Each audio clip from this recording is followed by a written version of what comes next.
Whitaker is now presiding. Court come to order.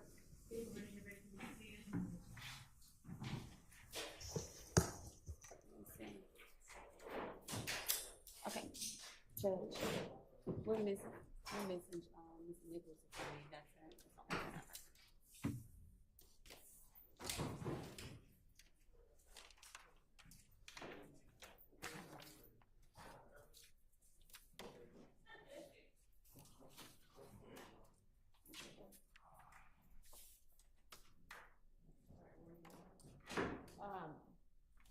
Do we have anybody for Mr. Nichols?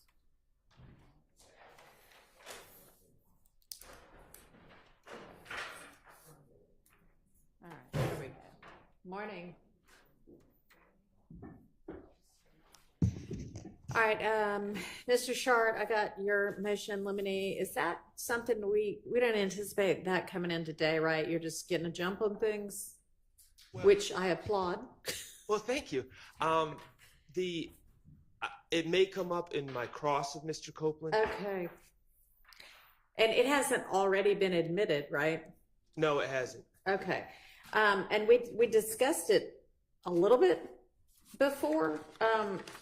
Yes, Your Honor. Your Honor, I tried to argue 403 about it, and Your Honor did not agree with me. And so I know it's coming in. Right. The issue is that date. We're assuming that date, and that date, it says that date on the printout, but which is not anything like what it looked in the original, right? That looks like it's just added on there. Let's find out. I'd be speculating. Okay. Ms. Hilton. When I looked at Mr. Sharp's motion, I missed it. I didn't see the January. So there's the picture or the post is attached, and there's this kind of weird little thing floating over the post on the right border.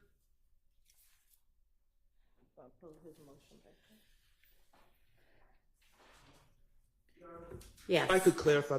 My issue is everyone's been telling me that was posted on January 10th, 2015. The state has been operating on the assumption that is a fact, and I don't. It hasn't been established. Yeah, I don't understand how this has been established as a fact. We'll hear from Ms. Hilton. You want to just look at my copy? Okay. We're double checking, but my understanding is Quindarius Zachary, I believe in his interview, says that he took this picture and that the picture was taken prior to January 10th. It may have been posted on January 10th. That's not the issue, is when the picture was taken. The post has this date hovering on it. Correct. That's his issue. Right. So as far as the January 10th, I think there's an explanation as to why the January 10th is there. So if it's to come out, there's an explanation for the January 10th. Okay. So a couple of different things. Okay. Did the post ever look like this rendition or do you have what you intend to submit? Let's start there. Your Honor, at this time, we didn't intend to submit this picture into evidence. So okay, and what you intend to submit will have this little January 10th box hovering? Your Honor, we don't even know if we're planning on introducing this picture. So that's why I think he's doing it precautionary, but this is not any. Excuse me, hold on. Well, then I guess, Mr. Shart, you can use the post without the January 10th hovering over it, if you want to use it. My cards face up on the table. It is. I may want to introduce it, but not if it's going to be otherwise inadmissible. And so okay, I just don't. We've been proceeding like it's a fact that this is taken on January 10th. How do we know that? So with or without the, or I'm sorry, not taken, the posted. What's your basis for asserting that it is posted on January 10th?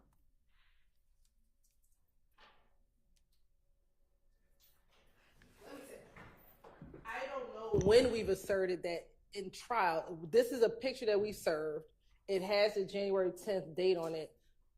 I don't believe I have ever communicated that we believe or disbelieve that this was taken on January 10th. I think our understanding, and I'm just confirming, is that we believe the picture itself was taken prior to the 10th, but it might have been posted. I understand. But whether or not it was on January 10th or how this date arises. Okay, well, number one, you need to figure out why that January 10th is on there. And number two, if it wasn't posted on January 10th, what's the relevance? We agree, and that's something that if we decided to enter, we would have determined that. I don't know if this is the picture that we were going to enter, so it's the voluminous amount of information. I don't know if this is a picture. Right, because y'all haven't exactly organized your case yet. All right, Mr. Sharp, they don't know whether they're going to use it or not. And they don't seem to, it would not at this point be admissible, but I can't tell you if it might be admissible at some other point when they get their case organized. And you're right, it's not about the case not being organized, it's about whether or not we were using this particular piece of evidence. Like there we have a multiple of social media. Right, well, you don't know whether you're using it, and you don't know whether it is relevant. So, because you don't know when it was posted or why you think January 10th is on there. So we just don't know. So, Your Honor, in the previous motion, the state asserted it was posted a couple hours after the killing of Donovan Thomas. So if that is not the case and they cannot assert that, I would ask that this post be deemed inadmissible because it has no relevance and it. I'm not going to deem it inadmissible because maybe at some point during their case, they'll come up with why they think that. Do you know what motion it was in? Maybe that'll help Ms. Hilton get to the source of. It was argued in front of you. Yeah, I remember that. Okay. I'm trying to remember what brought it up. Maybe it was Ms. Love. I don't know. Maybe you need to speak with co-counsel. Yes, I'm trying to. I believe we were going through the proposed exhibits upcoming, and I brought that up. But yeah, you brought it up. I don't think we have gone through much social media yet. So I think you brought it up, and they said, but I don't remember who the they was over there at the time. I don't believe it was me. Okay, well, maybe check with Ms. Love. But I think it's going to be several hours, if even today, before there's any cross-examination anyway. So maybe we'll know the answer by the time we get to the cross-examination portion of the case. Also, that reminds me that with regard to cross-examination, I know, Mr. Steele, you had at one point suggested an interest in cross-examining Mr. Copeland as to everything that went on during the ex parte. And some of that is no longer relevant. So anything, I mean, if you want to cross about things that the state said to him or that he said to the state, that's fine. But we have, I think, both circumvented and the whole coercion issue, and he has now been properly and correctly advised by this court and had the advice and counsel of 3 different attorneys that I know of. So that should no longer be an issue, and so that should no longer be relevant. So I would not permit examination or testimony about that. All right.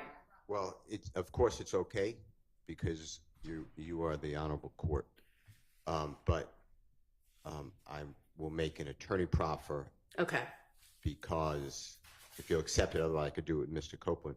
But I respectfully disagree. Okay. Mr. Copeland on the 7th of June 2024 stated, and in my way I understand the law, he doesn't have a Fifth Amendment, but he refused to testify. And Correct. He used the Fifth Amendment as whatever, his statement. he made it clear to me as a reader of the June 10th, 2024 ex parte meeting that he was not going to testify. He said in court, outside the presence of the jury, that he was pressured. Please check the record with Ms. Winfrey. If he didn't use that word, he used a similar word. Mm-hmm. He would never have testified except for that ex parte meeting where Judge Glanville pressured him, as well as Ms. Hilton. So I believe that it does go to his state of mind while he started to testify. Your Honorable Court, correctly, in my understanding of the law, told him what is his options and how long he's looking in custody, and told him, I believe, the decision's his. The legal decision, though, will trigger you to have to exercise your discretion and hold him in contempt. So I believe that the jury gets to determine that information. In addition to that, Judge Glanville was with us since January 4th of 2023. This jury is all selected from the very first panel. To me, he was biased in front of the jury. I understand that what you said, that, no statement, I appreciate what you said. No statement made by the former court disparaging of lawyers should be considered, or whatever the words were. But there's also going to be a jury instruction that nothing that the court says is intimated an opinion. And I disagree in this case with that instruction. I'm going to object to that instruction. And I need the jurors to understand that Judge Glanville, I will make it clear. I will make it clear. I will make it clear I am excluding this honorable court. But Judge Glanville pressured him. And I will argue to the jury that Judge Glanville was biased. And that is admissible because it all happened in front of the jury. And from just Judge Glanville's demeanor, and I'm not here to hurt Judge Glanville. In fact, I like Judge Glanville. But I don't know what happened in this case, but I like him before this case. But the way he conducted himself to people in this courtroom, I've never really seen a judge do.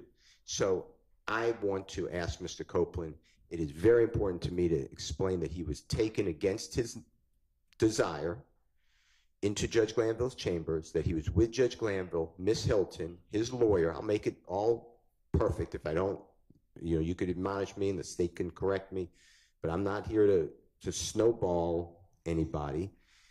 But to say that I can exclude statements of Judge Glanville and, most importantly, the conscious or subconsciousness of this witness, because I believe, and I've not spoken with him, Your Honor. I've not spoken with his lawyer about it. But I believe that Mr. Copeland will truthfully say that he believed that Judge Glanville and the state of Georgia are one. And that comes out when Judge Glanville specifically says, and I don't remember the transcript page right now, but it's something to the effect of, we need your testimony. There's no we. Nobody needs anybody's testimony. If he didn't want to testify, I've had witnesses tell me, I'm not testifying. We subpoena them and come to court. They're held in contempt. There's nothing that the judge can do because the judge can't give immunity, so they can't compel the person to do it. So the person invokes their Fifth Amendment and they just leave. That is unfortunate, but that's a reality. There is no we. So with all that being said, I'm making an attorney proffer that if you prevent me from doing that, and Judge Glanville prevented me already, I'm just telling you, he prevented me from cross-examining Agent Racy. He's an FBI agent on misstatements made by the prosecution, knowing misstatements, knowing the prosecution, it was Ms. Hilton, knew that a gentleman who's the same last name as a court reporter entered an invalid, coerced guilty plea. Judge Glanville stopped me again from getting into the truth of that matter. It's never been corrected. The point I'm trying to make to you is that all came out in front of the jury. So yes, I am going to intend to do, I will follow your rule, obviously, but I intend to cross-examine Mr. Copeland, not only what was said by Ms. Hilton, but what was said by Judge Glanville. I will be respectful. I'm not here to, throw some odd names about Judge Glam. I will just be very specific. And then if he doesn't answer my questions, I'm stuck with his answer of I don't recall or whatever has been going on in this courtroom. But I don't believe that you should limit the cross-examination. I didn't do that. You know, all that to me, that was very hurtful to me. And I don't mean hurtful. I mean, you know, it was offensive to our law. That's how I took that. And I know what you said about it. I know what Judge Krause said about it. I look at it totally differently. I've never had a judge do that. I've done a lot of appeals. I know you've done a lot. I've never read a judge doing that. I've never seen a prosecutor do that. So I think that the jurors are entitled to know, and I think Mr. Williams, because he's the one who, God forbid, gets sentenced if I lose, I think they are entitled to know what caused Mr. Copeland from the 7th to be locked up. The jurors saw that. They saw that. He was testifying. He answered maybe 3 questions, maybe 5. He said, I'm not testifying. He invoked his 5th. The jurors were sent out, and he was gone. Jurors come out, and they're dismissed. He's just not there. We're on a long delay. I think that it is not irrelevant to this matter. I think it is more than relevant. I think it's probative. And this is the actual treatment by the former court and the current district attorneys of this case. Okay, I understand your argument, and I am not making my ruling in any sort of an effort to protect Judge Glanville. I do not believe it is relevant to the issues for this jury to determine. With regard to whether Mr. Copeland's testimony between the 7th and the 10th was, I'm sorry, between the 10th and the 12th, was impacted by the ex parte on the 10th. I asked everybody, do we want to do the entirety of Mr. Copeland's testimony over? And everybody said, no, we want what got testified to between the 7th and the 12th at 3 p.m.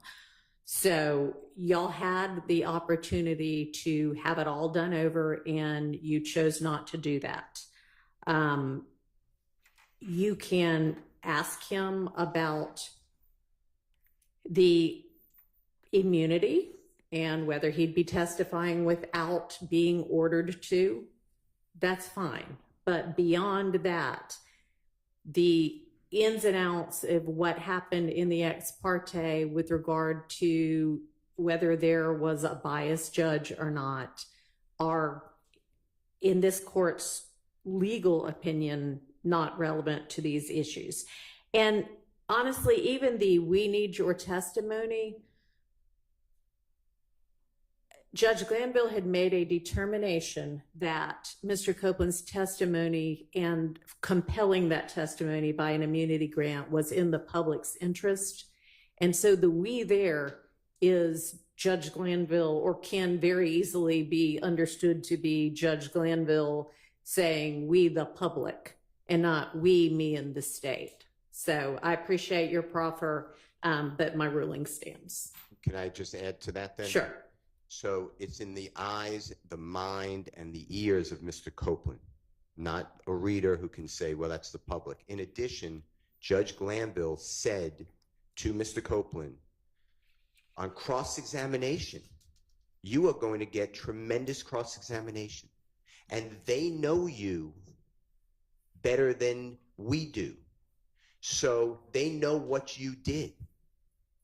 The they, I would ask Mr. Copeland, is referring to Mr. Williams, Mr. Ryan, Mr. Nichols, Mr. Stillwell, Mr. Kendrick, and Mr. Huey. And that presumes guilt, because Mr. Williams does not know the reality that Mr. Copeland has done all this other things, like pull a gun on Mr. Watts that he admitted today, shot into a barber shop that he admitted to on the stand. These are outrageous conducts. For Judge Glanville to make that statement, yes, the jurors should hear about it and the effect of Mr. Copeland.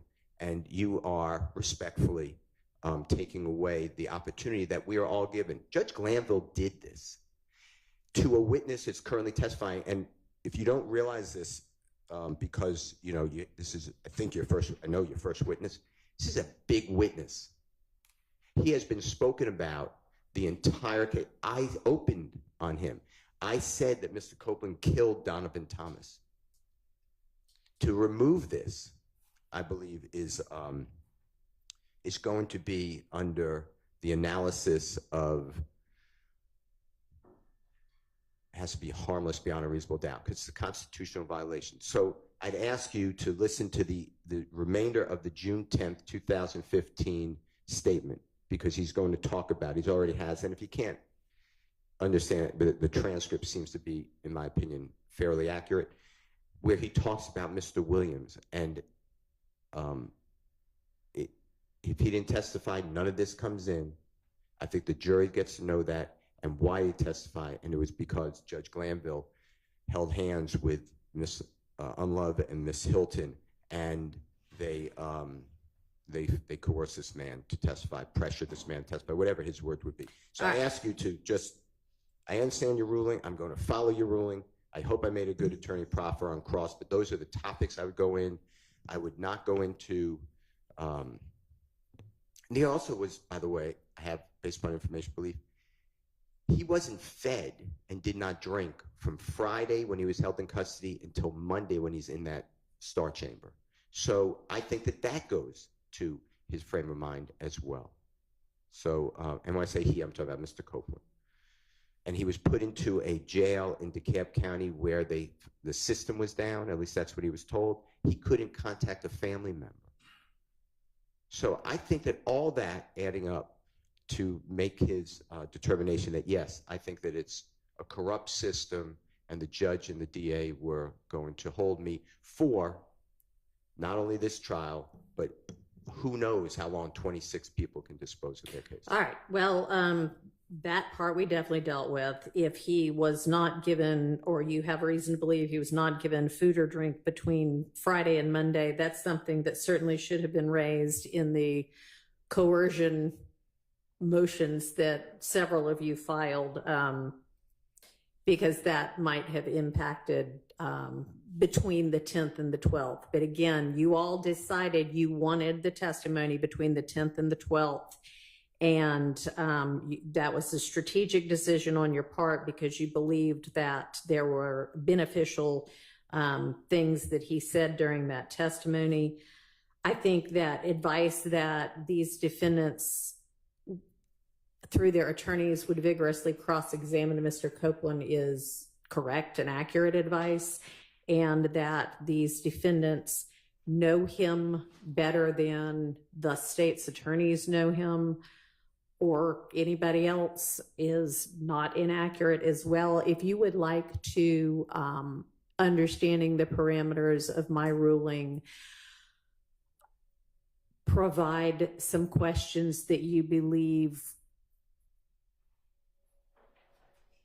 should appropriately be asked, I'm happy to consider those.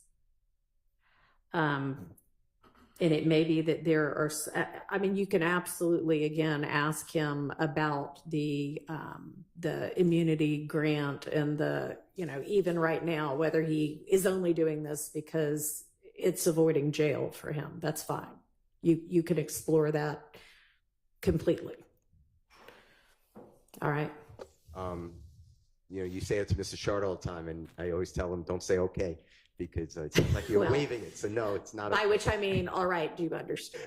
Not all right, do you accept my ruling? Because I know you will abide by it, but you do not agree with the correctness of Yes. it. And then the last thing I'd like to say, if I may. Yeah. When this honorable court said I didn't take up the opportunity to strike the entire testimony from the June 10th to the 12th, that's the law. The law is until that motion is filed of recusal. So I'm following the law, and there were beneficial points. I mean, you can just read the transcript where he testified under pressure or not, but that is in the case. So I believe that I have a right to ask him about, you know, those days before you took over, before you gave him the proper admonitions and the correct law. So that's Okay. all. Thank you. So that the record is clear, I am suggesting that obviously the law with regard to the timing once a recusal motion has been granted, what you have to undo. Yes. What I'm saying is if you believed that there was coercion starting at some point earlier than that, based on a lack of food and drink or any kind of treatment like that, then that could have been brought up. And y'all chose not to bring that up or not to make that argument. And you all could have agreed to redo the entirety of the testimony, or you could have asked to redo the entirety of the testimony on the basis of it having been coerced, and I would have considered that. Well, at the time, I was following the court's order, which I didn't think I even needed an order, but then I could cross-examine Mr. Copeland on everything that happened on the ex parte meeting. And that's when I made my ruling, or not ruling, sorry. That's when I said, I don't want it out. In addition to that, I didn't want it out because I want to cross-examine him on why he did it. It's part, why he testified from the 10th to the 12th. That's part of the case, and I think that it goes to the jurors. The jurors are entitled to know who the prosecutors are and who the judge was. And it goes to their bias, their interest in the case, and their motivation on how they are prosecuting this case. So, okay, I don't think that any order that I issued led you to believe that you would be able to, well, it may have led you to believe, but I don't think it should have reasonably led you to believe that you would be able to explore anything about what Judge Glanville said or did during that ex parte.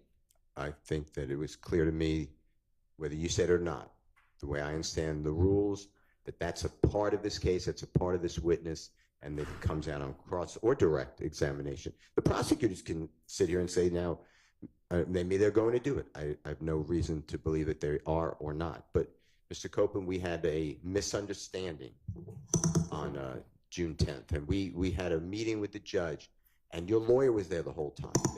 They could do all that as well. But I don't see handcuffing Mr. Williams' lawyer on cross-examination when it is a reality case. Just like if Mr. Copeland went out and spoke on a jail call and made statements about things. That's his state of mind at the time. It may be relevant. I think it's relevant here. I think it's relevant that Judge Glanville did this and Miss Hilton did this. You can ask about anything Miss Hilton did. No, I understand you did not limit that, but you're limiting the way I heard you today. I have to almost excise Judge Glanville, and that's what I'm objecting. All right. Yes, sir. Just so I'm clear with what the court just ruled, we can ask about things that Ms. Hilton said to Mr. Copeland during that ex parte meeting. We just can't label an ex parte. This is what I'm concerned with. There's a lot of confusion and I think misunderstanding of this immunity. I understand the order that was granting him use and derivative use immunity. However, Ms. Hilton articulated to Mr. Copeland in chambers much more than that. For instance, my understanding of law, and Your Honor, I know that you've dealt with these issues more than me, the statute of limitations is not what we normally think it to be. It's not from the date of the offense. It's told if there's no evidence of who committed the offense. Mm-hmm. That's one, the perpetrator has to be known. So Ms. Hilton said, for instance, we'll use the barbershop shooting. Ms. Hilton said, oh, all this stuff is older than 4 years, so you can never be prosecuted. He could be prosecuted for the barbershop shooting. But here's the thing. They would just have to put a tolling provision. That's not relevant either, because it is not the fact that the statute of limitations may or may not have run that prevents the state from prosecuting him for something he wants to get on the stand and confess to. It is the grant of immunity that prevents that. So regardless of the correctness or incorrectness of statute of limitations comments, they cannot use anything he gets on the stand and confesses to because they granted him immunity, or the court has granted him immunity. But in my mind, here's the difference. The state has made a deal with the, quote unquote, I'm not calling the man the devil, but that's the saying. And there's a difference between them saying, oh, we're giving you use and derivative use immunity versus them saying, we will absolutely not prosecute you. They have basically, I don't know if they checked with Rich Homie Kwan's father, but they've basically given this man carte blanche to never be prosecuted for anything he says. And if I was representing Kenneth Copeland later on and they indicted him for something like this, I would say, y'all must be crazy. Y'all got in the back room and told this man, you guys are never prosecuting him. So they've done more than giving him use immunity. They've given him blanket immunity for everything. And that, to me, is fertile ground for impeachment and cross-examination. And I think the jury needs to know they want Jeffery Williams, they want Shannon Stillwell, they want these people so bad that they gave Mr. Copeland just full reign to run around Atlanta, do all these things, and as long as you get up on the stand, we're never going to prosecute you. And I think that's relevant. Okay, well, they didn't give him full reign to go do things he hasn't done yet. So, I mean, let's not get too far afield with this. Well, you may explore any kind of interest he might have in testifying in a way that might be beneficial to the state, although I don't think that's happened anyway, because you could explore bias. You're entitled to do that, but we're not getting, this is not a trial about how the state handled Mr. Copeland or how Judge Glanville handled Mr. Copeland. This is a trial about whether these defendants, whether the state can prove that these defendants committed the acts that they allege them to have committed. And if you want, again, you also, all of you all are welcome. If you want to give me a list of questions that or that you believe should be able to be asked, I can look at them. Very well, Your Honor. All right. Go ahead, Mr. I just want to raise something. Sure. While you hopefully reconsider. And this was mostly, the prosecutors. I think Mr. Atkins, I was going to exclude him, but I think he did it too. They asked witnesses, to my knowledge, without any basis, well, you're testifying this way, but have you ever had to testify before in front of Mr. Williams? When you were giving your statements, was Mr. Williams present? And then they did it with everybody. Was Mr. Huey present? Right. And I've objected every time. And it's totally, that's a crime of witness intimidation without any evidence. It's just, and they say, no, I haven't testified at all, but I don't remember, or I told you something wrong, or I didn't say that to you. I want to do now and show what the state is doing to witnesses. And I'm telling you, Your Honor, when Mr. Zachary comes, and I brought this up earlier in a pretrial meeting, my understanding is that Ms. Love had him served, he being Mr. Zachary, served with a subpoena. Okay. It's a trial subpoena from what I was told. Ricky Richardson was his lawyer at that time. Ms. Love ordered Mr. Zachary the day before to drive from Augusta, Georgia, miss his job, to her office because she said if he doesn't come, Judge Glanville will lock him up. There was no trial going on. This in 2023, we were doing jury selection. I heard about that, so I raised it to Judge Glanville. This is abuse of power. You don't order somebody to come to your office with the hammer of the judge going to lock you up. Judge Glanville said, put on your evidence. He gave me an opportunity. Everybody said they didn't want to testify, so I didn't call anybody. Ricky Richards, I didn't call anybody, so I forfeited the motion. But my point is to say that, somehow there's witness intimidation from Mr. Williams et al. I want to show what's really going on, and that ex parte meeting helps illustrate it. I will also ask Mr. Zachary, because I'm confident he'll know. It was not attorney-client privilege because it didn't just come from Mr. Richardson. He told me you can also speak with Mr. Zachary with Mr. Richardson, and he'll tell you the same. That's all we spoke about, coming to court. And he did come to the courthouse. I'm told that his father met him there too. This could be wrong because I'm not there. And then his father said, the law, there's no trial going on, my son's leaving. So that's what, there was no conversation. Okay. But my point is, this is not an isolated incident, and I'd like you to just allow the truth to flow. I'm not going to hurt Judge Glanville. I'm just going to state what was said. That's it. And it's really the impact, like you said, on Mr. Copeland. All right. Thank you. Sure. Do you want to wait and see what Mr. Weinstein has to say first? Okay. Briefly, Your Honor.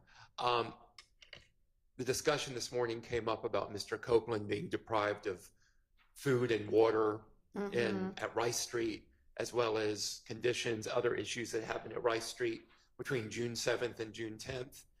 And I believe the court said, I may have misunderstood you, that several attorneys filed motions regarding the coercion in the chambers. Perhaps this is something that we should have brought up. I was completely unaware that that happened. Well, it's not, I'm sorry to interrupt, but I'm not sure it did happen. He has some reason he thinks it may have happened. Okay. He Mr. Steele, but okay. So I did not learn of this possibly happening then, let's put it that way, until I saw Mr. Copeland on social media this week. So this isn't something that I could have brought up regarding Judge Glanville and the coercion that took place.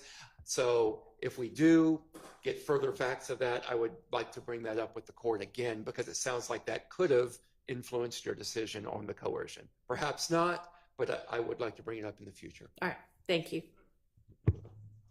Mr. Engelberger.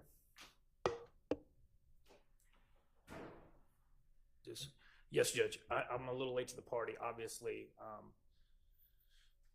When we're talking about privileged communications, I understand there may have been a hearing about what was said to or discussed between him and his other lawyer, but as it relates to any communications between my client and I as of August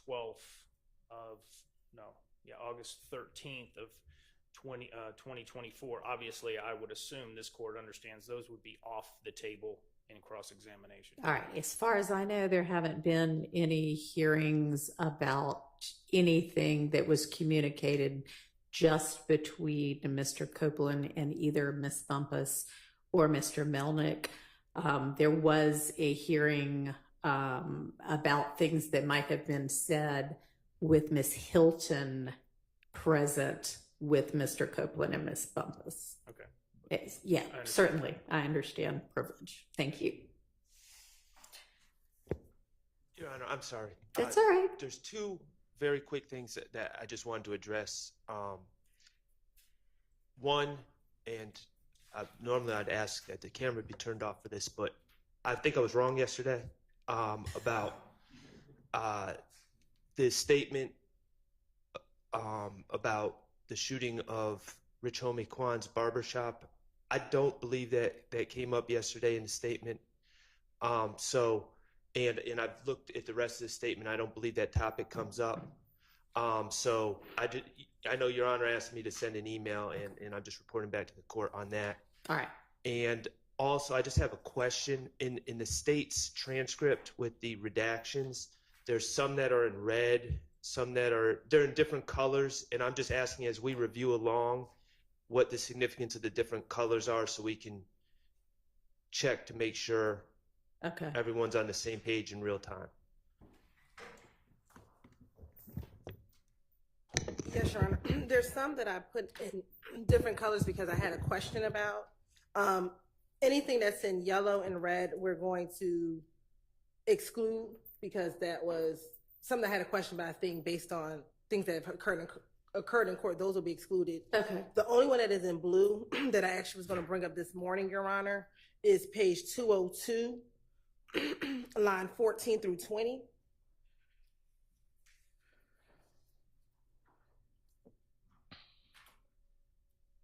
We had previously discussed 14 to 20 when we first talked about redactions, I guess 2 weeks ago. This is the line in which Mr. Copeland says that he's aware that Shannon carries guns and carries it on him, and if you stop him, he'll know that he has a gun. And I think at that point in time, Mr. Sharp brought up his objection based upon what we argued yesterday. And so the state wanted to know we were permitted to now play that part given what occurred yesterday. given your order or ruling yesterday. Okay, so are you asking what is my ruling about that, or what are you asking?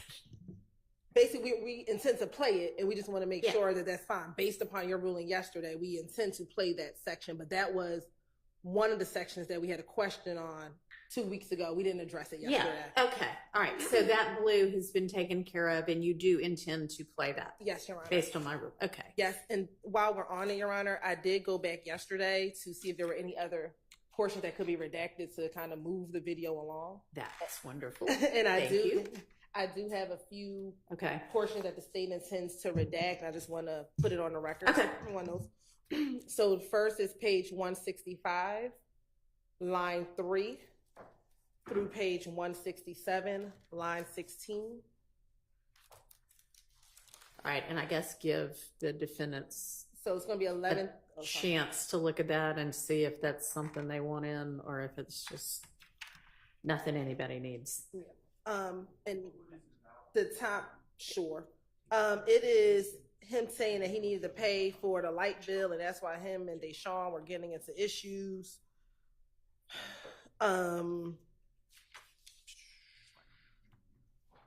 He talks about the fact that the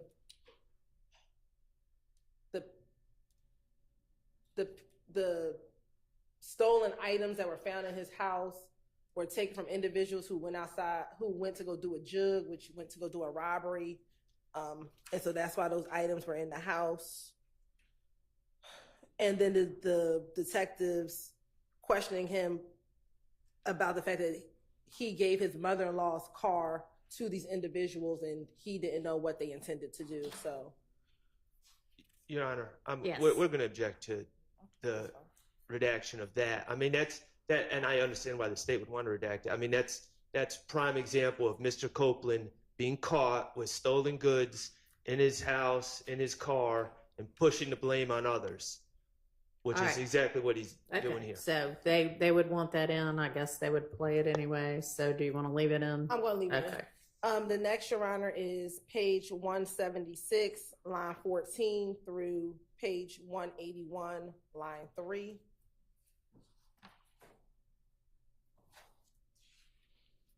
And what's the general topic of that? He talks about a few things here.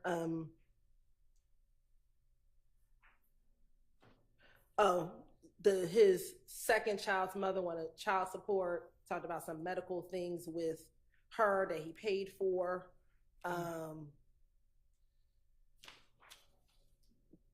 Anybody care if that stays up? And it's really talking about that relationship he has with his second child's mother. Okay. That fine to excise for everybody? Where does it, redaction end? 176 line 14 through 181 line 176 line 14 through 181 line 3.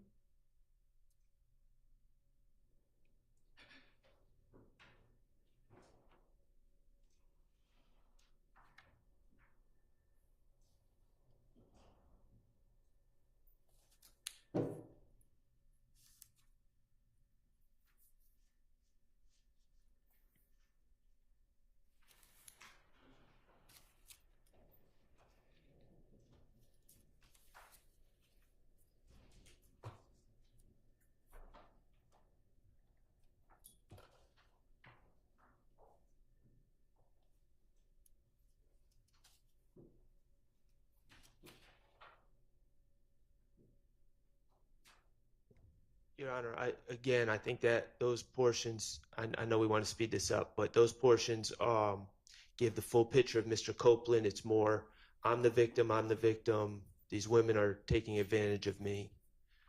Okay. She is indicating by nodding and scratching it off that she'll leave it in.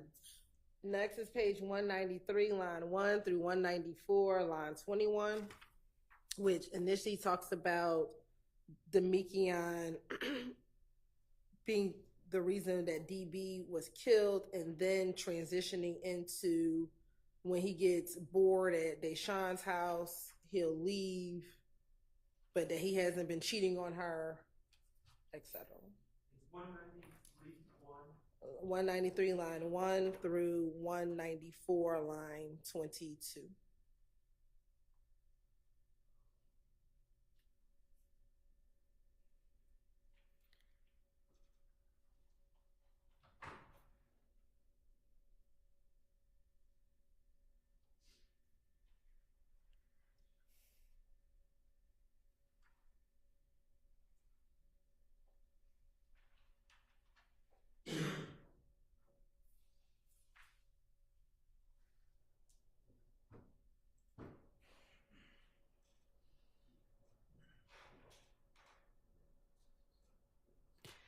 Anybody want that in?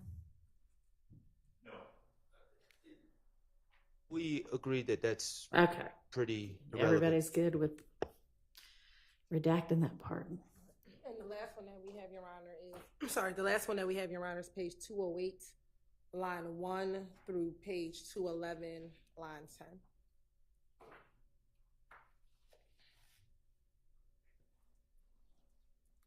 And the general topic is They're telling him he should move.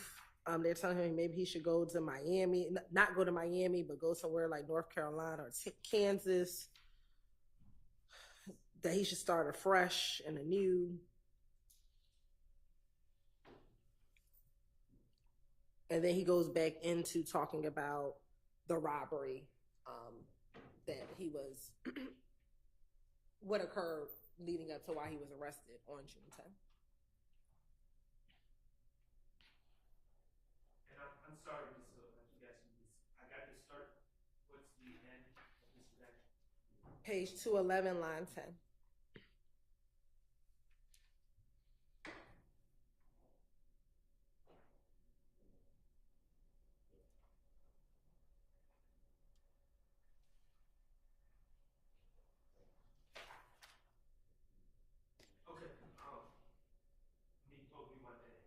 Okay. you want that in? Yes. Okay. She'll leave. Never You mind, leave I that tried. in. Yes. Okay. All right.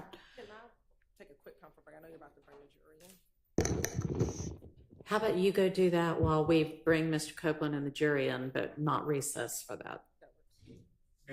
Your Honor, can I do it too? I'm sorry. Coffee. Okay. Never mind. Let's all take a break. Okay, thanks. Quickly, please.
One judge. One.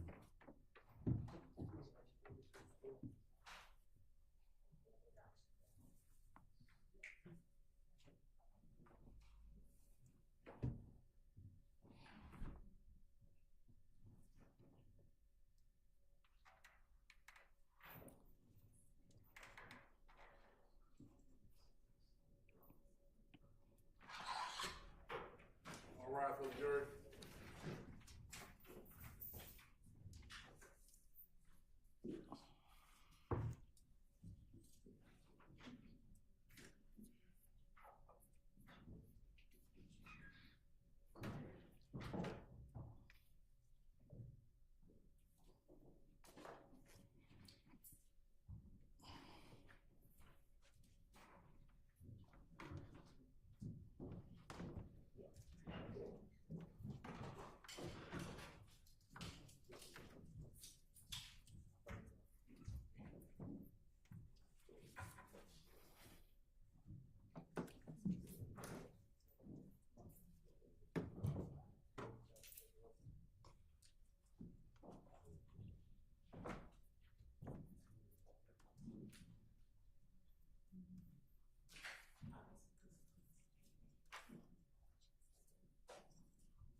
All jurors present and counsel.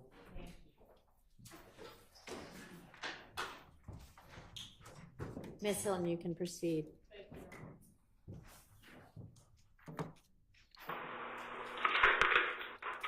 Where do you say you got it from? And Your Honor, we're resuming at 11:29:05.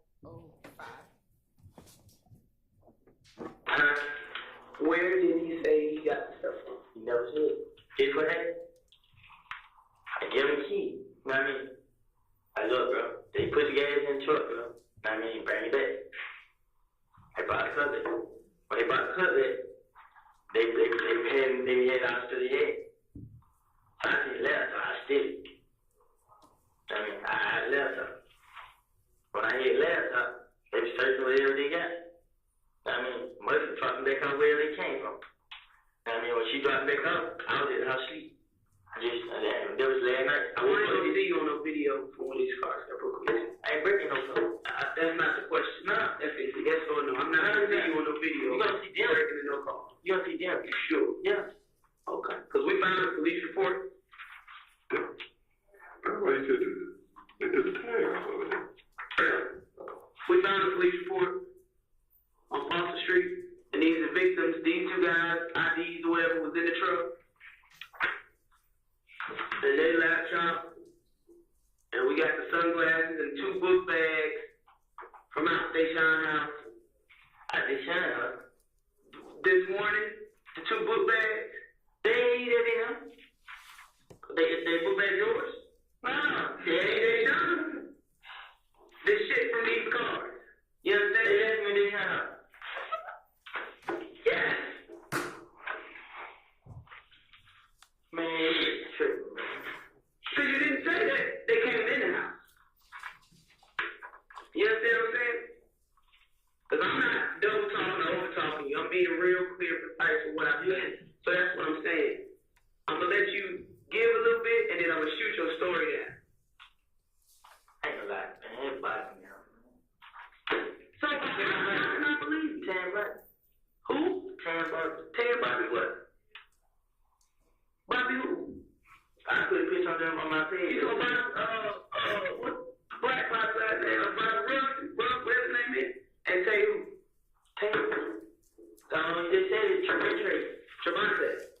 So once again, why is this stuff at the place where you registered? When they bring me the cousin, I still left her. I mean, when I still left her, I was like, shit, they act like they ain't have it. I wouldn't really swim, because I really don't still left her, because when they brought it back, they trying to show me like, damn bro, we ain't getting it, you know what I'm saying? I'm already tired, so I was like, alright. They sure had all her friends out, they finding shit. So she had all her friends out, but I ain't feel like dropping them out. So Muslim went and dropped it back up. This was yesterday? Or late last night? Into this morning? Yeah. Okay. So Muslim went and dropped it back out. I was in her seat. You know what I'm saying? That's not true. Yes, it is. Deshaun said she was asleep when you got in this morning. Late. I'm telling you what she told me. Deshaun was woke. I was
Every time I'm deleting it. But you can still fucking up their shot because something else would happen to that fucking car. That truck is in her mama's name.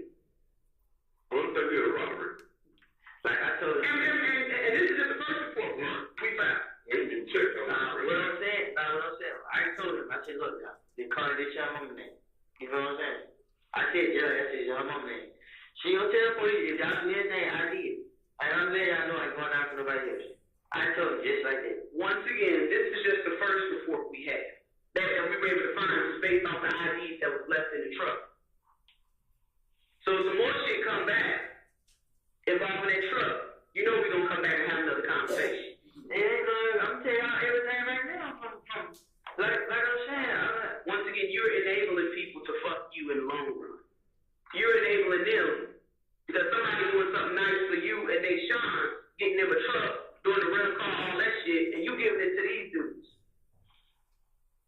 Which, I don't believe you say you wasn't there, but I'm going to go set the zone too. Everybody in Buckhead got cameras. Everybody everywhere got cameras. And I'm going to review that video.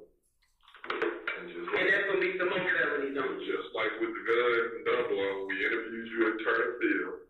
We told you. I ain't saying nobody else. We told you though. We said, listen, bro, we gonna go review this tape. You ain't did nothing, you good. If not, you gonna see us again. I wanted to say I had it, but I just like, okay, you need to tell me right now where you there when these songs got broken. No.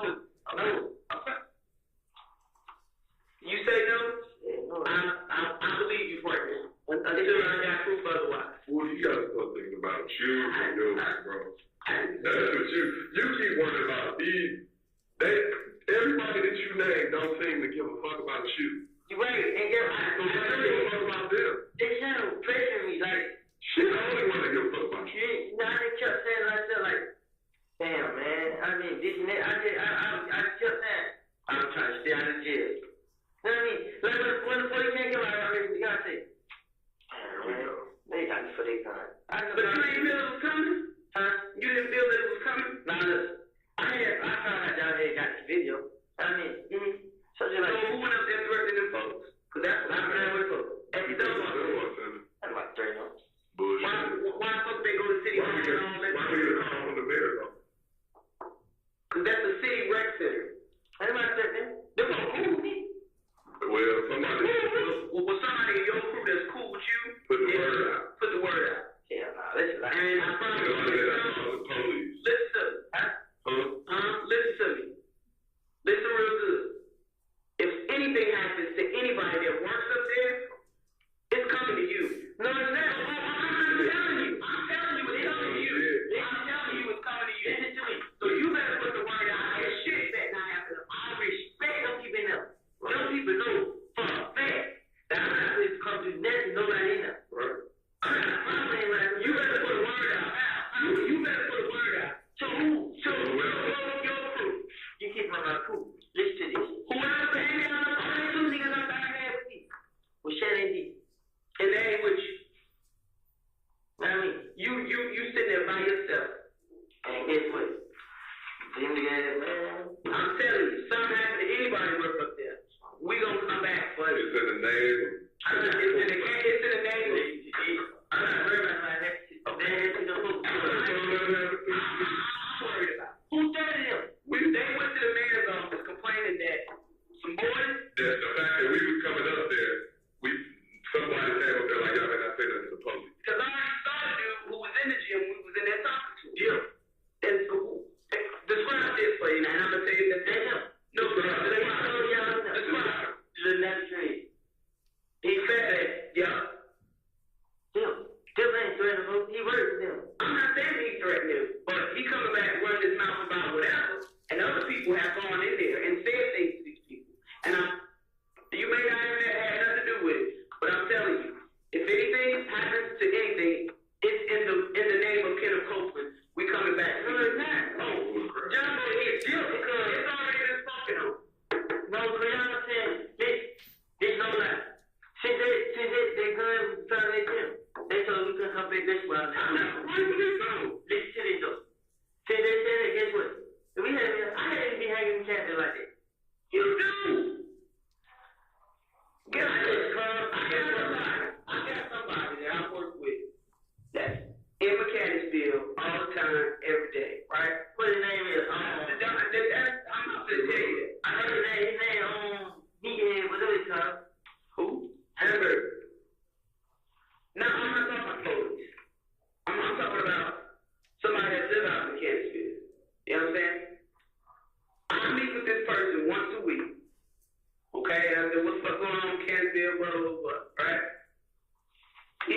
pictures of you. What did you do Memorial Day weekend? Memorial Day weekend.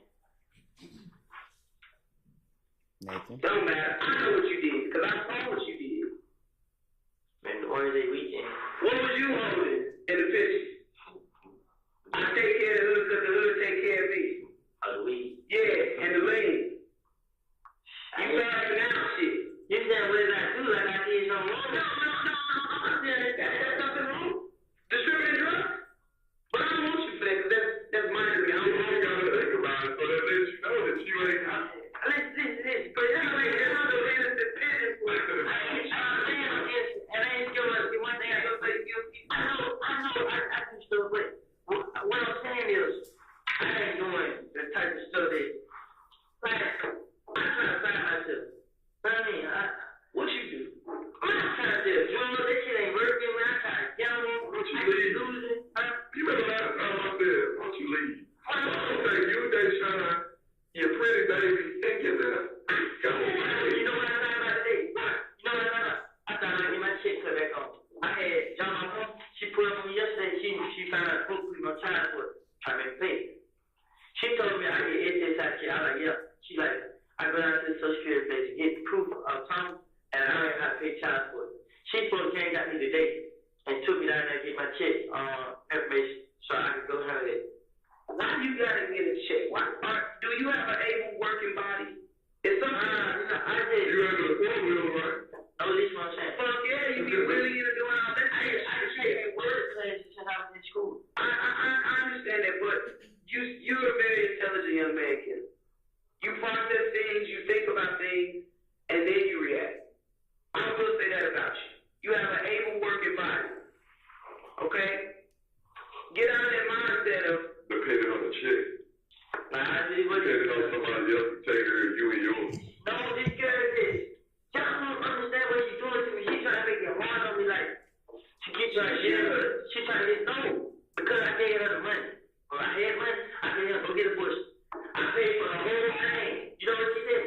She said she gonna get it. When I gave her the money, she kept it. Know what I mean? That's her body, bro. I understand it, but you know what I told her? To give her this money.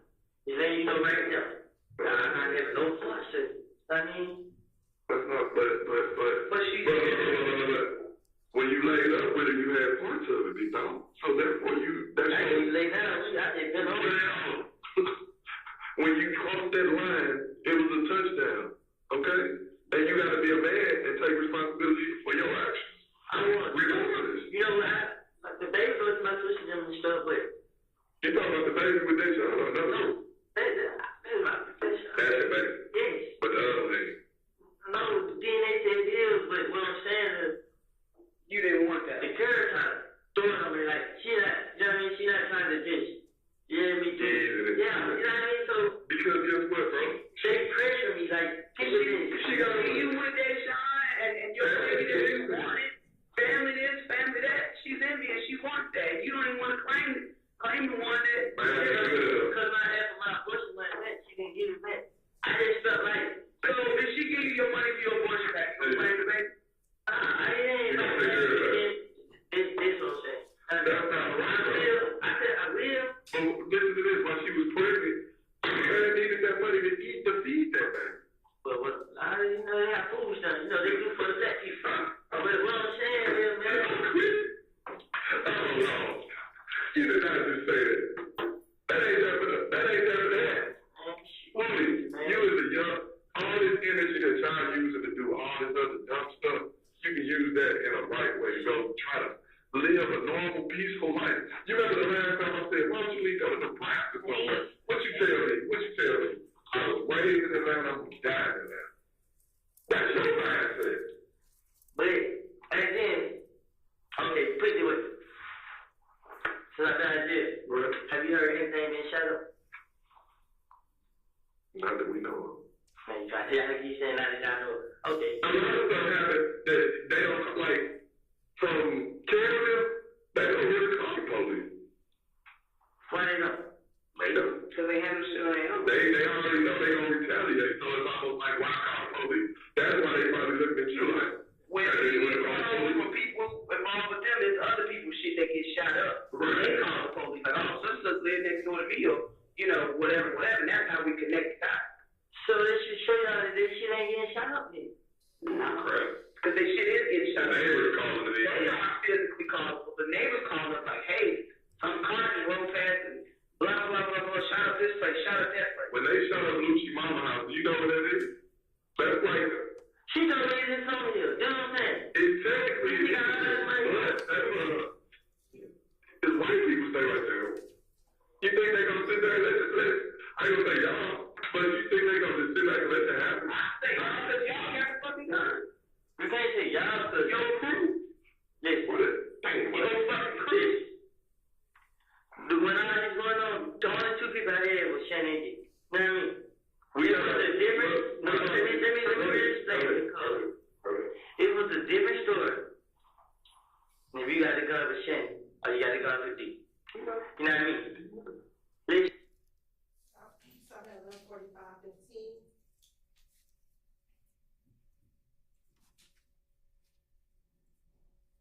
Resuming at 11:45:27. This got to do with Thug. Now, anything before, I ain't with Thug, anything. Yeah, I'm not hell. Not me. I ain't shot at nobody, man. But, man, Shannon, like I said, we, I mean, you know, say it, because when you start talking about what you do, you get,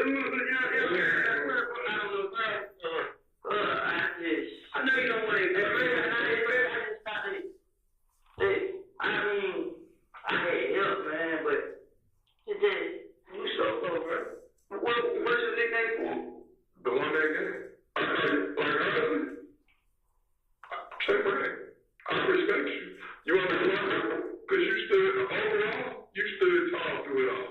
Right? Like the last time. I felt, when you walked out of here, I thought, you seen New Jack City? When Nino came back on the back of the bike and they shut up, I thought when you walked out of here, I didn't want you to go. I'm telling them, like, man, they don't get out of that boy, man. And every time, you keep coming out unscathed, you ain't been shot. One time. We keep recovering drums of rounds where they just, and it's like God keeps giving you an opportunity. You got a cover on you, and you keep living the tell. And instead of you saying, self, this shit is getting a little too real, I need to get on, you keep coming back for more. You know what's going on? What? The truth be told, man, this was really good, man. This was really good. What? Every time I do something, I know my name come back on. Right. So you know what I do? I go ahead and leave. You know what I mean? I go with his son, and I tell him, I'm right here. You know what I mean? You see me, you see each other. Let's go somewhere. You know what I mean? Listen, I'm gonna be honest with you. Okay. Sometimes they might do the shit without me knowing, and he'll tell me I just said. Because this one, Shannon used to tell me, Shannon used to talk to me. Shannon never think I tell on him. You know what I'm saying? But since this shit happened, bro, it's just like, I feel like everybody gets me. You should. I feel like everybody. Sometimes I be riding with me and Kobe, and I get nervous. Like, I had to get away because I know what I done did before. Like, I done told. You feel what I'm saying? So, once I heard this nigga Doug wanted to be killed, bro, like, this just scared the hell out of me, bro. I woke up and went to the graveyard and sat there for a long time and talk DB, play music. You know what I mean? Like, so I didn't even get that. I honestly didn't, bro. You want to kill me, bro? You know what I mean? Only reason I ain't say that because it wasn't my business. I wasn't there. I mean, all I know is what I heard. You know? Stopping at 11:48:22.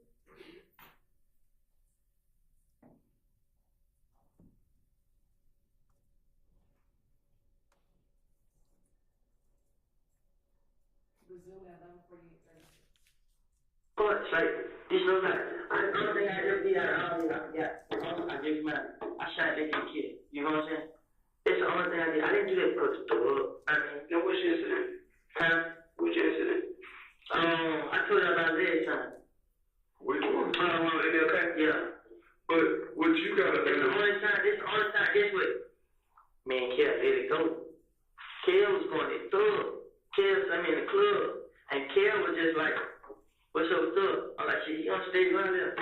I mean, that nigga can't, you know what I mean? He can't, I don't know what up on me. touch a tub, but you the quote unquote closest thing to him. This is what you don't understand. And you know what? That's right. That's the part where you don't understand that. And then the biggest problem that you have with mom,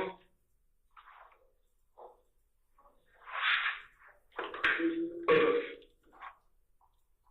You want to know why? Because you want to know what happened when y'all shoot up somebody's house? Guess what happened to me?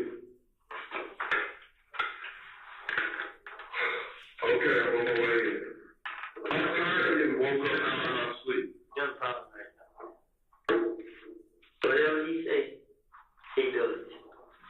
How much you get paid? Nothing. There's no way. There's no fucking way. It's my mom graveyard. Why? Well, why is he doing it? He that guy. Guess who told me? Guess who told me what he getting paid at? D. No. Wait a minute, what? He said Shannon. Shannon telling me. But why as it sounds, Shannon don't trust you. Why would I tell you anything? Okay, put it this way. He ain't got to tell me what does he got? Shannon got a truck. He gonna take you for $3,000 to get a truck back. And he got $3,000 to take him. But I mean, the shit out here, man. I know Shannon. So like I got something to say. Now, Willie, come on, man. You right, I don't have to do it. You know what I mean? I'm not saying that you ain't got shit, Willie, but you come with this big ass bag of weed, all these bottles of leaves. I just take a picture with it. No, because we don't make it look good. Who would let you hold their money if don't nobody, as you sell it, And you pay don't nobody like it? just, if you pay attention, I never had no money flinched. I haven't been flinched. You know what I'm saying? I saw a video when she played. Of my hood. Of who? Of my hood. I just played some hundreds. That's all that. My guy came in and showed me a shitload of shit. And I was just like, they trying to find something old, but no. It was from a word that we just from. I'm just speaking about a word that we was last time I talked to him. What, 2 weeks ago? Yeah, this is people. That's you in this corner. That's the corner. These who you need to be feared right now. You fear them more than you fear them. Because right now, this I just need help. If y'all can promise y'all to help me, I promise you, bro. I'm gonna sit right here and tell y'all everything I done heard, everything I done found, and everything. I can tell y'all stuff that y'all can go get.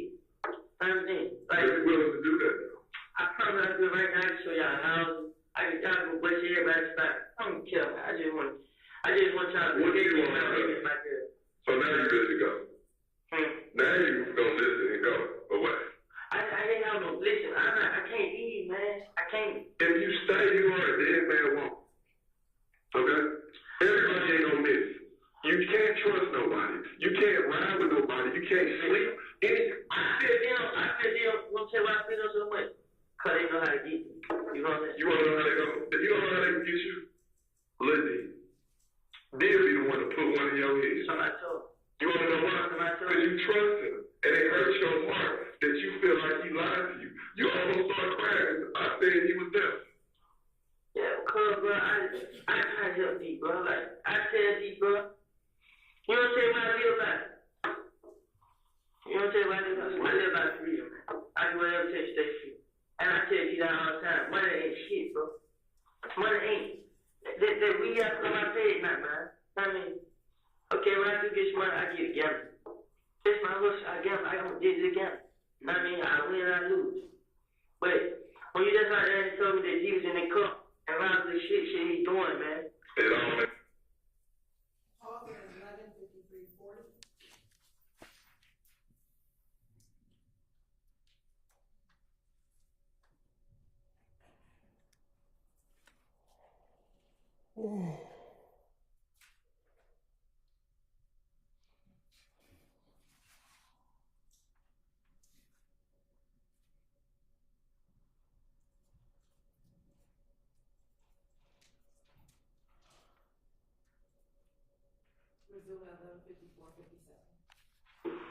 I I just found out that these niggas gonna try to have me killed like 2 days ago.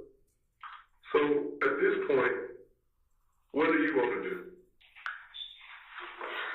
Man. So I'm lost, man. I just want to go down and know for it. Cause I don't want to run, and I already know, man. I know you don't want to run, little brother, but at the same time, I haven't done it. I promise you, I put this on everything I love, man. but your name is, you know how she Thug did it to me, man. Listen, man. Thug been doing it to me for the longest. You don't know what you. Set me up. Every time I got there for the probation violation, he had me go show something here. Boy, you can't be a what was it? I ain't have nothing to do with it. I'm out of my phone with it. I just want to enjoy life. I can't. Besides it, I get out again. Some other shit I got shot up. How the fuck is all these niggas shit getting shot up by getting up? Just like I said, the same night I got out of jail. You know what? D told me. That story, when D got dropped. You know what D told me? D told me she went to the club by herself. Most of them dropped out. I talked in here like, you feel what I'm saying? These niggas, they did, you know what I mean? Who do you go to the club with? He went to the club by himself, got dropped out. Like this what happened. Me, my brother, my baby mom, and D went to the hospital. Sky's right. So my baby was dead. So me and my baby mom got out. So the D was on the stand. And he was weak. He was sleeping and everything. All right. Hey, go to the house, bro. You know what I mean? Don't go to the club. All right. D want to be hard here. Fuck these niggas this now. I'm going. D went to the club. About 4 o'clock. My sister called. But they just jumped D. But they beat her on. I said, who? She said, Miami got me. I said, damn, what the hell? You know what I mean? D, who you with? They said, by yourself. Nobody else. So I'm like, man, D already did it up, man. They all said, I'm hurt. I get on Twitter. D on Twitter like, yeah, fuck, nigga, I'm good. So I ain't nothing wrong with it. So I talked to him through on the DM. Like, bro, you tripping, bro? What's up, too, bro? You trying to be seen or something, bro? This and that. So I guess he got mad. I thought he was trying to say, Dad, I just look at it like a big brother. You know what I'm saying? Call it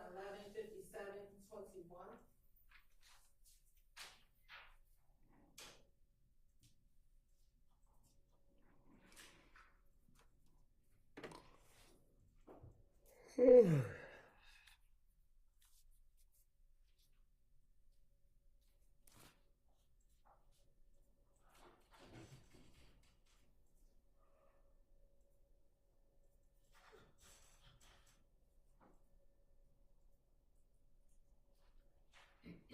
Resume at 11:50:29.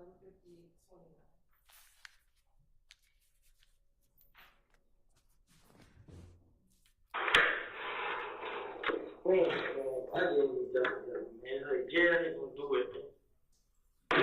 Honestly, you ain't gonna make it in jail. You can't go to jail nowhere in Georgia. Do you understand that? But I did. In jail, as soon as the word get out, you there. But now look, I'm about to go to jail. She already said that I ain't gonna be no bond. I ain't. No. I hope they don't put you in the dorm kid. Did you ever think about stuff like that? So what? I understand y'all saying we gonna live. It ain't starting today. Not just cause I have participated in none of this shit they doing. This is what, the reason we tell you what we tell you is to try to show you a flag, like, hey, the time is now. So you put all this pressure on yourself. You're trying to carry all this weight. I know what I mean? Because I'm keep telling you I didn't participate in none of this. None of this. And y'all see why they keep saying like nothing will look at me, bro. Nothing. I have participated You in a none of saint. this. You a saint. Huh? You a saint. What you mean I'm saying? You a good boy. You a good boy. Hey, coming to this. Since January, we talking 6 months. You mean to tell me these dudes have shot up your mama, your sister, they shot at you and your baby mama and your baby, and all this other jazz,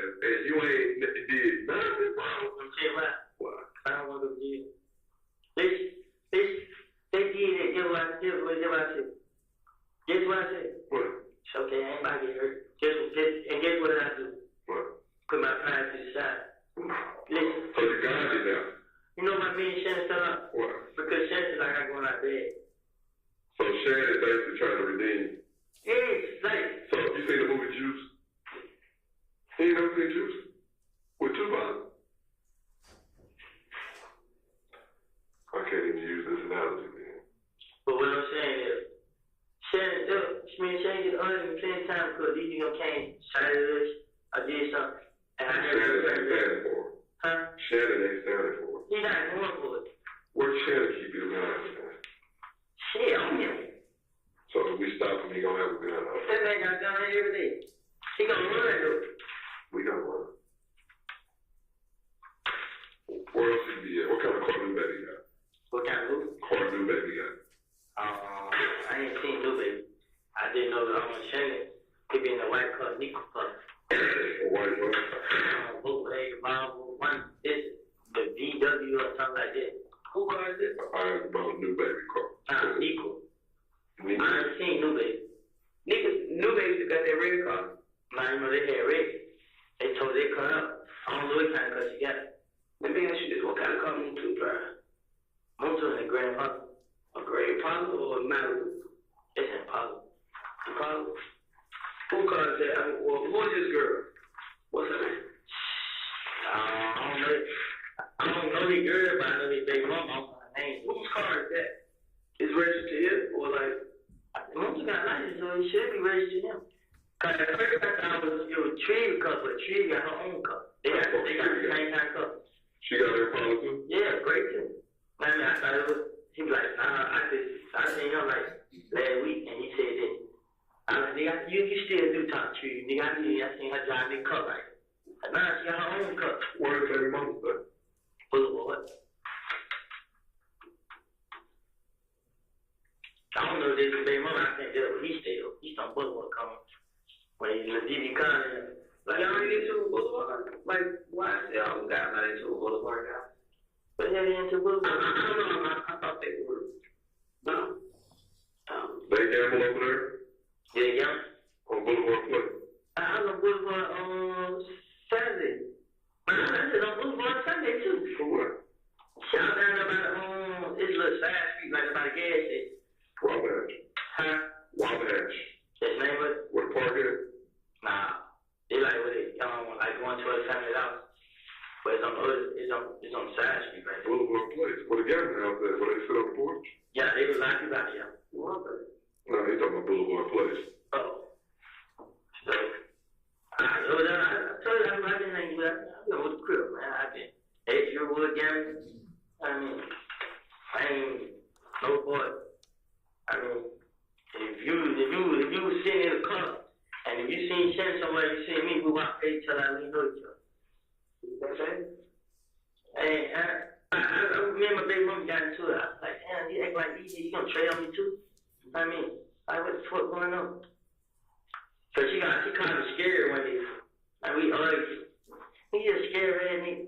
I mean, I wasn't scared. I mean, so, but, shit, man. I ain't did that to Shannon, man. I mean, that shit hurt me, man. I mean, I texted you last night, cause it was on my pride wouldn't let me do it, but I just texted you like, damn, bro, you need to kind of Shannon phone. Which one is Shannon phone? They say your phone? I don't have Shannon though. I just got D number. What's D number? 608-353-9229. Then you know the crazy thing about it? That me and D still wear the same clothes. Rolex. What you mean? Like, you know, he like got share clothes. Yeah, like he never brothers do. I know, like his mom is hard on her. I mean, so they struggling. You know, sometimes, do you know he sleep in sometimes? At my brother's house. You ready? Why not? I'm just trying to say I'm trying to get a job or anything. You know, he didn't come here, Terry Straight, and I had thereby take an audit. I had them charges, so I just like, man, they probably gonna give me a job. A lot of people. My probation, I had talked probation, and they was like, they were gonna try to help me out in September. I mean, try to get me back on the right track. I really, because it's point now, man. I'm just lost, man. Now, shit. But you still saying you ain't leaving. Huh? You still keep saying you're not leaving. I ain't leaving. If you stay here. You keep saying, I don't have them out of state. So? I mean, I'm not used. Okay, put it away. My type shit. I mean, I can go down there. If me, they son, and baby wants to go down there and stay, I just want to go down there like 50 days to come back. I mean, so I'm not. And it's, I'm regular, like North Carolina. Like, it ain't dead shit. Go to Tampa. Why you gotta go to Miami because of the blitz? Go He somewhere. like the beach. You know what he said? He like the beach. Man, go to Orlando. There's other beaches though. Go to Orlando. So beach. You said you felt female that. I just get homesick and stuff like that. You know what I mean? So. But what's home to you is it's gonna be the death of you, because everybody that you hang with, that's what you missing really. They're trying to kill you. So really, at the end of the day, it's just you. It is. And I know you don't want to go with that sound, but I'm telling you. Go start. I'm not gonna leave her behind. Like, we don't gotta do it so much. This right here. Go right there. You know what? I don't need supposed to be right here right now. You know what I mean? Because I ain't supposed to stay there that night. She put me out. You feel it? Yeah. And then when they bring the cover out, she leaves. So when I woke up, shit, I just want to be on the door, bang that body. I mean, all I got to see is the police. I was so scared. What the fuck they doing here? I mean, so, I don't know.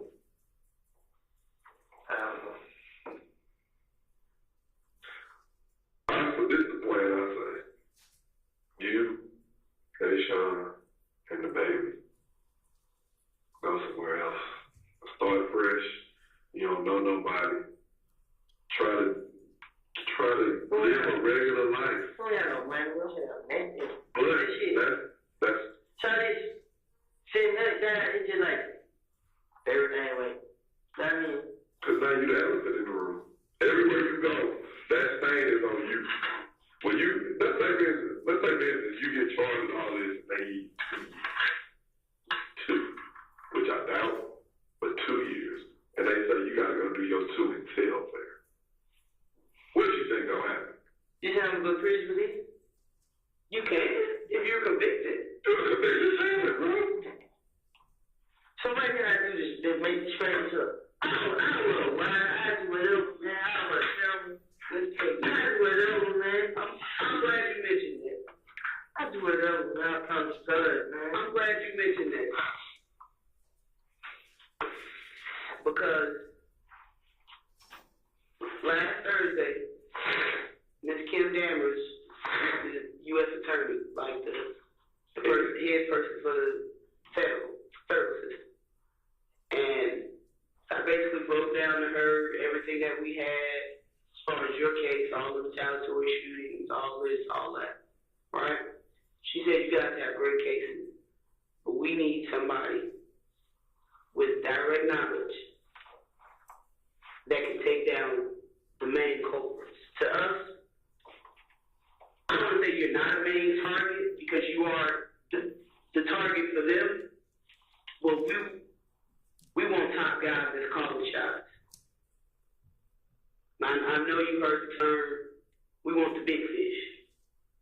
And sometimes to get to the big fish, you got to dang small fish in front of them for them to come, for the fish to come. So, if that's something that you want to do, because our case is sealed with you, like it's not, you know. Of course, we would like to, you know, solve some of these retaliatory shootings and all that stuff, but as far as your faith, at this point, you could. And the only thing that may possibly help you is you helping yourself by speaking what you know. Right. But you know what? That's not sharing. He on the same level as you. Basically. I don't consider Shannon a big fish. Like you said, he a gopher. You understand? And that's the way he's less, in my opinion, he's less than what your status is. What I need to do. I want to know what the fuck Thug doing. I want to know what the fuck goddamn where his money is from. If they got to get to Birdman, it will talk about damn Wayne Buzz. I know.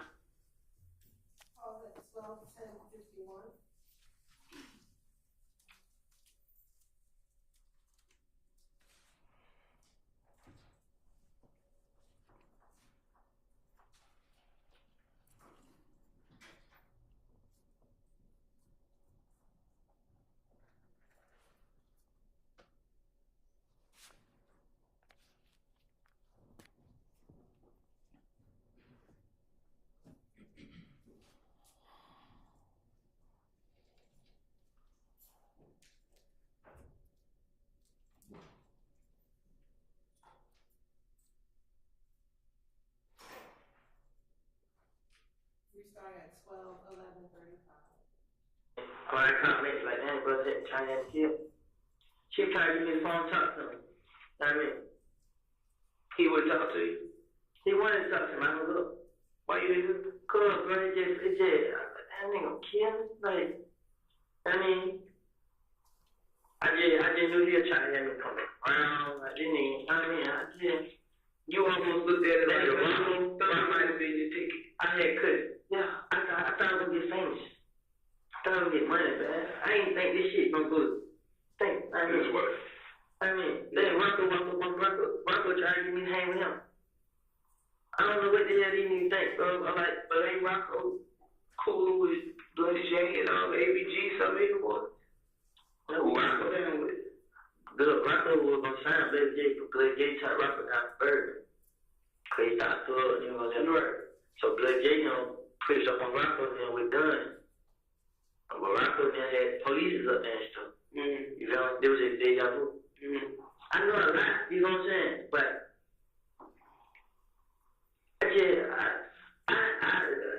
y'all just help me, man. I help you, but I don't know when you help us. I just don't want to be these niggas. Like, at first I was like, man, they gonna do it. I don't feel like it no more. So, when did this change? When I see my baby smiling, like, you take it right there first, like, you'll see how happy she get. That shit, they make me feel like, You got something to I'm live not for. that she was like, hey, I'm like, she almost talking. That's the reason to live. I mean, so like, listen, when I heard he gonna kill me, man, I know a lot about the nigga. I mean, I know about the other people he had killed. You know what I'm saying? Like the nigga on gangster. I heard about him now, you know what I'm saying? I heard him kill my own mouth. You know what I'm saying? So when I heard my name come up in this shit, You take it as I know you're not saying. You know what I'm saying? You talk about thug. No. You talk about gangsters. Got killed. The blood nigga who Blood J brother paid. Oh yeah, like it. Yeah. I heard about all this. You know what I mean? Question is, what you gonna do about it though? What you willing to do? I would help y'all to keep me safe. Listen, you're gonna have to look at everything in the wind. This life and all this shit, cause it ain't no coming back. So you gonna help me. You gonna help, but you can't be going back and forth. It's either you But you ain't with going us, back and forth. it's either you with us or you with them. I'm not with them. This. You saying that now because you're gonna cook. I called this monkey else. I called you plenty of times. It wasn't from an unknown number. I called this son from. You had a house. What's the number? It's 291. I can't remember the last 4 digits, but we got to save this shot from up on the OG. I have called. I called you plenty of times. You know what I mean? I called just let you know what the J spot was. If you call me and I think that they bring the stick out. You feel me? I knew they had guns in the night spot. That's up on Smith Street. Yep. I mean, this same day he pulled a gun out. I mean, he just like, y'all gotta move. We ain't going nowhere. Like, I already left. I thought he was calling from here. Yeah, okay. So, I mean, but if you like this, man, if you keep me alive, man, just out of jail, I promise you, I'll do whatever you take. How can you keep you alive if you going back over there? We can't. I'm not posting up in the cabin here with you. No, I had it come there with, I still stay with you. Yeah. I'm telling you what I still say with you. You know, you are shooting. I ain't even there.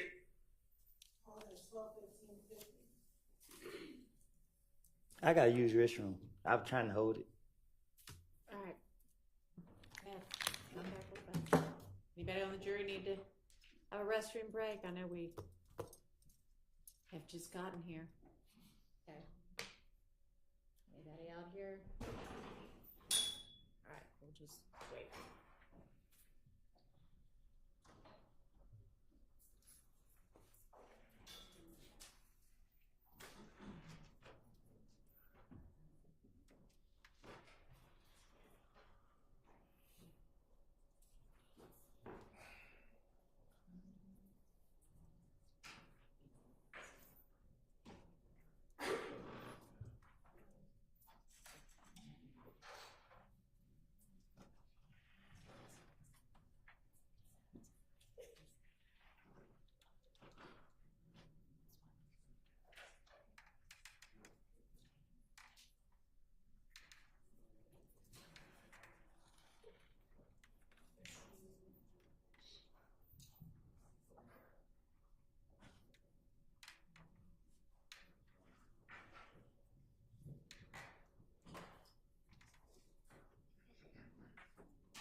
I know. Like anytime kill, bro. You know what I'm saying? Mm-hmm. So, I just like, it's like I said, man. Like, what is he following on? Yeah. What is he following to all this? They thought to try to get him to be with him. Be with him. So be trying to get you out of the now. Trying to get them all. Mom, they trying to get the other niggas to be with them. Yeah. They had it going when I was locked up.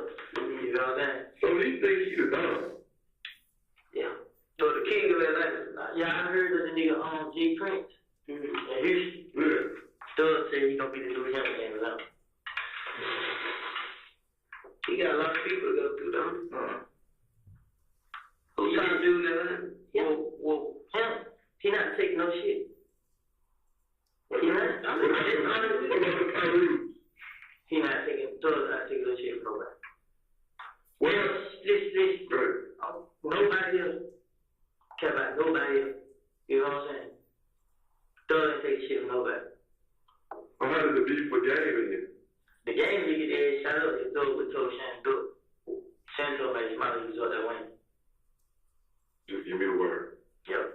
And dog told him no. Say turn on the GD, I can't Nipsey Hussey, something like that. He ain't beef. You know what I'm saying? He stopped.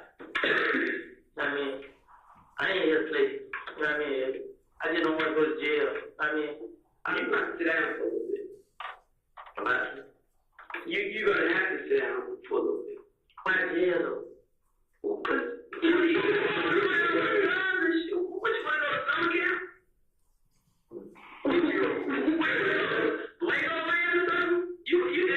It ain't no other choice, because I told you last time I saw you. I said, you gotta leave shit alone. I told you that at the dump when we drove you in my turn field. I said, at some point, you gotta stop, and you not. You thinking in your mind, listen to me, gun that you found my house wasn't bad, bro. You thinking in your mind because you was doing so much, and now you didn't calm down a little bit, that you ain't doing as much, but you still doing shit. You understand? You still did it. I haven't listened. I understand what you say. I've done so much. I calmed down. Listen, I haven't. There's nothing like, guess what? I got out of jail. That gun that y'all got, that gun wasn't justice. Which gun? That's the one y'all got in the house there? That gun wasn't just like, I mean, you can come pick that gun up. You know what I'm saying? They get that gun back. But while you were in jail, you don't know what has happened with that gun. But what I'm saying is, I know who had it. You know what I'm saying? They gonna have to take it up with them. Right. You know what I mean? I'm not, like I said, like right now, I'm not trying to go to jail for that I ain't do. I mean, well, the thing that you're going to jail for is what you did. You had possession of that gun when you know you wasn't supposed to. When did y'all find that in the house? In the kitchen. In the kitchen drawer. Right where you were. And you got, we was in the room sleep. Where did you get taken into custody at? They told me call out the door. I was dead on the floor when they came. My baby mom was out there, they had to pull. She opened the door. I'm like, let them know we got a baby in here. I mean, so she told me, she opened the door for them. I was laying on the floor, my hands up. I thought he was going to come in and get me. They like, call out. I called out. I mean, I didn't have a gun. I didn't know there was a gun in their house. I promise you. Well, like I said, one thing I know is investigating with that gun. I know. But Johnson, y'all be telling me, can y'all at least investigate it before y'all charge me with it? Yeah, we're not going to do more stuff to that gun. But we gonna get to it. You're going to jail for this brown. Yeah, for the gun from the dump Boston. But we gonna go, and like I said, work this auto case for Buckhead, where the laptops and shit was found at where y'all stay. You understand? You just said whatever about Bobby, then we gonna work all that out. And then the other issue with the gun at the house today, we gonna work through all that. And then like I said, you got this warrant from the city for traffic stuff, riding the damn four-wheeler. And then you got the issue, like you said, I didn't see that Henry County stuff you was talking about. That didn't pop up. But whatever you got going on with Henry County, and when we clear your name off the system, it automatically gets a call to your PO. So then you dealing with that. But like I said, it's up to you. you on what you want to do. And I can't promise you anything to say, I'm going to get you out of jail, I'm going to do this, I'm going to help you, but you gotta give to get. You know how that works. I'm going to give y'all everything y'all want right now. It don't work like that, like right now. But if you want to tell me something, so that's on you. What matters if y'all be done? So y'all what matters not just to us, but to district attorneys and the U.S. attorney is bodies. That's what over everything. Fuck drugs. Like if that shit matters at the end of the day, what helps is bodies, because we don't want no murder. So I think y'all with it. With what? With the bodies y'all have me with bodies. Yes. You got a lot going on right now, but that will 100% come from me, and I ain't got to say no lie. I'm gonna say, yeah, he told me this. That was Thorpe, who I was just talking to the investigator of Tanner's nut case. Like, you got to help the bodies. We care about bodies and large amounts of guns. I'm not talking about this, oh, this guy keep a pistol. No, I want a whole bunch of guns or some bodies.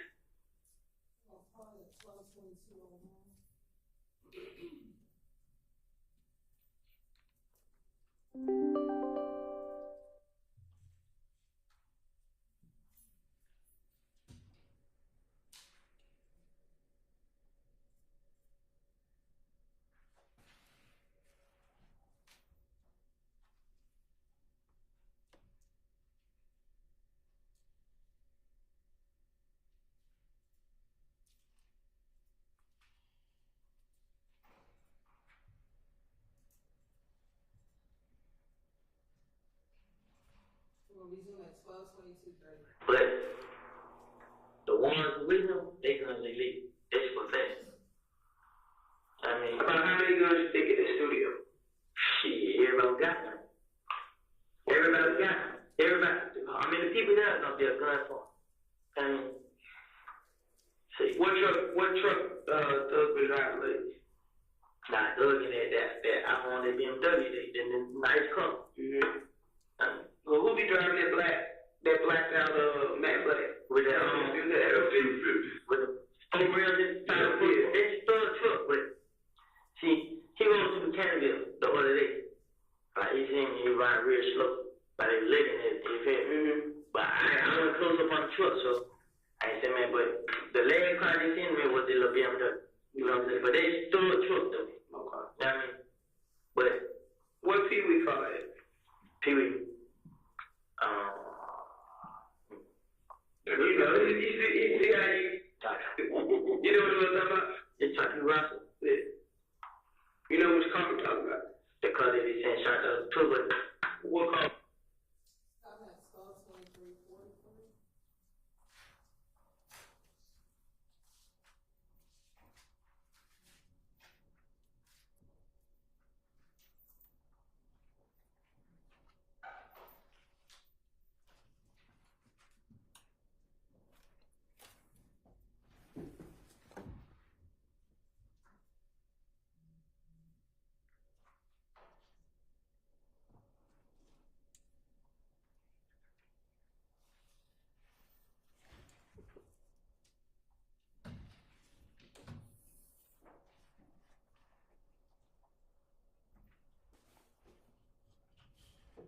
Resuming at 12:30.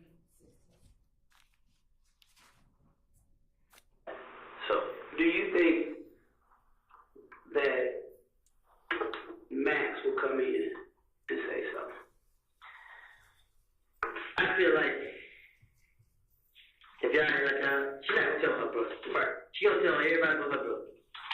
So I feel like if y'all scare her up, I mean, but she is scared. Some chicks ain't really scary no more. Like, you know, she got a smart mouth, so she might not be. But Shannon, he feels Dora. He fears Dora. Why? He thinks she'll tell him. And Dora is the other. Her name, she good dress Dora on Instagram. What is it? G-O. Good dress? Yeah. Dora? Yeah.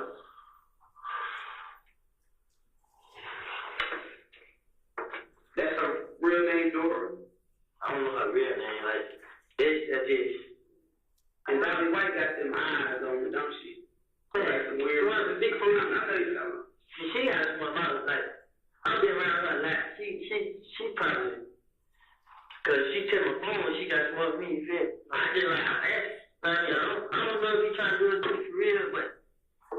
just know he think he's talking about the real life. You know what I mean?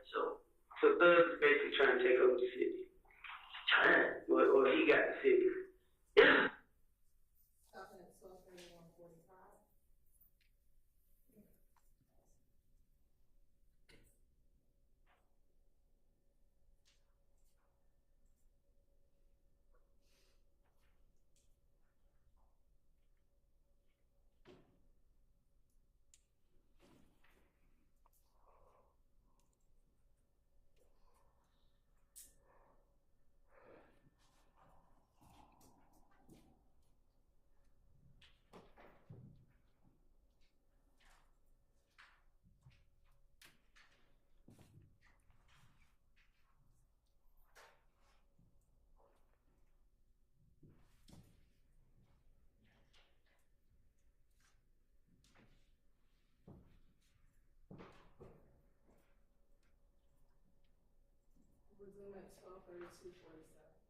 They play a dirty game. Yeah, they play a dirty game over there. So I'm not used to this type of shit. So I don't know what's going on. You lost to your friend. Huh? You lost to your friend. No, they said we wasn't ready like how they ready. I mean, they hang together, and rub each other hard. Shoot up each other's spot. They don't know how to see each other now. So, but.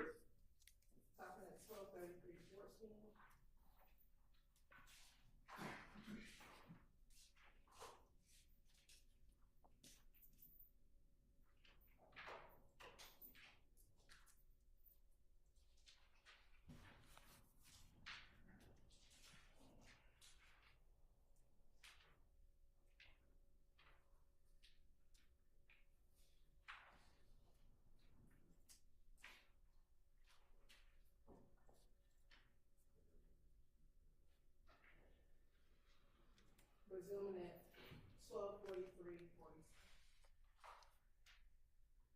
Why are you still in the club? I'm really in the club like that. I just went out there. That's for what? Remember we had to do, man. Like I told you, I ain't gonna argue with this shine all the time. And then I did one thing like, sure, I got the club. I'm already in the house. You know what I mean? In fair lane, drive fair that way. I ain't worried about nobody shooting me or nothing like that. So.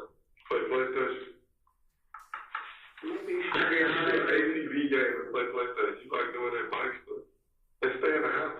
I do stay in the house. I stay in the house with a whole thing to me and this son just get hard. That's the only thing make fun do we get hard. I can stay in the house. But for you to take care of your baby, you ain't necessarily got to be with her. Right? But I just feel safer with her. Like, safe from what? She did. But you know she gonna be there. It's a comfort zone. Yeah. Like, I mean, yeah, she knows she ain't gonna do nothing to hurt you. Like, she don't even know that stuff. So that's why you say you feel safe, because you know she gonna be there. I know it's not you, basically. That's understandable. You know you crazy. She ain't gonna put my hands on her and like that. I ain't saying that. I'm saying she knows you about that action, because she ain't even gonna try you like that. Because the lady just out here telling me, you been doing you, so I'm going to do me. And I just try to prove to her, but I understand, I mean, I haven't been messing with nobody, like, I mean, that's why I try to take care of them too much. How far apart, as far as time, is the new baby and you and Deshaun? My baby, with Deshaun. Your baby? Yeah, I got my baby with Deshaun. She's premature, so she's supposed to be born like August. But the other girl baby born in March. So the other girl baby is older than you. Yeah. I mean, so. But you were with Deshaun, like y'all was in a relationship. Yeah. She asked about it, but I had the money then, so I paid the girl a lot, but she lied to Deshaun for me everything, but yeah. When the girl had baby, she just like, get it. I mean, I went to the DNA test. I told this son, like, man, shit, baby mine, bro. Like, I mean, you gonna leave me with her. She got mad at her and everything, but I found a lot of gifts and shit now. When I knew she didn't find out, I just got them trying to make it better.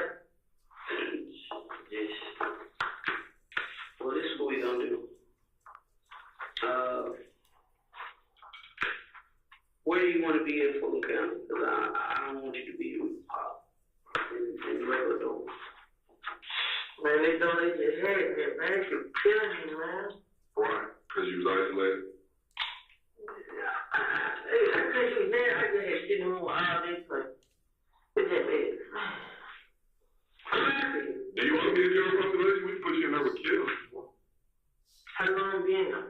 I don't know. I don't know. You won't get a bump, so. I gotta talk to the powers that be and see what kind of game plan they want to come up if you really trying to help yourself. Can you? I promise, God, I have all the years up to a monitor, man. I go where you at. I can show you what the gun is. I all of it. You gotta be patient, though. It don't work quite like that. I ain't just been in jail, like that TV shit. What did you think was gonna happen? I just thought you gonna write you a ticket and say I come to court for guns. You know what? Thanks, Woody. Appreciate it. Cause I told you then, you need to tell me now if you came in with this gun. Don't know about it. Listen, I wanted to, but I just kept thinking like, man. I messed up. That's hard to say. I think I jail. I wasn't carried to have a gun. Just didn't need call. Nothing. I was getting rid of it. You have an explanation for everything, but if you don't give an explanation and leave it up to people to find out on their own what's going on. What happened when you walked in the door at the gym? I walked in the door, right? Put the bag down. No, I mean step by step before you got to put the bag down. I walked in the gym. What's up, boy? Yeah, everybody. Got that stick, boy. I bed now. Who did you tell you had that gun? They shot us. I need to come pick the bag. I mean, yeah, well, I'll pick. I'm like, yeah, you know, I started laughing when I looked in. I mean, but that's a real little brother? Yeah. Cool. But did you tell anybody else? Cause I wasn't, getting rid of it. I'm just, then, I was saying this, well, like, then what the hell take these niggas so long? So I keep deep running in the gym and running the house. Let's see. Yeah, I'm like, what the hell this nigga high for? I'm like, shit, he probably wasn't no dude. I'm like, I'm playing this spot. I see police come in. I'm like, damn, they be for deep. You know what I mean? So, I'm still playing this spot. So I see police keep looking at me. He just walked over there and just grabbed me, man. I'm like, what's on? Like, it's your bag. Like, man, I just got to jail, but these brothers just came in like 5 minutes before him. Why they Sean brother, man? Who? They Sean brother. Deanne? Yeah. Is it Deanne or just Deanne? Same last name? I think so. That's his real name, Deanne? Yeah. So he can give us the story that somebody else is coming to get that gun. Did you tell him that somebody was coming to pick my gun? I never told him it was a gun in there.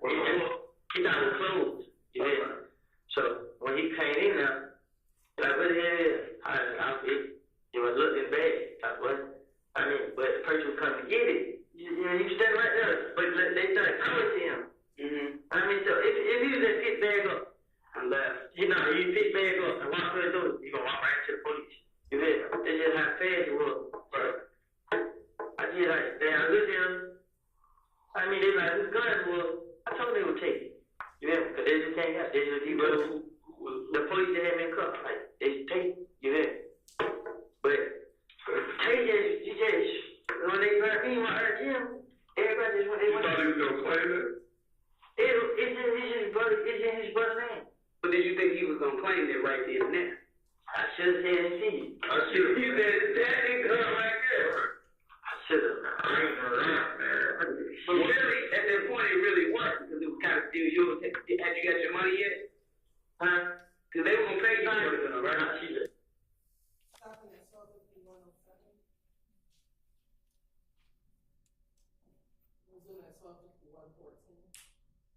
Every time something happens, they call it too. Huh? Yeah. So every time something happens, somebody will call it do it. Like, you go get the gun, you get it. So that's what I'm saying. If you came in and the only person you told was that you had to have said something to somebody else. No. Like, you need to really think about it. Because I don't think Deshaun brother would tell me. No, he ain't. Right. Who you think told him? We got a call. Yeah, that's what it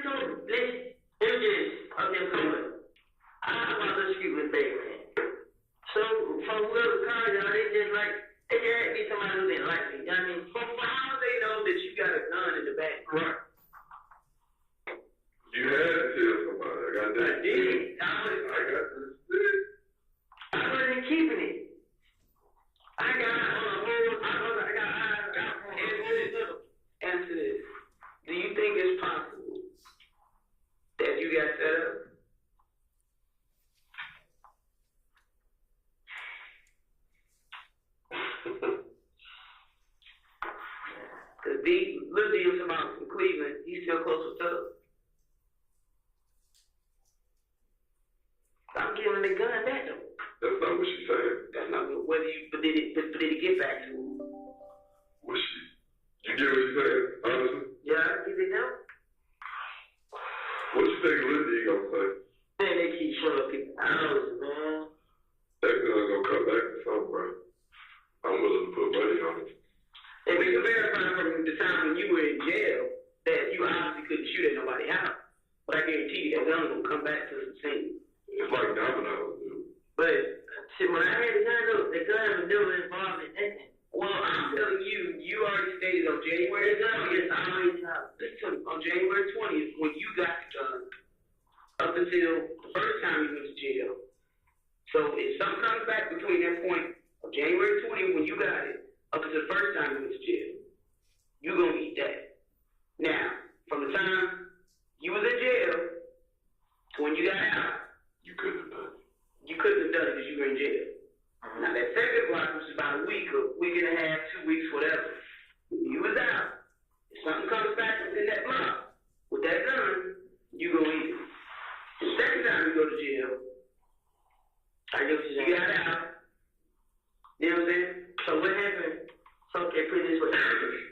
Okay, call 50 Chubb. I got a warrant for it, so I'm chubbing. What happened? When the gun come back on something that happened when I was in jail, and y'all see that I wasn't the one who did. We need to do a little further investigation. Who did you give possession of that gun to? Shannon had possession of it, but already Shannon had possession of it too deep. So both of them have to come in and say something. It's like a domino. That's just how it works. Really, the gun's not come back on there because they already did got the gun was sitting. So you said that's what they told you. But do you trust them at this point? If they got a fucking stick and they in the middle of a war, they ain't gonna do nothing. What do you think Cleveland Avenue Lil D said when he found out that gun came back to us saying, what? That ain't it? I know that ain't him. I know he the one that it's in his hand. So you got some explaining to do. All I know is that Bluesy put how much down when his mama got shot? 20. So he done got a little more popular since then, right? So that number might have went up a little bit, right? When the word get out that what? What you think gonna happen? Man. We purposely had them put people out the courtroom because we didn't want certain shit. Just for preliminary hearing, because we didn't want certain shit. My son's sitting there like this. Get the fuck up out of this dude. He just put him out the courthouse. But just the D. Conley told Shannon he that the judge said they want their case number by the end of the day or some shit like that. Shannon never knew that. The D. Conley told them all that. Those are the D telling me. So that's what I'm saying.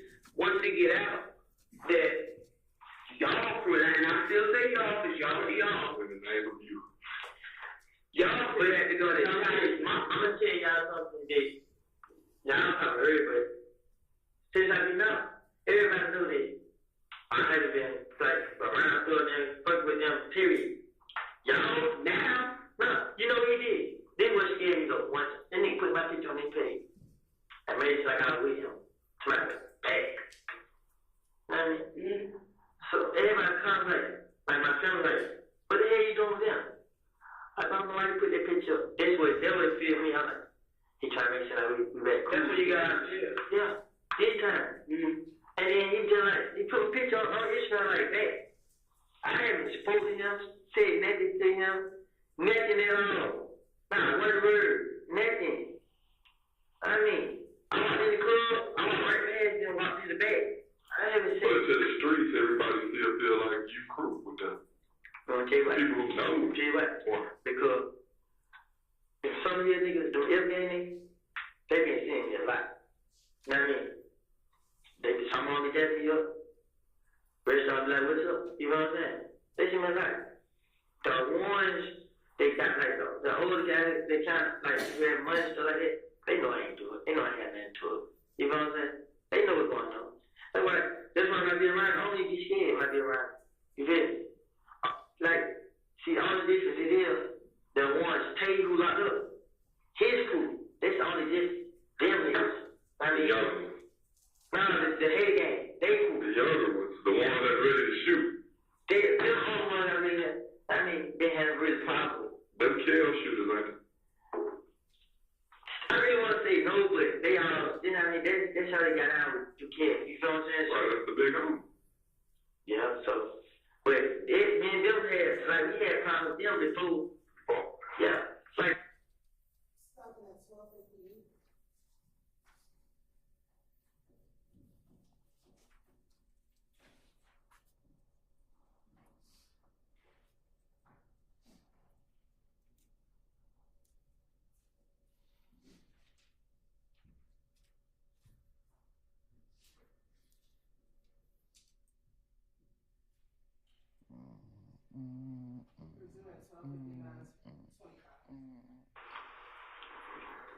What you want to have? What you want to have from this point forward, basically? Since I told y'all about me, man, I gotta be real, man. Y'all gotta get to me, man. Y'all gotta lock them up, cuz. Who do you need? Y'all gotta get started. You the key. Told her I'll help y'all, but I mean, y'all have to. Absolutely. Like if you give us something to go off on, then see, you think you know if anybody, I'm gonna do my job. I ain't got a problem with it. But you're gonna have to be honest and you're gonna have to say your role, how you know, like you just gonna have to put it all out there. Because half truth is still a lot of me. But I know I say this. I know a lot of people don't have something to say about this stuff, but I know a lot of people been, and besides that, I know if I go to jail, I'll go to prison, man. Like you said, they gonna do me like they doing nothing, but I'm trying to avoid it. So if we jail, I ain't trying to send in the jail where I was last time. For family. Yeah, I ain't trying to be sitting down in that holding tank by myself. I'm crazy, folks, man. They let me out an hour, sometimes don't let me out a day, man. You want to go in the dorm? But if you go in the dorm, you're not safe. I know they jumped on the D in them, but. What they jump up for? Kel them did. Why? They say Kel one with a screwdriver. Say the rest of them just beat him up. And the decon said he's him. Do you feel like your life is angry? In jail? I know it is. Even in Henry County. In Henry County? They got folks down there? Them niggas know me down there. You all over Instagram and shit. I know, right? I try to fight like that. I be stressed. I try to fight, I try to hide it, but I can't do nothing. Like, I just went in and said all these. It ain't no use to start the hell with it, man. Like, cause guess what? I can tell you everything and can't nobody put me on no scene to nothing. I ain't done that to nobody. Can't nobody do that to me. Man, I just know if I just keep going, ain't no telling how long I can send that right speed. Man, I really. Eventually, you're going to get possibly transferred over. She going to come get you. I just want to be in jail, man. Unfortunately, I do it. I do whatever. I will. Why? Like I said, I go around through it. Like when she's just, I'm like, they're gonna talk to me. I know it ain't nothing me to get back in with. You know what I'm saying? I find out what the truth did, who he did it with. I find out everything. And all that's great, but you know what bothers me? They done doing something to me. No, it ain't about them doing something to you. It's the fact you ain't gonna stay clean. What you mean, trying to understand? Let's say, just hypothetically speaking. Now, I'm gonna be real with you. The one thing I know, I don't did all this. One snitch, I will snitch. I ain't no coming back. I done told y'all all these right here. I know I'm not surviving nowhere else. nowhere else like what? In jail. So, you think I be trying to be out here doing stuff? Listen, when I was out, I wanted certain cases, putting pictures up because I was trying to prove that I don't know snitch. If they were thinking that of me, they just like, they still acting normal and stuff like that. I don't even did stuff like that. I was being actually, I spend more time with my baby and the mama more than anybody. All the time not with them is when we get hurt. And guess what? When we get hurt, I just go hang with him. But I promise, from this day forward, man, I want to break no more law ever again. I just need help. That's what it's help. I just need my ID, and that's what I want you to understand is it's hard for me to put my neck out there to say that I'm out for a person 100% when opportunities have been given to you. Hold on, I'll let you speak. Opportunities have been given to you several times by me to just tell me what it is. If I find out later, I'm going to look at you differently. You know what I'm saying? So I can't sit here and say that. And I'm not saying I believe what you say, but if it, just hypothetically speaking, we get to the point where, let's say the U.S. Attorney wants to wire you up, or mic you up, or, have you make some calls, or do whatever, I can't fully say that I would put my neck out there to save you, because you've not told me the truth too many times. But have I lied to you? Not telling the truth and telling the half-truth is a lie to me. Well, another thing about this, though. You said it on when you was up, or what? You said you didn't have it. And you never asked me. You asked the other person the other part. Now, that's not it. Now, I'm saying, when I was coming, you didn't say that about the gun. You just talked to me about everything. You didn't say nothing about the gun. That was my purpose coming out there. You didn't say nothing about it, though. You said, she would have asked. Yes, she did ask you. She would have asked you what it I know that. She would have asked. I'm not going to put my head down, but what I'm saying is, like, out of everything. Like, before you get me in whatever, I try to contact you. First time I come to car, I look to see you.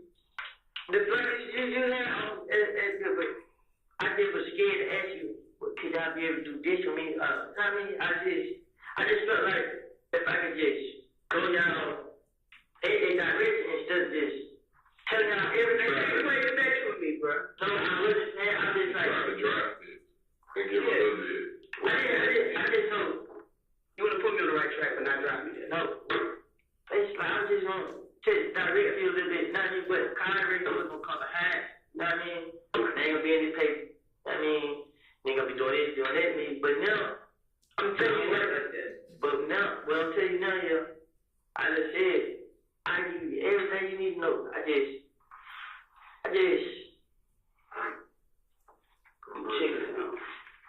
want to, like, now I'm asking, like, just help. I mean, if you can help me, I ain't saying because I'm in trouble now, but I really need the help. Like, I need it. And if you can help me, I promise you, I'm going to sit right here right now and give you stuff. Like, I'm telling you, I'm not just lying. If you want to check channel right now, I can tell you exactly how to do it. If you not, there's just anybody. I just want to help. It doesn't work that fast. Like, you can't sit here and tell me something, I take your word, and I go get warranty, but we share later tonight. It don't work like that. You know that. I understand. But, you know what I mean? I'm not going to back out on it. If you help me, I'm not going to back out on it. And that's my word. Everything I done told you, if you can help me, I'm not going to back out on it. It's just the end of it. I just need help with it, and then that's all I need. I don't want to just be left out there by myself. Like, and I get and I understand that. And if you're willing to not only help me, but will help yourself, but help me in this process, I'm gonna help you get it done. I can put you in places with people that can make it happen, but you gotta be 100% truth. I promise I will. I ain't no, like, listen to me. Half truth is a lie. I'm gonna tell the whole thing. Half truth is a lie. I'm gonna tell the whole thing.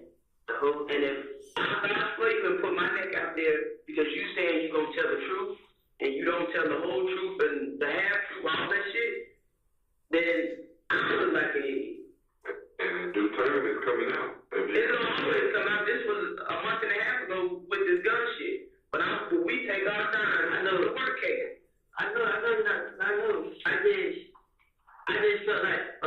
gonna tell y'all this, then y'all gonna let me go. I'm gonna go right back out there. You know what I mean? So I just kept looking at like, but it's been plenty times I be wanting to ask y'all like, could y'all, you know what I mean? There's nothing wrong with asking for help, but you can't have one foot in and one foot out.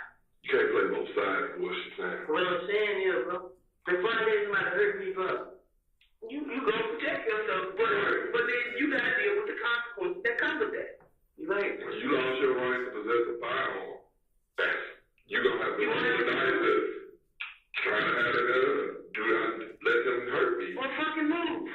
But, well, I mean, the biggest thing I didn't want to do was somebody did, you know what I mean? I understand. But, and I know that. I know I messed up, you know what I mean? And all this year because of those, like, I wasn't on this path. I wasn't nowhere going this way. I mean, I wouldn't be locked up. Going through none of this shit. Yeah, that nigga they never just planned. He was chasing your dream through his dream. Yes, I actually was trying to just be rich, like, you trying to get up. Free, right. Then he was this, then he know it because he was happy. He was this. Now, the other thing about it was, like, he introduced me to a lot of people. You know what I mean? Like, I was being there. These people still remember my face.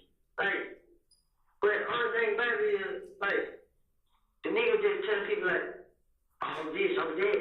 And that shit I wasn't doing. You know what I'm saying? Like, but I tell people you basically a goon. Right. Yes, like, I just let him do it, and then when it came down to it, you wasn't ready to do no cool shit. No, he just used me, like, he put my face on it, but got you doing it. You feel what I'm saying? And then, when I got with him, that wasn't what it was about. You know what I'm saying? When I first got with him, I was just so excited with the shit I was seeing. You know what I'm saying? He seen it.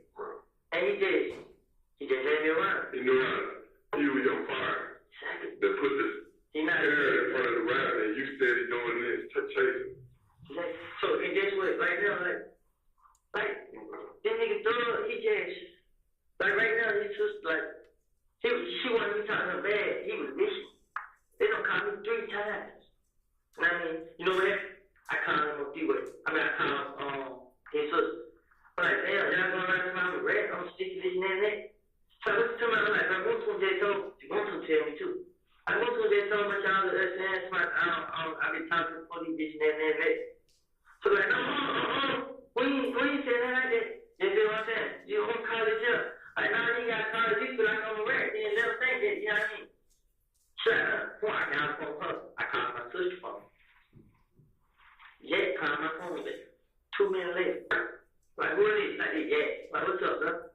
I ain't got to get nothing. I already called him. He's like, hey, what the hell you got going on, bro? I cut my lip, man. I already got me. I don't know what y'all got going on. They somebody all y'all in the studio somebody. I'm telling them this and that. I mean, what's up with that, bro? He's like, I don't have to take the issue, bro. You know what I'm saying? I know you, bro. I mean, I know one thing about it. You ain't gonna tell him. You know what I'm saying? He said, Moonton come back to the studio telling Thug now that I keep talking to the police.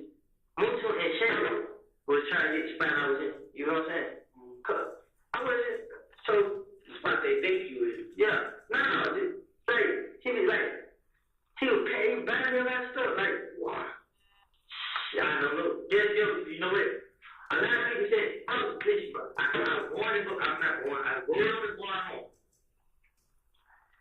I never had, like, I go anywhere. You know what I'm saying? They promised it and just started. All first I had problems. So it don't make, with all that being said, it don't make sense why this man picked you out of everybody. He just did crimes, he just did shit on Cleveland Avenue. Why he picked Lil Woody? Like, what loyalty does he have to you with that? He feels like right now he got to take your ass out because you know a little too much. Everybody knows too much. No, they don't. But everybody ain't targets. Well, not like you. I'm gonna tell you why. Because you're running my life. Exactly. That's what I was saying earlier when I say you contradict yourself to say that you ain't did nothing, you ain't this, you ain't that. But this man taking you everywhere you go. It keeps you right there with him. I'm being honest with y'all. I'm not really. When they come at me, I had people that kept me. You know what I'm saying? I mean, I feel blood, more, crip, G, well. You know what I'm saying? Ain't those do that. So So if I let somebody hurt me, I got people out there that'll do something for me. Nah, you'll do it yourself before you let somebody else do it. It wouldn't mean as much. Yeah, I will. No, I'm saying it wouldn't mean as much if you. If a person can't hurt me, like when they came to my house and tried to meet my girl in my bed, I was coming to the edge. And I was gonna stop. You know what I mean? So when did you stop? Well, I went to jail that day. Thanks. You gonna say why I stopped? Cause it shit hurt me. What? I started jail 3 weeks. Listen, I started jail 3 weeks with that on my mind. And you know what I did? They had me in a room. That's what I lose my mind. Do you want to go there again? No. You want to go in general part? I don't want to go there, period, but I really want to jail. I'm listening then. Yes. Alright, we gonna give you what's the day? Wednesday. I guarantee by Sunday even before then, he gonna be like, get me out of here. Yeah, but I understand. I know you're gonna jump on me and stuff. You want it? No, I don't want it, but that man, listen, I'm like, man, I Get your mind together. You gotta get your mind together then. You charge, you not going anywhere, so you need to get your mindset that I wanna be there for you. I know that I'm going to jail. But what I'm saying is, man, that he went going, he said, oh, man, I'm saying, oh, man. it ain't over with. It ain't never over. Yeah, no, I'm just right now. And I mean, I said, I promise I went back out next. I mean, I'm fine now. Like I said, man, if they was to keep me out of jail and if y'all can help me, man, I promise you, you gonna throw up, murder, man, can't say any one of them. I'm gonna go right there and do what I have to do. Right? I'm good with anybody. Now, even all this shit going on, I mean, it's 2015, 1:16 p.m. You made that, right? I put on my own soul, I mean. Okay. Who shot Trivia in the house? Never find out. I don't know who shot. You did? No, so I don't know who shot. You? It wasn't this. It wasn't. And you know why I made it one too? What? Because he know it wasn't me. He still let her put my name. You know what I mean? He dropped me my baby off in this son and went to a chance to do baby off. And walk off. The truck, once we had a truck that day, he dropped this off. Yes, he did. Are you sure you? Oh, now you shaking head. Once we dropped this off. And he let Trill come down here and tell the police that I talked to him. He told me, don't go. I said, yeah, no, because one thing back. How I been shot up? They can check my name for residue. You know what I mean? I can prove that I ain't done it. I can't right down here. You know, he did. Power told the door. Forgot without a question again. It take a lot of these doors to leave me alone. I mean, nobody hurt me when I heard they ain't gonna kill. Damn. I mean, this week, you know what he did to me? He gave me $300,000. The whole. And he left. Came back. And you ain't get none. I don't care about money. I don't. You care about some money. You be contradicting yourself, man. The nigga was giving me money. You know what I'm saying? I didn't need that. I did it. But when I went to jail and he didn't help me. You just said the most amount of money that they gave you. But he left you with 300, and I guess he came back and gave you a 1,000 again, and you was good. That nigga ain't giving nobody no money. Shit. Right. He gave $3,000 money. Yeah. What about Duke? No money. What is Duke role in all this? He get a lot of money. About $5,000. Duke is Jack? Nah, Jack is Duke is two different people. Okay. So Duke with the Duke is the one. Jack was the Yak guy that's there. Okay. But it's just, why is he so loyal to you? Because why? Jack goes up to me. Shannon goes up to me.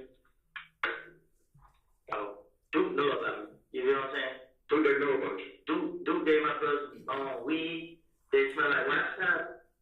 And when he came back to get my brother smoke weed, we took the weed from him. So he know you about that action? Oh, I ain't scared. Yeah, you ain't no hoe about it. Nah, I'm not. And I don't believe you are. You know what I mean? But the story didn't keep making us come back to this point is you keep selling this, he just loves me so much and he takes care of me because, no, he takes care of you because you his fucking dog. They ain't get shit when I was trying to tell him. You know what he said when they asked me to get someone to gun? Y'all got me fucked up. That's how I think I am. So throw this shit. Oh, you talking about the Quindarius? Yeah. Somebody just he changed his name. He ain't flying no more. No. They just like good. They saying fuck all this, bro. I mean, Scared dog. he got us in this shit. Y'all got yourself in this shit. Yeah, you're right. By letting this other man tell you. Yeah. You a grown ass man. You got to stand up to you and yours. Honestly, the only reason he got me in it because he put my name in his song and he got everybody thinking like this. But you know what happened? I haven't been doing this, I haven't been doing that. What's new? What am I getting new for? What is that? Sometimes what's new? That's like, oh shit. What's the same thing? I'm you. So, I don't understand what I'm getting at is on the news, when you watch the news, it's a lot of bull crap, but it's a lot of truth in every story. Right? So, your name ain't just coming up out the blue for no reason, bro. Just told you, man. That's what you say. I think it's a part of truth in everything you say, but I think it's a bunch of bullshit in a lot you say. I'm gonna tell you about this. What? I'm not doing that when I got to like share with you. But how he gonna be the only one busting? He gonna start calling you a hoe. So you finna tell me that you tell it, you and the Nikian ain't doing nothing. So Shannon's like, watch out, dog, I got it. Hey, y'all, she ain't gonna bust it. And I'm just gonna let her be like a bus, G. Got 3? Yeah, tomorrow. Shot 3, though. Yeah, 10. Huh? It's always shot 3. You wanna tell you why it's that shit? Because we stick together. Exactly my point. I know. But you wanna tell you what? What? Shannon took over that. What I mean? Shannon came out to me, he took it around with. So Shannon basically knew you really wasn't truly about that action, and he was, so he wanted to take your spot. Shannon got mad because I didn't like her go. You know what I mean? Shannon just has, he still got too much proof. What do you got to prove? What was that, 121:13? Resume at 121:18. Home ain't got no money. I just asked my $10. You know what I'm trying to tell you? That man went on 30 day tour, came back with $800. That's crazy. You're not listening to me, man. I have no reason to lie. If I had something I ain't told you as much as I said, what the hell I got locked on them? You were relaxed. Nah. Come here, you say. Ain't no trick or nothing. Nah, it ain't that. I'm getting serious. Like, tell me that. You don't want to eat nothing? I'm hungry and I got butterfly. I can't eat. Get the boys on back. Get the chicken sandwich. You know what I mean? So. You eat it. You don't. You already did rice street. Fuck it. Man, I'm trying to avoid all this. You know what I mean? Like I said, whatever y'all need me to do, but I'm not scared. I'm not scared to do it, man. It's all. I'm not scared to do it. If that's what it takes, I'll do it. I'll go right into it, no problem, man. We're gonna take a little break, bro. All right.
stand up and stretch.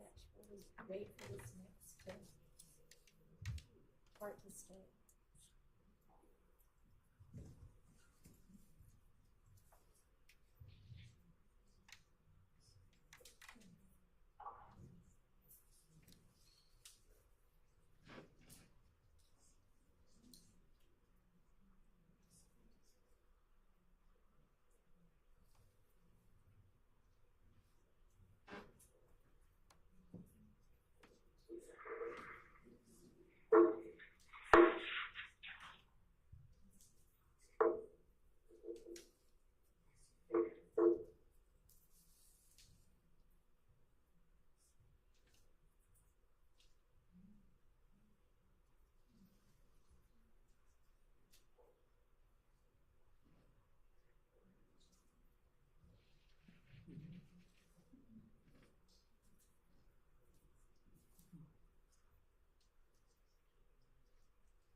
Your Honor, there's a 45-minute gap. There's some certain excerpts here. However, we are going to fast forward and come back to those 45 minutes. What's in that 45-minute gap? Okay, I'm not sure what you mean by that. So right now we're going to fast forward to 2:01:21.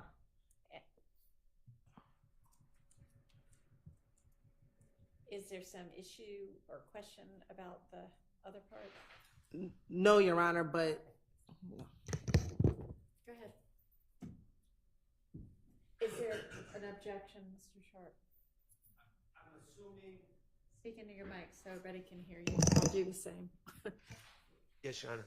I'm assuming the state is saying that they're going to fast forward to the next time Mr. Copeland speaks. Is that correct?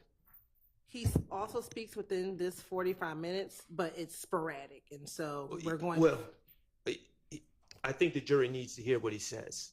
Oh, okay. Well, we can sit. Well, I'm not trying to make, this is the state's evidence, and I'm not trying to make anyone sit for 45 minutes, but I want the jury to hear everything that Mr. Copeland says while he's alone. Okay. Are you planning to play it at some point? Your Honor. You're going to go back to all his little, everything he says in that 45 minutes. We just, yeah, as long as they're going to play it. I don't know why they want to play it out of order, but whatever. That's fine. Thank you, Your Honor.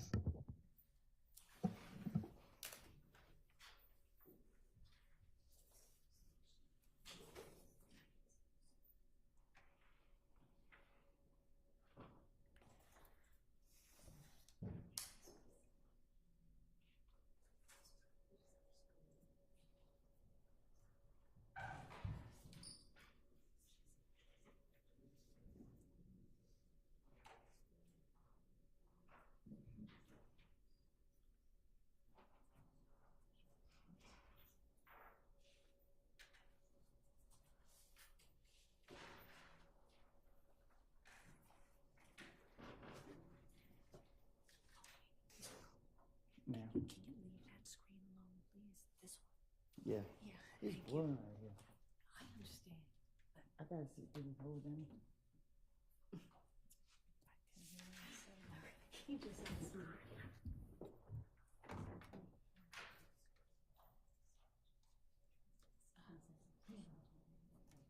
I can go see that then.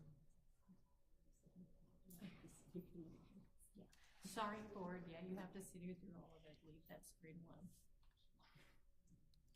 I can use my phone. No, you cannot use your phone. You just have to sit there. Sorry.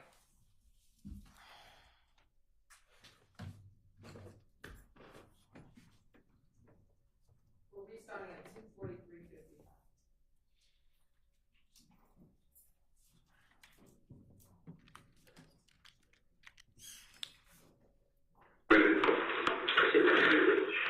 You know what I said? Let's put it to you know mistakes. Oh man.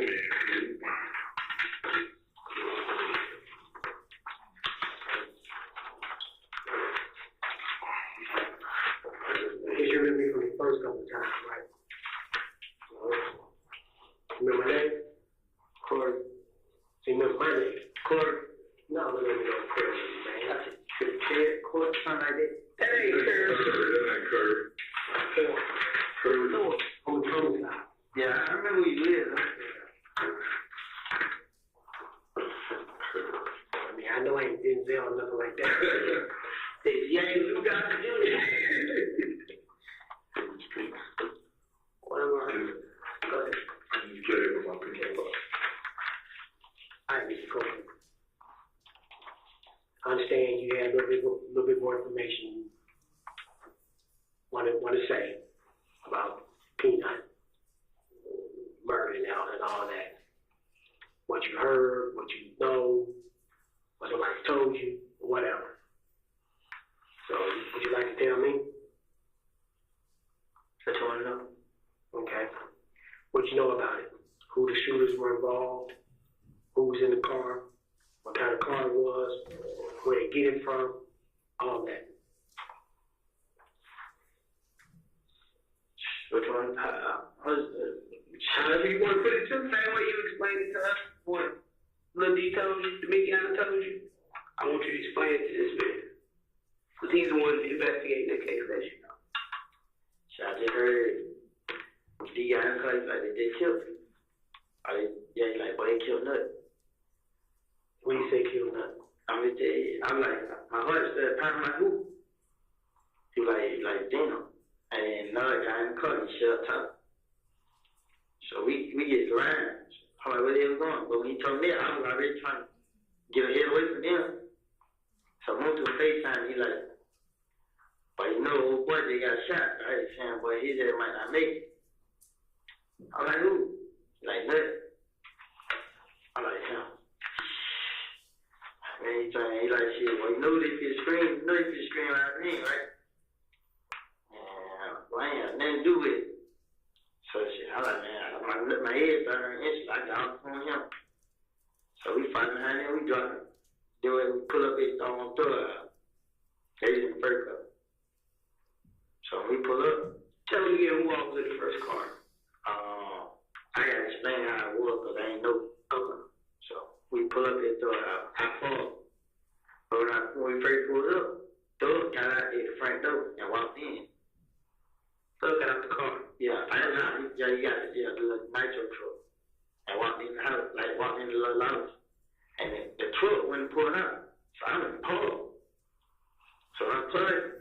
Now they got cut. And me now didn't cut. Now they got cut. And me did get up. So now they get walking in front. But Doug went in and they opened the side. So then we walked to the side though. Shannon and Yak coming like up the sidewalk, like they got dropped off my corner. So we all walk in, boom. So nobody's in there, everybody's real quiet. So we get up in the apartment we stay in, whatever. Goddamn.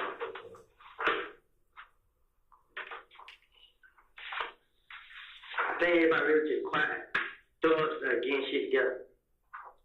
Shit like what? Like he leave, just like he packed the clothes? Yeah, like, I mean, and then his sister know that. It's like, really, too much was said. You feel like, it was just quiet. Like movement. So, let me see. I think I left there. Just like I left. I went and got his son. So my put up and told where they son was like, she got in the car. She was our friend. She got in the car. Man, he need to chill play, bro. She like, who? I told her. She told him. She like, huh? What happened? I said, I don't know. DJ got in the car. Like, shit. But you know what I mean? They told me like that. So she like, what you gonna do? What the fuck you mean what I'm gonna do? I ain't had nothing to do with this shit. She like, yeah, you know, like we all knew they gonna say my name. So I was like, I don't know. So we got in the car. We go home. So we got out the car home. Then when they car got behind the red Camaro. Then when they got behind there, started following to the apartment. And then the other two cars made up there, but we turned out and then we heard got out of there. So I put the car at Greenbrier at the mall. So I had got one to come get her. So one to come get me, my girl, and it was two. I mean, it was Diamond and Deshaun Diamond and Boy. It was three of them and me and Monto. So I think I took Georgia. I took this son to Georgia. I took this son. I took her. She stayed with. They were at. We dropped the other 2 girls off in Georgia house. And Moon got his girl and his little boy. I mean, so we ran around her. She's like, "Where the hell we gonna go? Cause we know they could come." I just told her they just find my cup. So everything know everybody started saying my name. So when everybody started saying I did. I said, Monto, like, bro, hell no, what I gotta do, bro? So they, Monto, like, shit, but you know, you ain't do it, goddamn, this and that. So I'm like, well, I need to go down there and tell these folks no, bro. So I tell Monto did. Monto, like, shit, what do you say? Like, yeah, he's like, well, when they start screaming my name, they don't go down there.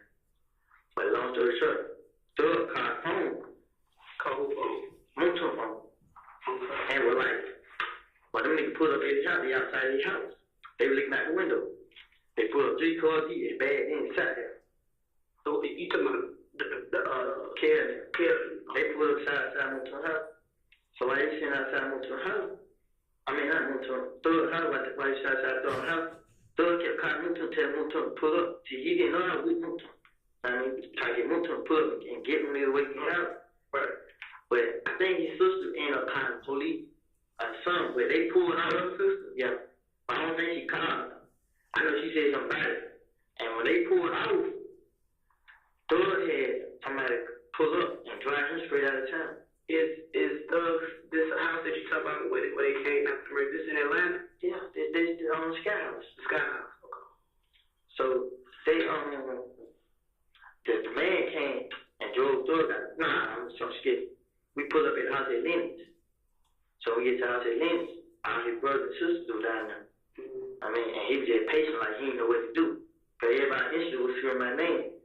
And I just hear him like, I was like, damn, I wanted everybody, why the fuck y'all do this? Like, I mean, what the hell that did somebody? I ain't want to at the time, I just quiet, I just stand there, and then. So you did not want to say you didn't do it? Huh? You didn't want to say in front of everybody you ain't do it? Why y'all say my name? They weren't saying my name.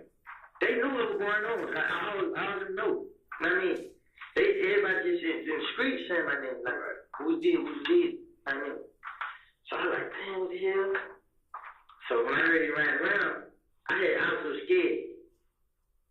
Okay, I left to a house. When I left to a house, he called. Nah, I'm scared, boy. Somehow I was in Canada by my sister's house. And I got away from everybody. I was scared. So I called my girl mom. And I called her. I was talking on the phone. And I was telling her what happened. Like, they just killed me, man. They said I did. I didn't have nothing to do with it. So she was like, man, I was talking for a minute. And then she was just like, well, don't go down on your own. Just wait till the police tell you come down there. I was like, all right. And then when I got on her, I finally later, I seen the ambulance and the police car flying it, like, going towards Summer Hill, like where she stayed. And then I thought like when me and Kel, like when we let B go with each other, he told me he knew my girl stay, so I called my mom back. I'm like, is you at home? She like, nah. I like, okay, I'll just try to make sure you in that house. She like, nah, I'm out. You know what I mean? I'm like, okay. I got a phone up. So I called my brother. I told my brother like, hey bro, these niggas know you stay, you out the house, you feel me? They just left her house. My brother like, what the hell? I told him what happened. But they killed me, bro. You think I did? So brother, like, he get out, get the kid, they get out the house. So when they leave out the house, go ahead. They left the house. Throw leave. This is the same night. He got killed. This the night. It's like all the time. Thug called the man, like the people that drive you around. He called them and had the person that drive him around. It's his personal, like personal man. So he had him to drive him straight to Florida to Birdman House. Now him, Thug, his sister, a girl, the other daughter, and Laura, and yeah, I think it was just them right there. All them drove straight to Florida. So when they went to Florida, now I said, you called right there in front of them. Know what I mean? And you like, well, would you cut out? I'm like, yeah, because I didn't do nothing. You feel what I'm saying? And everybody legal like, cause I held the phone, walked up. when I walked out, I heard that everybody got quiet. So you didn't want to, so you went back and talked. Yeah, I just turned around like, I was on the phone like, yeah, they shot my baby room house. And when he told me to come down, everybody was just looking right there and there and be like, what the fuck? Yeah. So I like, bro, I went there, I can't say that, I don't know, you know what I'm saying? Right. So he's like, yeah, I mean, from to bring me down here. I get out the car with him right here. I come in here and talk to him. And when I leave, I gotta call my brother. You know what I'm saying? But I didn't want to get caught up in it, man. It just So who's in the car that's supposed to do the drive-by on Peanut? This was Latif broke the story down. He said, I think he was in the car. I was in leaving the sky. And he said, they rolled past the scene, nothing, standing outside. They went somewhere and changed cars. Nah, there go it was. I dropped Shandy D out the door house. I had went home with my baby mom. And then Doug left and rolled past nothing and seen him and went to a gas station and seen Yak and his punk. Which gas station? Let me control which gas station? I just listened to the story, so they seen them, they switched cars at the gas station. Doug got in the car with the girl. Doug and I think the D. They got in the car with the girl. And there were 4 left in the car. Yak, Shannon, Nod, and Doo-Wop. They Yak punk. Them 4 got in the car. You know what I'm saying? They said they just rolled past the shot. What Doo-Wop look like? Oh, he's short. He's like a midget. So you ain't gonna see him because he don't be around this. How can I find him? Metropolitan. Metropolitan, boy. I don't know if they still got his spot right there. They got a trap house right there. He got an issue right there, don't know his name. Is it something Doo-Wop? Or does it sound like that? See, look, you going Yak page. He shot a nigga out named Maddie. Name who? Maddie. M-A-L-I. And I think Doo-Wop might be on his page.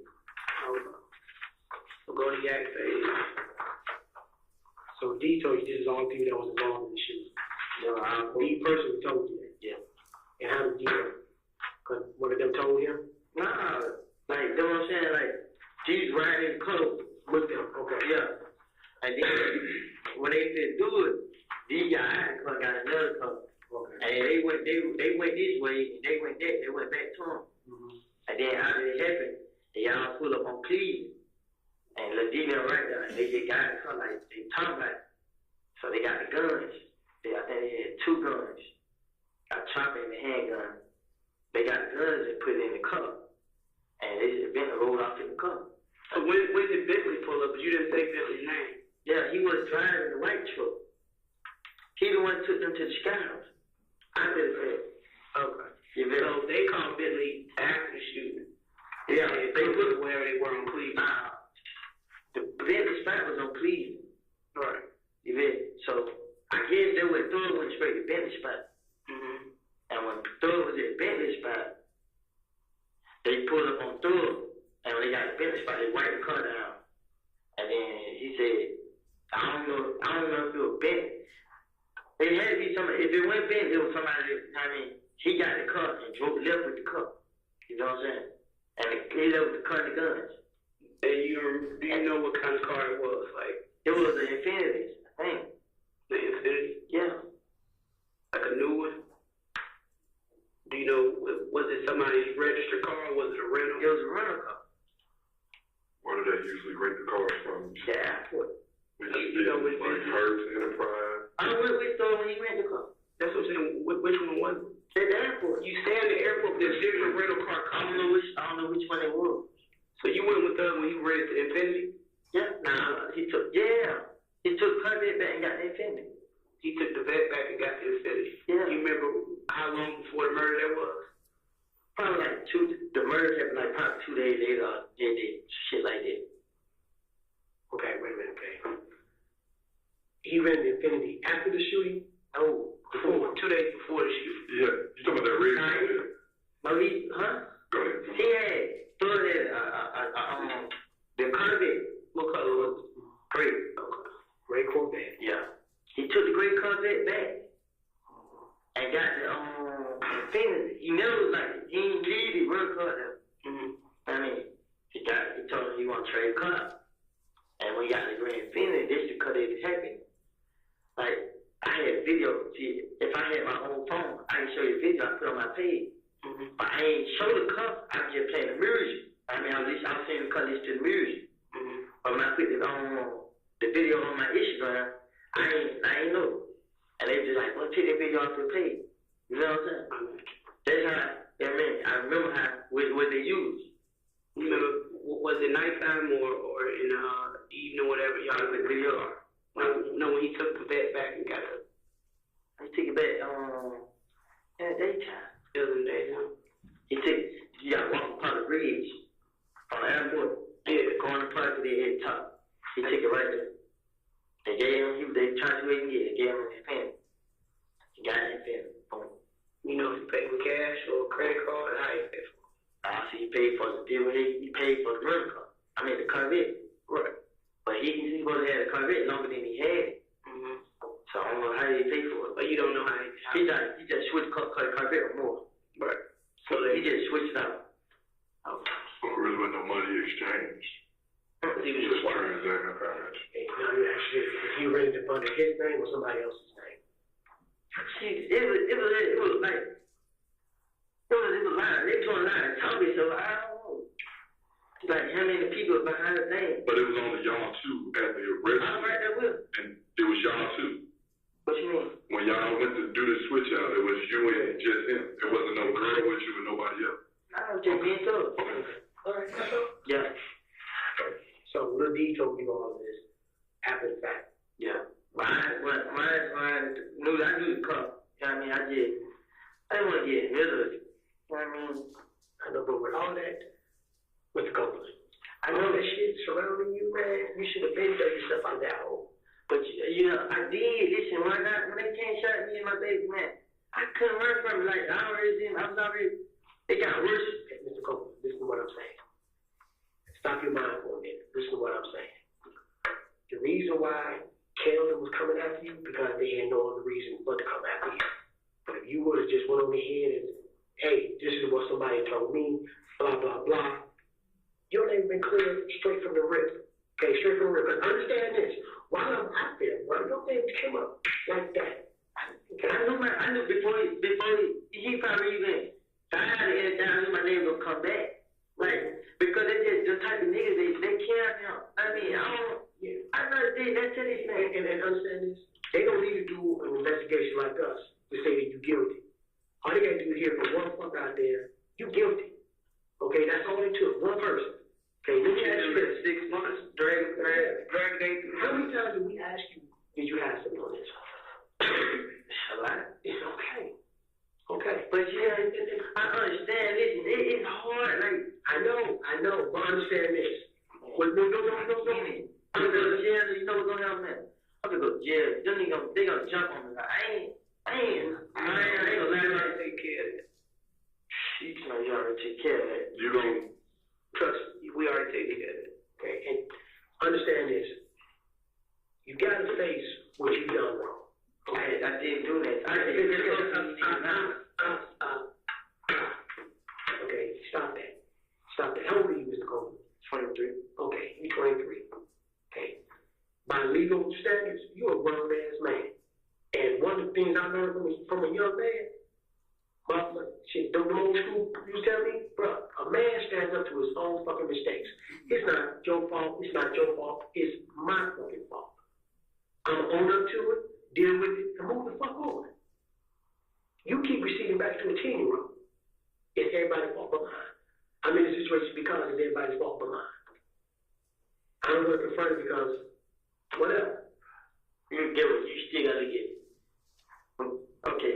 If they saying they were throw them just like this, get what they still gonna say.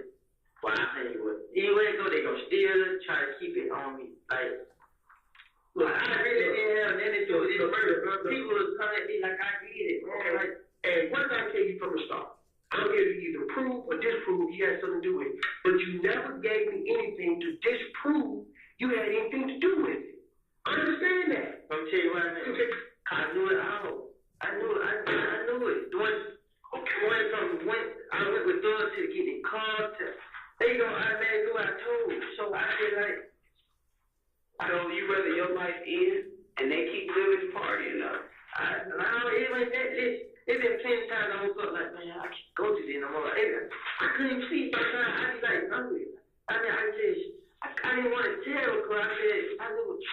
Let me tell you something. Everybody on my face, there's gonna be a lot of people coming out. Loyalty is a two-way street. You right? If motherfuckers don't show you no loyalty, you're not gonna have no loyalty back to them. Okay, they pretty much put you on the branch and left your ass out there. And when I realized they left me out there, I went here and did, like, now, you know what I mean? But they were giving you clues then, but you didn't want to pick it up. You didn't want to see that because I know, bro. There's dude, you got the shit on your armor. Okay, there's dude I went through some shit with. We partners to this day. Okay, them motherfuckers are loyal to me. I'm loyal to them because guess what? We never pissed at each other from the cornflakes. Okay, but they don't piss in your cornflakes and shit in your food. They don't give a fucking rat shit about you, dog. They really don't. They're all about themselves now. But you're right. If you would have got taken out with your girl and your child, they would have shed a fake ass tear and moved on about their fucking business. VIP Woody. Mm-hmm. Hey man, what we going about? Yeah, I know that. I thought about it every day, but I keep saying, what I'm saying is, yeah, a whole lot of other niggas out there, this ain't got nothing to do with it. They gonna come out to me. You feel what I'm saying? This. You remember that what I showed you earlier? When I made the circle and I showed you everybody that versus Woody. Yeah. I see that. You see that? That's gonna happen regardless. We can't make it. This is a whole game. We can't make it go away. We can't make it go away. We can make it go away with your help, baby. How long you been knowing, or how many times do you think you've seen Nard? That ain't him on the picture. You ain't even seen the picture. I seen when he lifted up. That ain't Nard. That's not Nard? Okay. I did not know that. Okay. I'm looking at right now. No, that name was just Nard. Nard. J-A-R-D? Yeah. Mm-hmm. I don't know if they're underscore 5 or if it's 5 Nard. Okay. You already locked up though? He locked up? Yeah. Locked up for kidnapping. Yeah, that's up with his girl, right? Yeah. Baby mom. Where at? What side of town? You know that? Yeah, 410. No. What side of town is this girl didn't get in trouble? Southwest. They just come. They got caught with Cleveland. Cleveland. They kidnapped his girl. Nah, they just find and him right there. Okay. See, bro. I know. Look at me, Mr. Cole. Mr. Cole. Raise your head up. Raise your head up for me. Yeah, you have no power already for me, man. I can only imagine. You've been public enemy number 1 for 6 months now. Folks shooting at you, doing all that, and you still got that loyalty, or you held on to that loyalty to these people who basically, in a sense, have turned on you or pushing you aside. And you didn't tell on them. You know what I'm saying? And you still hold on to that loyalty. It just comes to a point where you got to stop thinking about them and think about you and your family. I ain't thinking about them. I'm thinking about them. That was like, I know. I actually, man, I just did 30 days in Henry County Jail, 30-some days for something I ain't do. And I'm thinking, I hate being away from them. I think about them more than anything, man. My grandma shit. But I sit right here, man. I go through a lot, man. I hate being in jail. I understand I did the stuff, but I didn't do it because, I had to, right? Hey, Mr. Cole, look at me. You're telling me right here, right now, I'm not a bad person. I just got caught dumb shit. That's basically what you're saying. I understand that. Okay? I'm not living the life of a fucking angel. I'm not even pretending I am. Okay? I'm not even pretending I am. I'll probably be in hell before you. Okay? But I'm not here to judge you. But I do know one thing. You don't want to do motherfuckers to a fault. Plain and simple. Like Detective Gates said, you want to be public enemy number one to protect them all the way through. Now, at one time, they say, yo, dog, let me help you out of this. Send you here, send your girl there, do this, do that. They left you out there and left the motherfucker continue to come after you. They're not trying to say, no one at all said, he only had nothing to do with this. Now, one time, all it took was one young fellow to say one time, boy, he had nothing to do with that. Boy, was with me. Over here doing this, doing that. People would took that shit for a grain of salt and ran with it. Yo, man, boy, he was over here with young fellow. He was over here at the studio cutting track. How can he be over there doing that? He trying to cut track with young fellow. But no, they put you out there and left you out there. When all this shit was going on, and even when the motherfuckers said, yo, man, I'm going to ride with you no matter where you go. How many times they get a call with you and say, yo, come ride with me? Because they leave you out there to take the full blame for everything. See, they knew I couldn't say it because, everybody know, like, you said it right there. They knew you couldn't say anything. They knew you were not going to be the one to just start talking. That the whole weight of the universe had to fall on your fucking shoulders before you even start opening your mouth. Because you do the dance around game. You do the dance around game. That's what you do. And they knew, no matter what, this dude is loyal, and he's going to keep on doing what he needs to do. But in the meantime, everybody going about their business. They left you out there. The thug gave a damn about you. He throw 20,000 in the club, do this, move you and your girl away for a little while. I ain't saying because you love Atlanta, you're going to come back to Atlanta.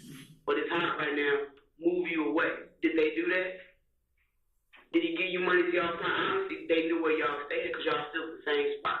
Did he put y'all up in another spot?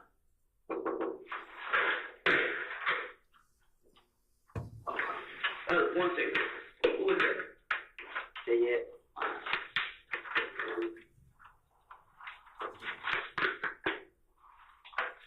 Now, let me ask you this, and you can be honest or whatever. At any point in time that day that Peanut was killed, did you go by that barbershop? McDaniel Street? No, sir. P Street? What else? I left out the house. I left out the house right before I finally got killed. I was in the house the whole day. I was sleeping. And when I left out the house, I pulled right up from Canterville. When I left from Canterville, I pulled up on the P movie, came out to meet D. And when D got in the car, he told me in my face that Jay got killed. And when he told me that right then and there, I was like, I just can't house. I mean, so I didn't know they were gonna do it. I ain't never heard Thug say kill that. That's why when I heard it, it shocked me. I was like, what the hell they kill home for? Like, I mean, I just got to shoot. Why the hell they didn't kill Cam? Like, you know what I'm saying? Why the hell they kill? Like, he wasn't the problem. Nothing ain't did nothing. Like, I don't know what they done did. I knew it was something personal between him and Thug. I mean, but what was personal between him and Thug? I don't know. I never heard it. Never found it out. I just knew nothing. Like, one day they told him to come to the studio. He told somebody, yeah, wait, I was sitting up. I mean, he started going up there. So they're the owner, I just never knew. Okay.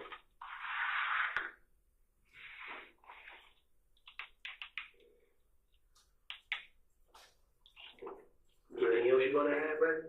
Get it on off your chest now.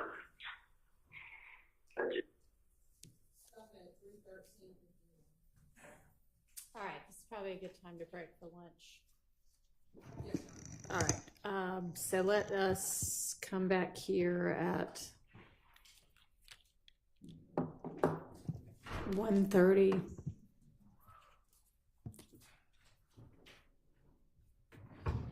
I step out. Yes, be back at 1:30.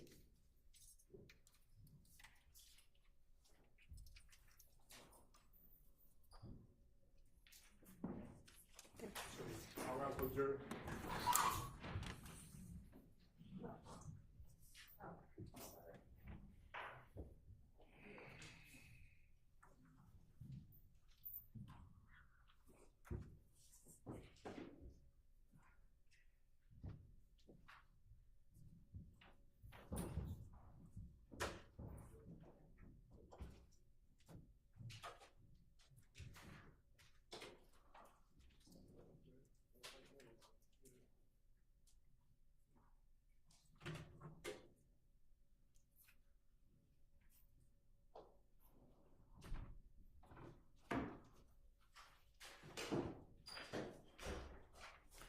All right, is there going to be anything where we'll need to take up in the interim?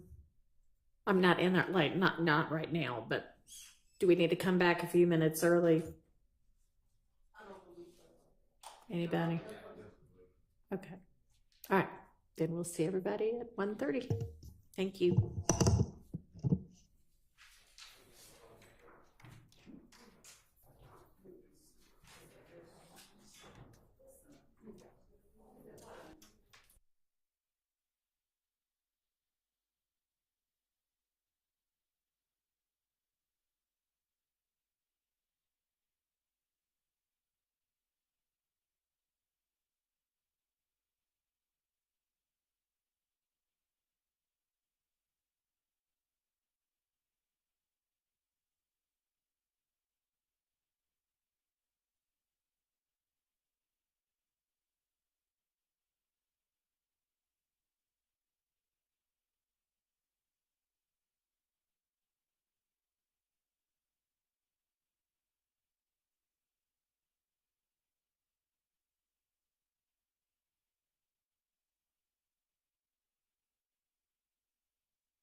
Do we have anything to put on the record before we get Mr. Copeland and the jury?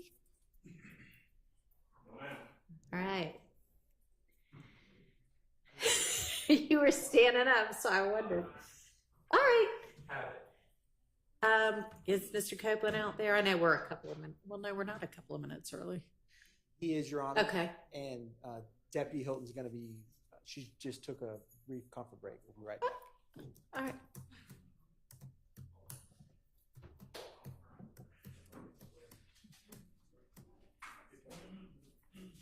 Can we go ahead and get him on the stand? Yes, Your Honor.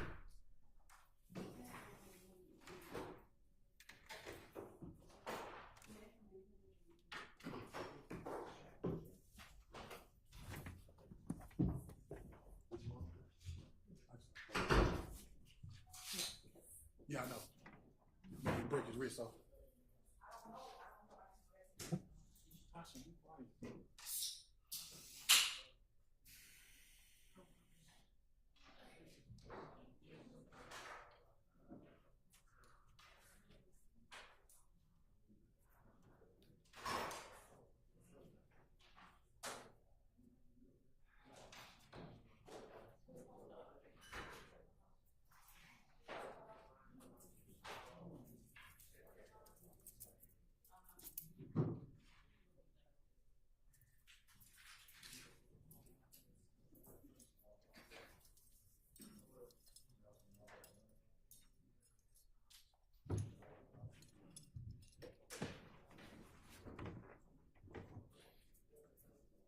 Ready for the jury. Mr. Atkins, can you hit play if we need you to do that? Yes, Your Honor. Okay.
Thank you. I hope y'all had a pleasant lunch. Go ahead, Ms. Hilton. We're going to resume at 1:29:42.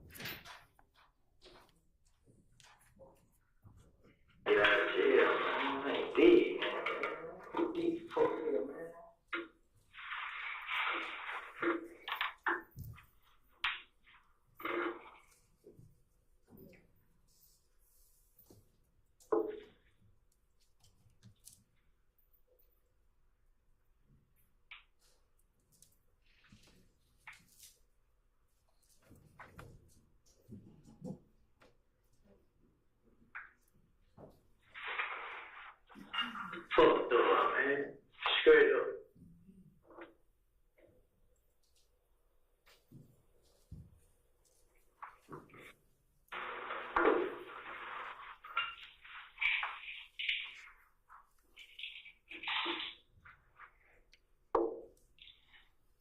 Go, man. time.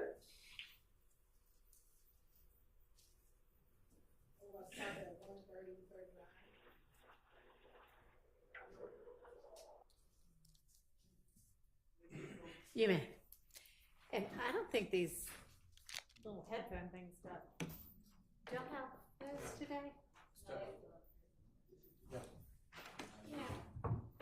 Let me just make it easier. Instead of waiting to pass them all out, can y'all just step right back for a minute? We will get them passed out in the meantime.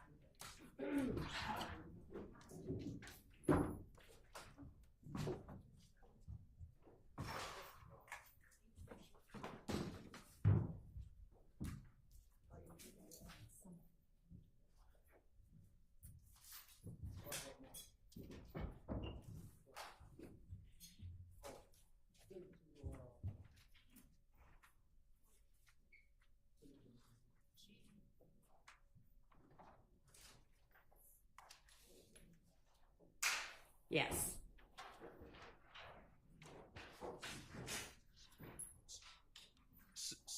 So, Your Honor, I think we need to give the jury some instruction here. The state is, they said they were going to go back to what happened during the break, but I don't know. I don't think it's sufficiently clear to where we are in the timeline right now. I think we need to make it clear we're going back to the part that we skipped earlier that the state said they were going to go back to. Is that what we're doing now? That's what we did. I just inferred because we ended at 2 something that I went back to 129. I don't think people are paying attention to what hour number you're saying. So okay. I can say that I can play it again and say we're going to go back. That's fine. I can replay. Why don't you just say for the record what you're about to do? And then could we just play the from the beginning again?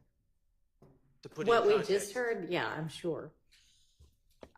I'm not sure that needed to be like a bench conference, though. You probably could have just said that, but okay.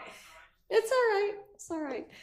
Maybe if we'd had everything passed out, it would have been easier, but okay, yeah. So just let us know, a minute ago or before lunch, I said I was skipping some parts, whatever. I'm going back to them now. That'll be fine. All right. We're ready, I guess, for the jury. She's passing them out. We're ready.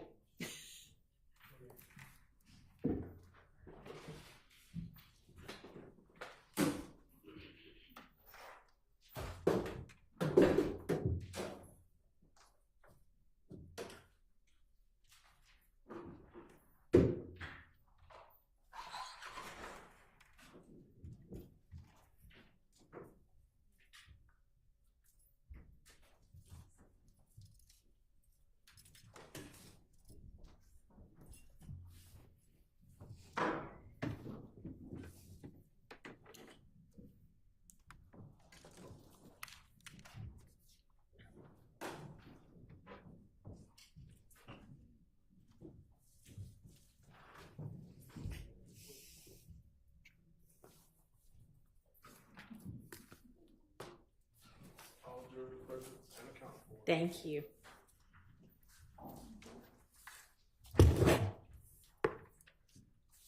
Your Honor, we're going to go back to the portions that we skipped earlier and play those portions now for the jury. Okay. Thank you. You're welcome. Gotta get out of jail. I ain't dead, man. Fuck you, man.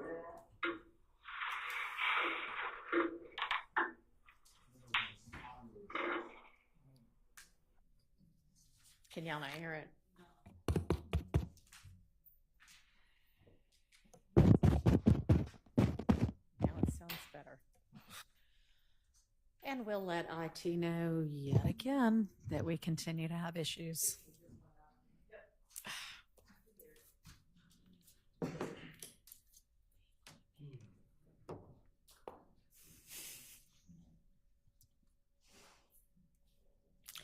Maybe they just need to replace that entire box.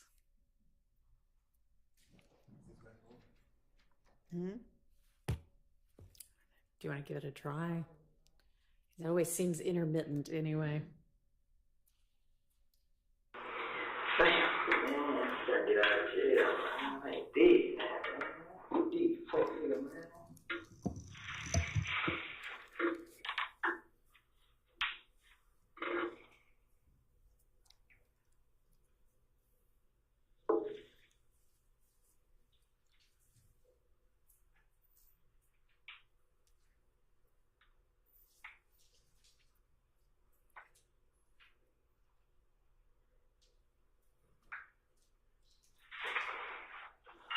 Fucked up, man.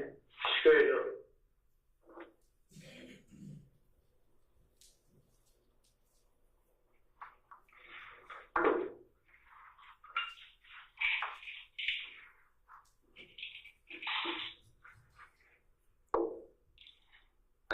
Oh, man, I got tired.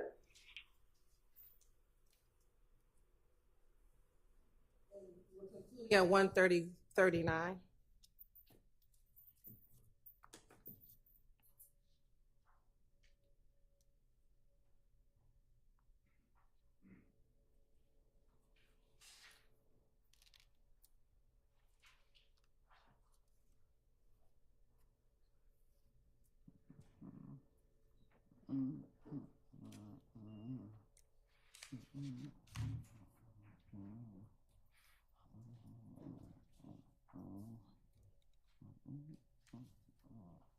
We're going to resume at 3:20:51.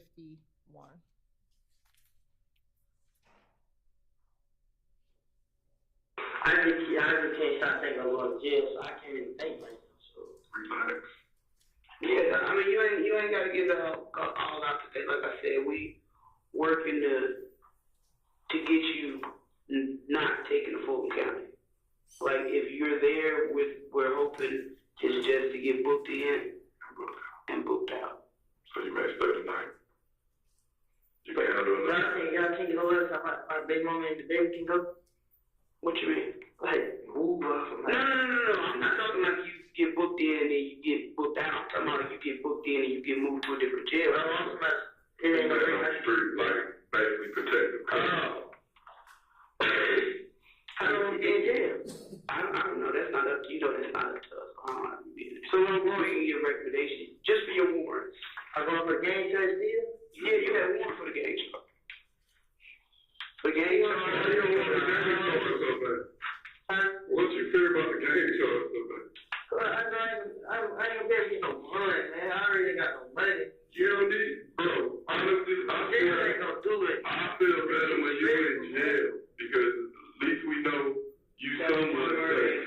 Exactly. My biggest fear is scooping you up off the ground and saying I told you so.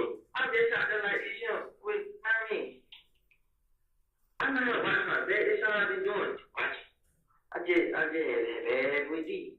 I was watching them, but I still just let stuff go and let them just come right back to me. But it's a lot, basically, with what you learned about Lil D today. This other stuff that you already know that it's starting to kind of add up, right? That stuff that happened between y'all where you like, wait a minute. You want to know who your biggest problem may be of all the people that I showed you, your friends. Because you so loyal to them. Your close friends, Lil D and Shannon. I'm not loyal to them. Like, cause if I were, I would never just told them shit. Like, at some point, you had that loyalty to D and Shannon. But now the loyalty you seeing where it's at, where it's like only one way, right? And that's coming from you to them. So this what I got to do is this. My big party coming up. Man, it's in town, but I swear to God. I just leave me a lot. I tell y'all these spots in with the guns. I'm over these, man. I don't care. I put my face on it. I don't care, man. I don't care, man. My big birthday coming up. I just. When your baby birthday? On the 17th. June? Oh, yeah, I can see you ain't gonna be out by June 17th. Yeah, man. And then if you want to be at your daughter's birthday, now that you locked up, ain't you thinking everybody thinking what he locked up on now? So by you being at the birthday, you make the birthday party right. Well, not even that. Cause you know what they're saying about this gun? It's just like, oh man, you just don't worry about this. I mean, they locked you up there, this and that. They don't know why police got me. No, they probably trying to figure out. I'm sure the word got out. They trying to not talk about my baby. You don't think the neighbors saw them? How many marshals ran up in there? I mean, what? How many marshals came up in there to get you? They want nobody to come outside. You think? You don't think people heard all that? There wasn't nobody outside. Like, you know, that's the good part of courtroom. Right. Y'all move in. But let me ask you this. This is what concerns me. Because we got the police report for that gun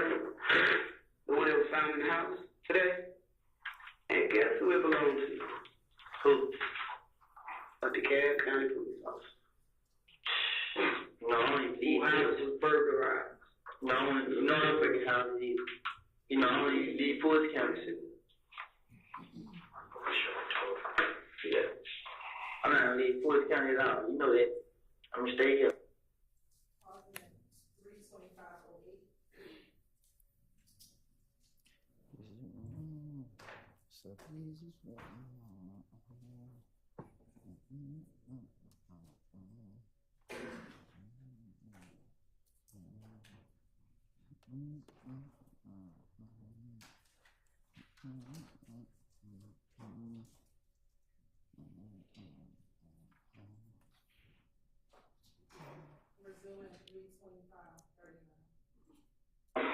Yeah, you ain't gonna make it out by the time for the baby part.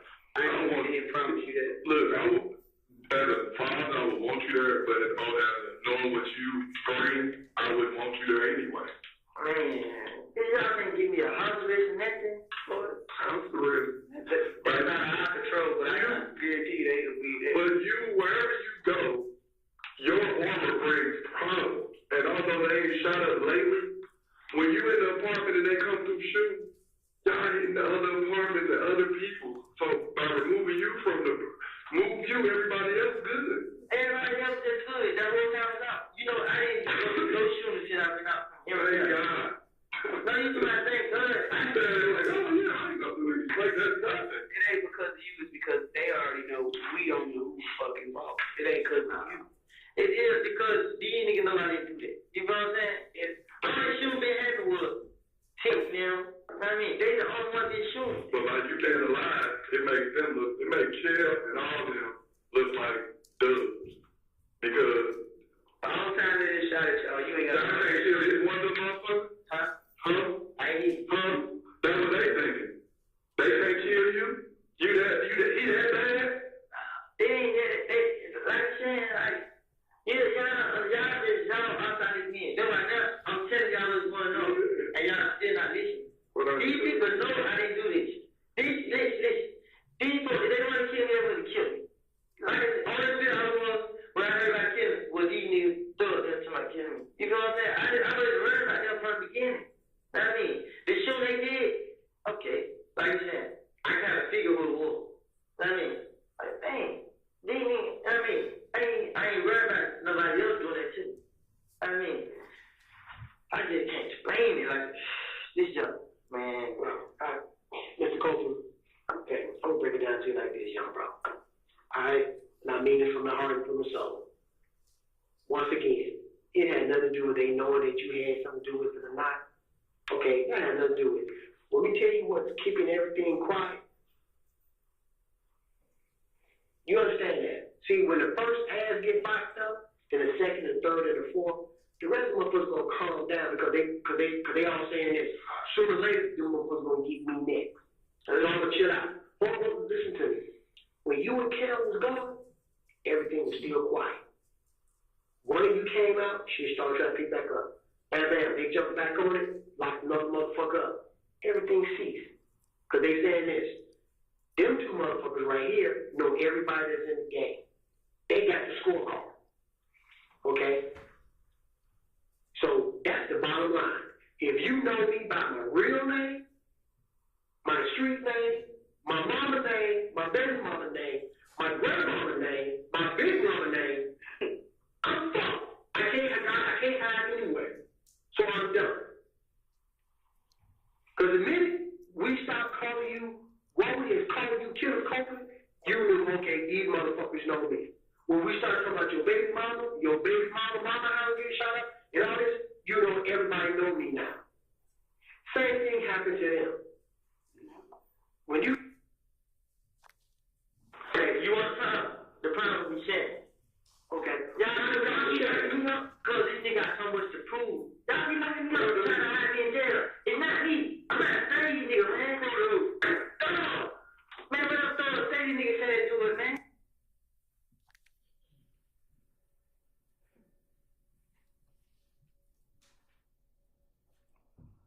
Shannon did everything. He shot that gun, killed her.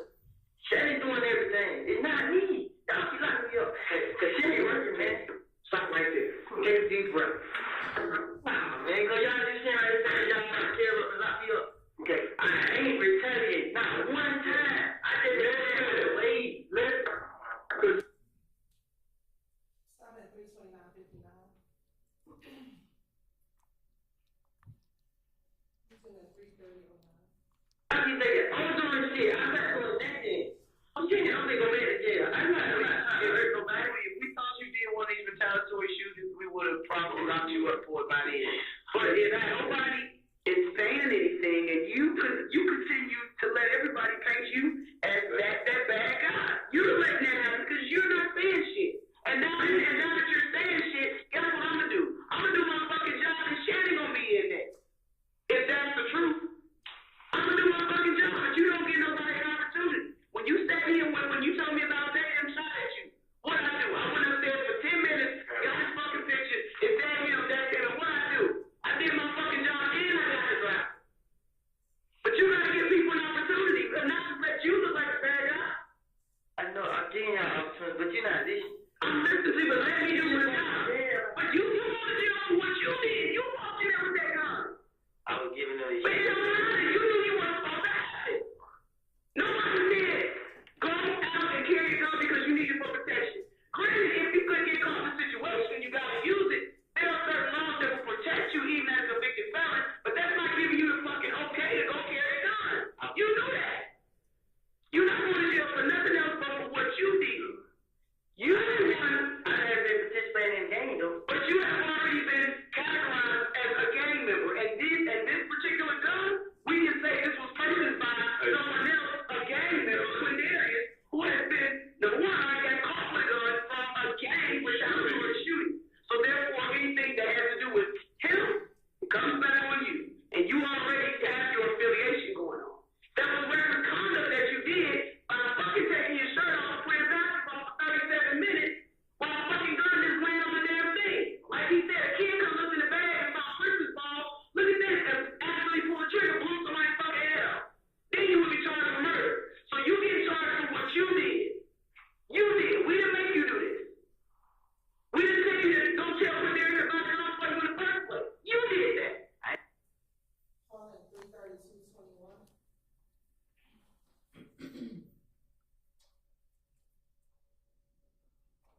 Was in at 332.36.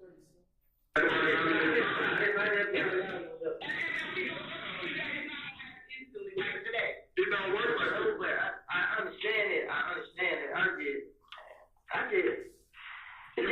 This nigga, man. If you realize what you say, you gotta give us the opportunity to verify.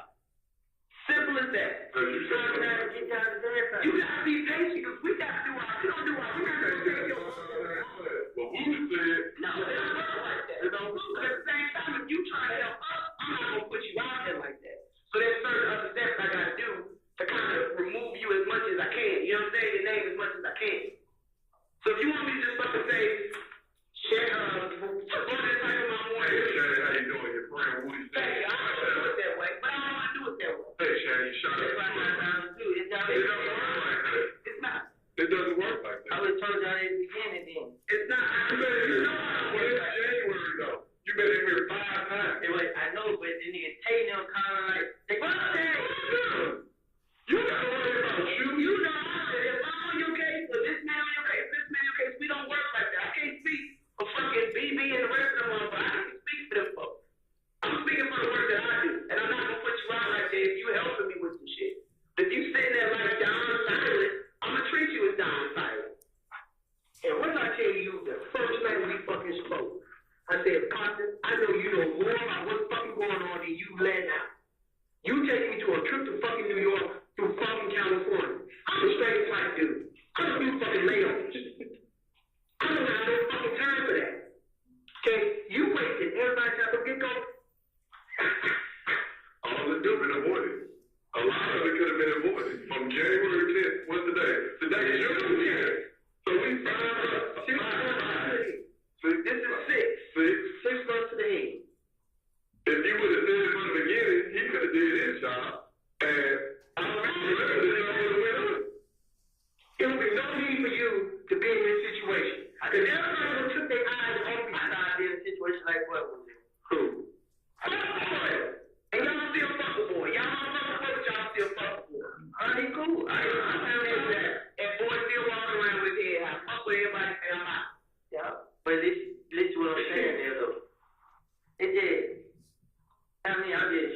sharing things like everybody gonna see these sites.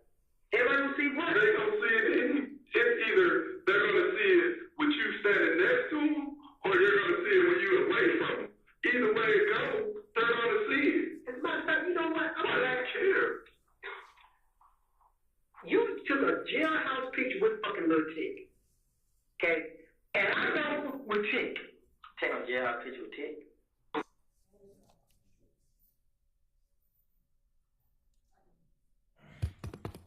We already.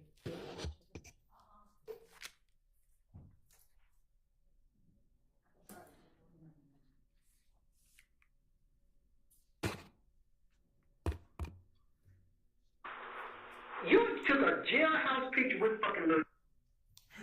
Y'all had said yesterday you might have another speaker you could try as a backup.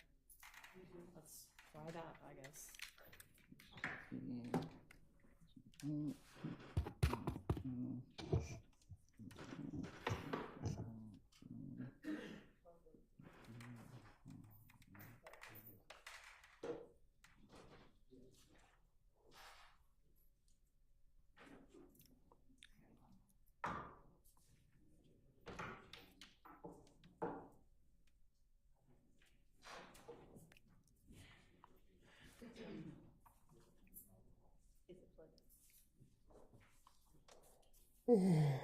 Shit.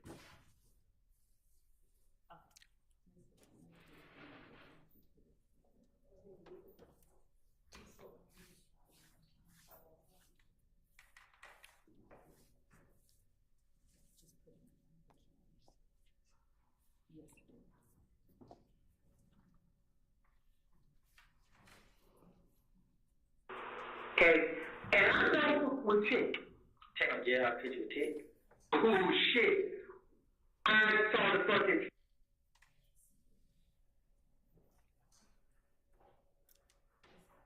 You may have to disconnect from the Zoom audio or something.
Sorry, y'all.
whole lot of people.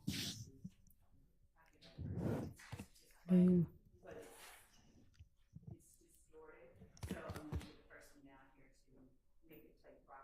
Okay.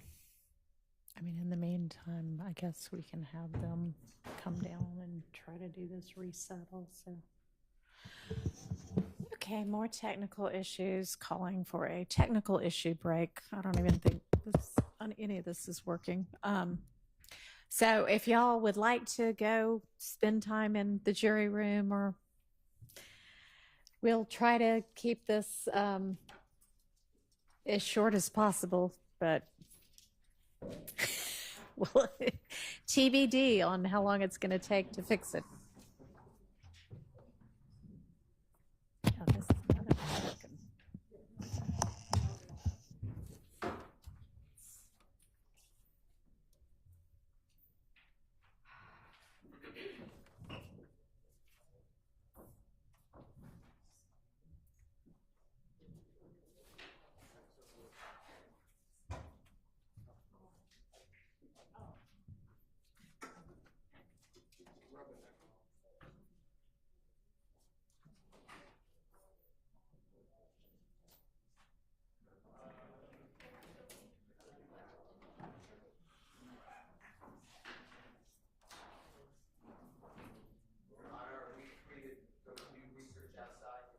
Sure.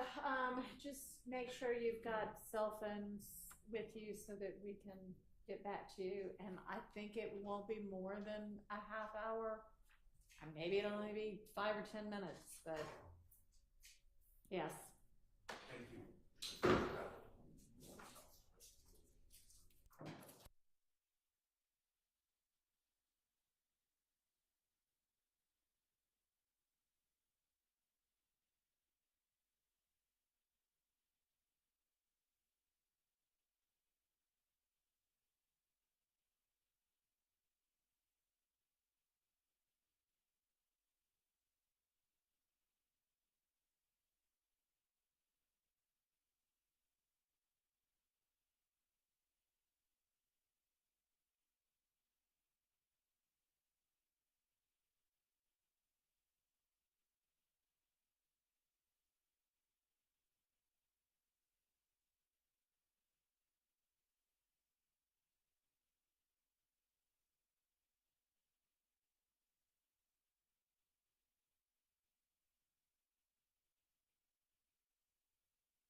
gonna cross our fingers and see what happens. Let's get the jury out. And Mr. Copeland back.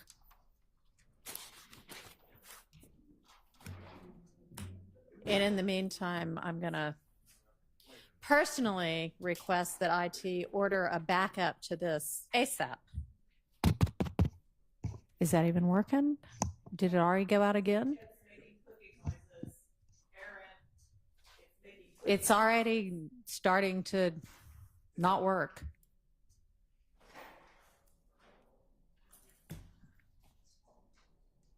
So did we try the reboot thing? It was just making clicking noises and that was not working. Is your mic working? I don't know. Doesn't sound like it. It's working. Is it? Hello. Okay. I don't know. It just suddenly sounded different. It's so anyway. I think I'm just going to let the jury go home because it's already 3 o'clock, and I mean it works for a second. It doesn't work for a second. Okay. Well, is that going to work? Let's hear what that sounds like because this is not working.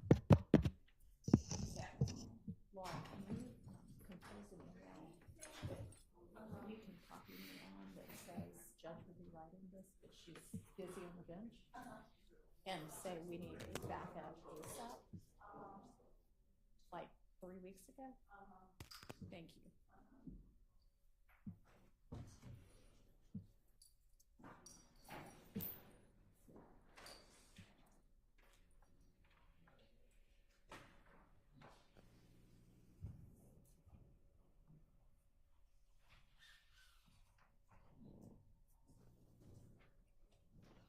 Bullshit. I saw the fucking photo of Tick in the fucking jailhouse and you behind him. Okay. Well, we'll switch it back to, I mean, they're not asking him any questions that he needs to answer right now. We'll switch everything back and cross our fingers. I mean, I hope that's where they have it turned to. So it is working. Can we just make sure Mr. Copeland can hear? Because I'm a motherfucker who won't go to basketball players' case. You know, all this with me and no jail, I was sure. I'm looking at it, sure. So I said, that's killing cool. Well, sure. Huh? You can bring the DA down in this motherfucker right now. I can hear, but I can't hear what you're saying. Bring that motherfucker to the game. What? No, I mean, that part is difficult to understand. He said he could hear it, but he could not understand it. And when she's yelling, but that's the way it works. That's the way it sounded before. When she raises her voice, it sounds like that. So that's no different than it was before. So wind it back to wherever you're going to start it. Let's get the jury out. And salvage what's left of the afternoon.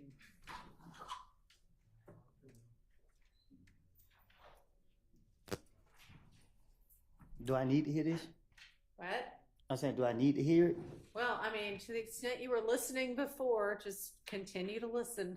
If you were listening or tuned out, I don't know. But No, I'm saying when I had these on, I was hearing it, but like that, I can't hear it. okay. Well, I mean, are you going to be asking him questions about this? You've already asked him. You already examined him. So I have a few follow-ups, but it's stuff that already has come in. Okay. Your Honor, The follow-up is to stuff that is already. Your Honor, we're going to be asking him questions about it.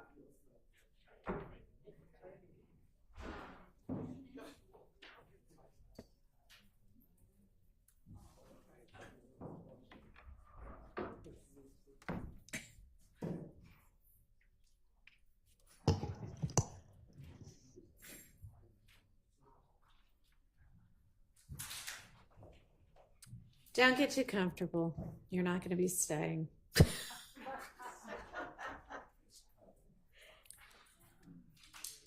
So I'm just going to be sending y'all home early. It's Friday, so happy Friday. We have not been able to come up with a sufficient solution that seems to last for more than a few minutes. Hopefully in the 10 days between now and when we see y'all again, we will have solved this issue. But for now, I'm gonna release you with the reminders that you should not discuss this case with anybody else or allow anybody else to discuss it with you or in front of you. Don't try to find out any information about the case from any source. Don't discuss the case amongst yourselves. Don't listen to or watch or otherwise take in any kind of media or other accounts about this case or anybody involved in it.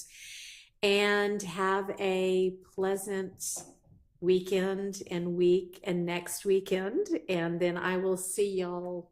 What is the date of that next Monday? Monday, the 26th at 9 a.m. Thank you. Me too. You don't go anywhere yet. Hang on just a sec.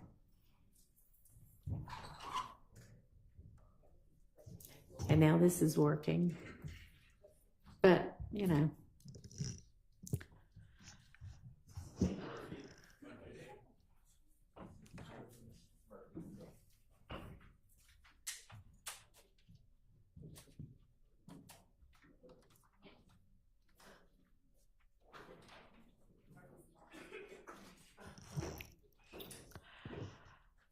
All right.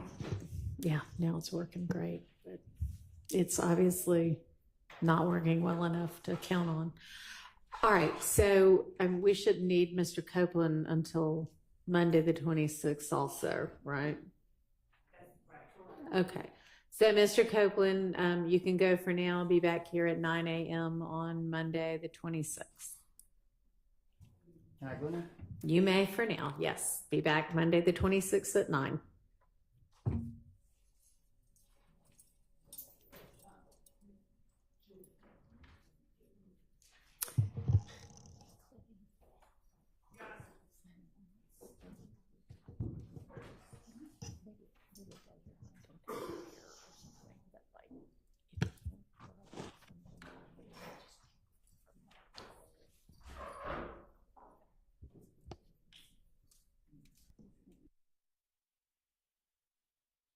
There was one other solution that we could potentially use. We have a Mondo board at the district attorney's office. We were not allowed to use it with the configuration that we had previously where the jurors were sitting in front of the box. I don't know what a Mondo board is. I'll describe it. It's a very large computer screen, a very large computer on wheels that has a speaker attached to it, which may be loud enough for everyone in the far end of the courtroom to hear it undistorted, as well as allowing the jury to hear it. Okay. If the court is... Do you want to wheel it up here and let's give it a shot? That was going to be my request, yes. So I'm having someone bring it over. Thank you. Can I ask you a question about the Mondo board? Of course. Are you going to be able to hook that headphone up to it so Mr. Copeland can hear off the Mondo board? It would actually be easier to reach the headphones with the Mondo board being where we anticipate. Well, we'll give it a shot. Somebody can stand in for Mr. Copeland since I've released him and see if you can hear sufficiently and undistortedly through the earphones, headphones. Okay, while we wait, why don't we get a jump on our next week's work? Who's ready on anything? Y'all should be ready on something by now.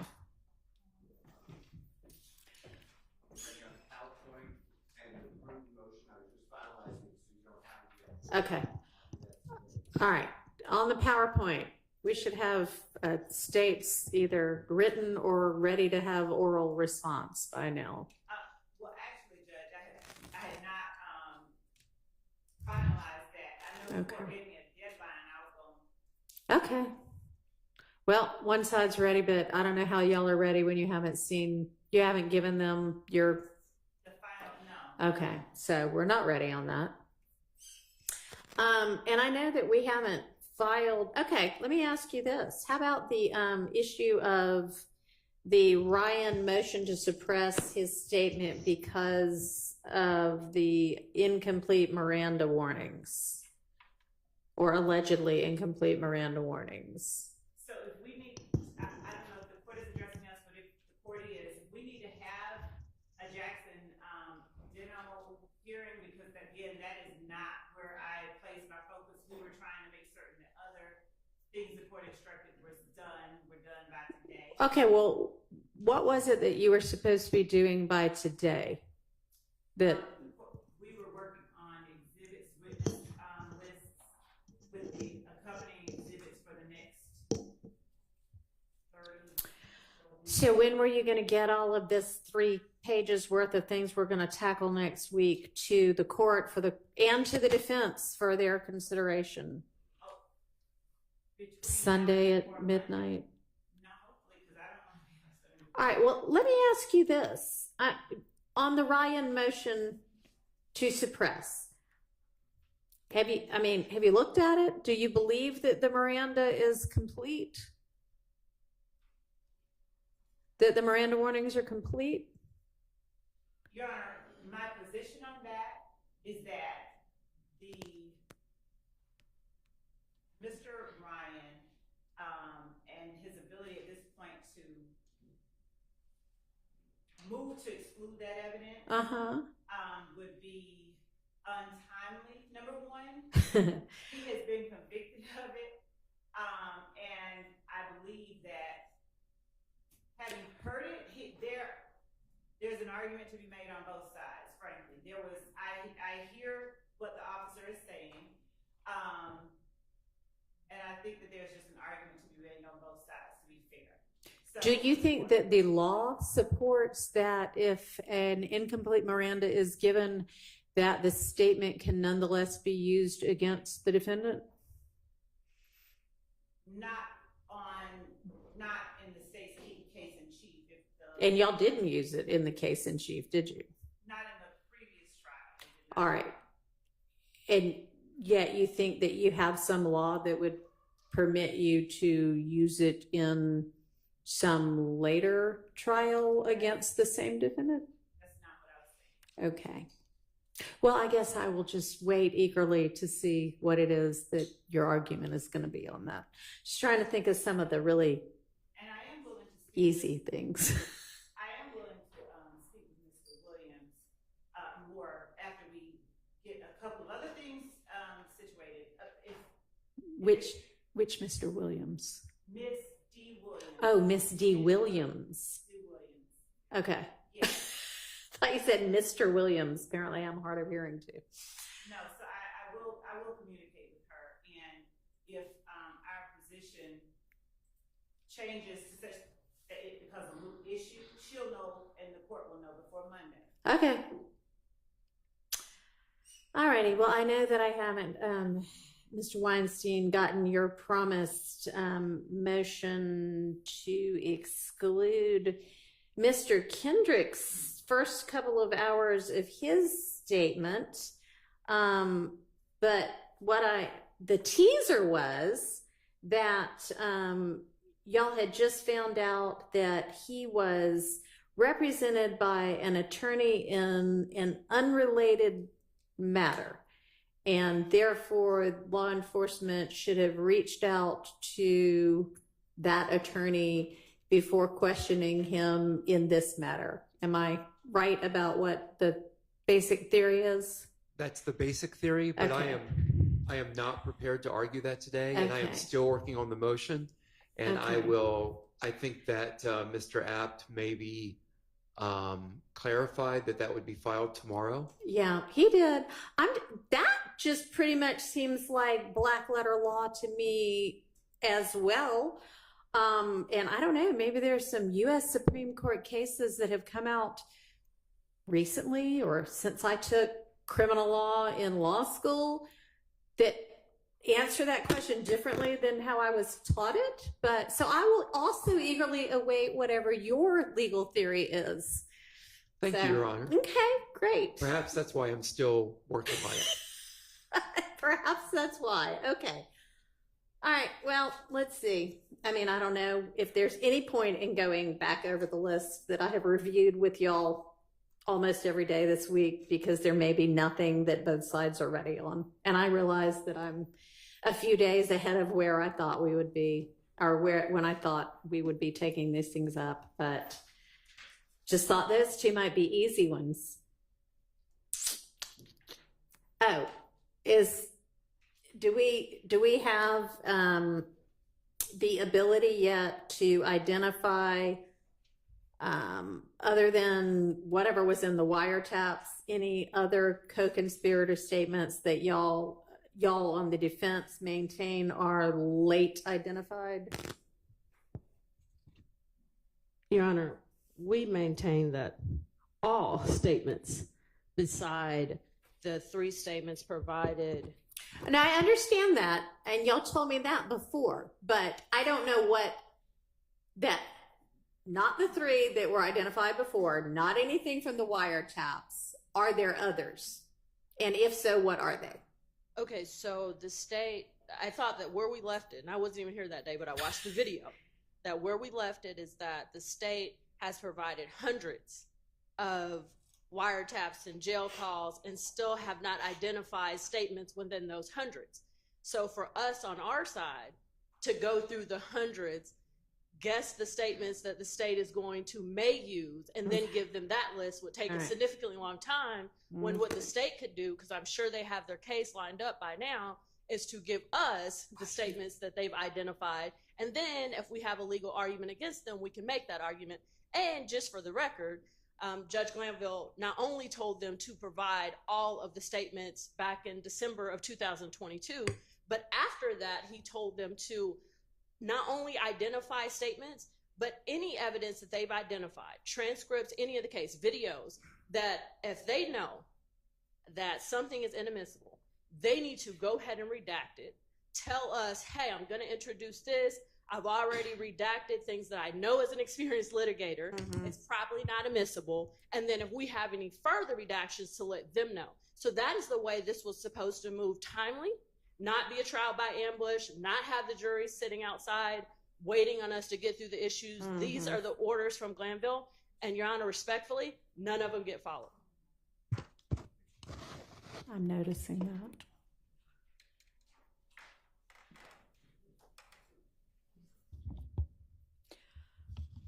How about, I had asked about the January 10th,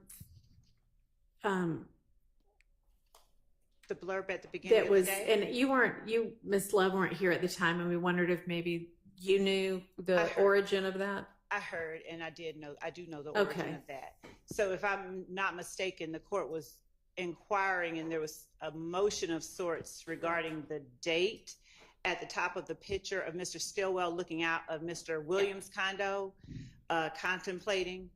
So that photograph, Ms. Hilton was correct in that Mr. Zachary told the police that he took the photograph a few days earlier or in the latter part of 2014. However, the date on the photograph comes from, as it was placed on the social media page, the same way that the date of a posting appears on any Instagram or Twitter or whatever. The date of the posting is under the picture that is posted. So I didn't, unless I misinterpreted what the question was, the answer is that it was screen grabbed from Mr. Stillwell's account, and the date of the posting as shown on his social media page was January 10th, 2015. Okay, well, it didn't, if it's a screen grab, is this the screen grab? I'd have to see the one. Well, it's what's filed in the motion in limine regarding admissibility of social media posts and alleged date of posting that was filed 8/15. If Your Honor would allow, sure. Take a look at it. Ms. Percefield, can you hand that to her, please? See that little... Oh, so... Hand it back to me. What that is, Your Honor, is that when a person is looking on the social media page and they want to know the date of a posting and they hover, it'll pop up or pop out in that manner. Are you gonna have somebody that is gonna be able to testify to that? We sure are. Because it was done on more than one. Somebody hovered, that date appeared, and then y'all took the screenshot or whatever, screen grab. Two things. We, in not just this instance, in other instances as well, we not only captured it as it was shown, like if it with January the 10th, 2015, on the picture itself, but we also went back, the person who was looking at the social media page and hovered just to get that pop out that the court is looking at on that exhibit. Okay. So in multiple cases, we have a screenshot of a social media page with the date on it, and then a corresponding screenshot with the hovering where the date pops out. So will you then intend to admit it as, or offer it as, are you going to have both of those things available? Both, yes. I mean, yes, in terms of what we intended to proffer. It would be the screenshot as you look at it, or the screen grab as you look at it. Yes. That has it the way we normally see it, and then also the hover, and then also somebody that is going to be able to say, when we see these dates, we have a reasonable degree of confidence that they actually mean what they say. Yes. And why? We would have the person who first saw it and pulled it from the page, one, talk about what's on the screen grab, what's on the exhibit, and two, what the date means on the exhibit based on their understanding and knowledge of that particular social media platform. And three, we would ask, because I wouldn't see a need to admit both the original posting and the posting where it's popped out. But just as a next layer of confirmation as to the date that it was posted, we would ask, hey, how do you know? And then that person would say, well, you can also hover over the picture or the posting and the date pops out. And if the question becomes, well, did you do that? Yes, here's that exhibit with that pop out date. All right. And is there any objection to, I know this shows like some comments also. Is there objection to that? There is, and in my, as I was preparing an exhibit, we, in accordance with what usually has occurred, is we take out all the extra comments, and my prepared exhibit has that all taken out. So I just wanted to put I didn't want anyone to say I did anything to the one that I was putting in my motion. But can I inquire about that? Because just so the court understands, in this discovery dump 1 to 2, that's where this picture is, to my understanding. I know it's there. It may be other places. And it just says, it's a folder, it says social media, and then there's a bunch of pictures. I don't know at this point, unless I missed it, I don't know who hovered over what picture, who collected this, or anything like that. So I'm just trying to understand who's going to authenticate how this was collected and what date it was and how they hovered over the picture. Have we gotten to the production of that information yet? Your Honor, we have that in, they turned over attorney work products. So that information is contained within a report that was authored by, I believe, Mr. Sprinkle in our office. So and that actual picture is addressed directly. Okay. So in as much as we turn that report over. All right. Sounds like it's Mr. Sprinkle. He's one of the people who addresses that report, that social media posting, and what is contained and what it shows. The person who collected this photo and hovered, or is he just making reports saying, I've got a pile of papers that are in a file and one of them happens to be a picture of Mr. Stillwell? the way that we got the photo or knowledge that we should be looking there is from one of the investigators, the gang investigator, Gaither, who was working on the case, looking through social media files.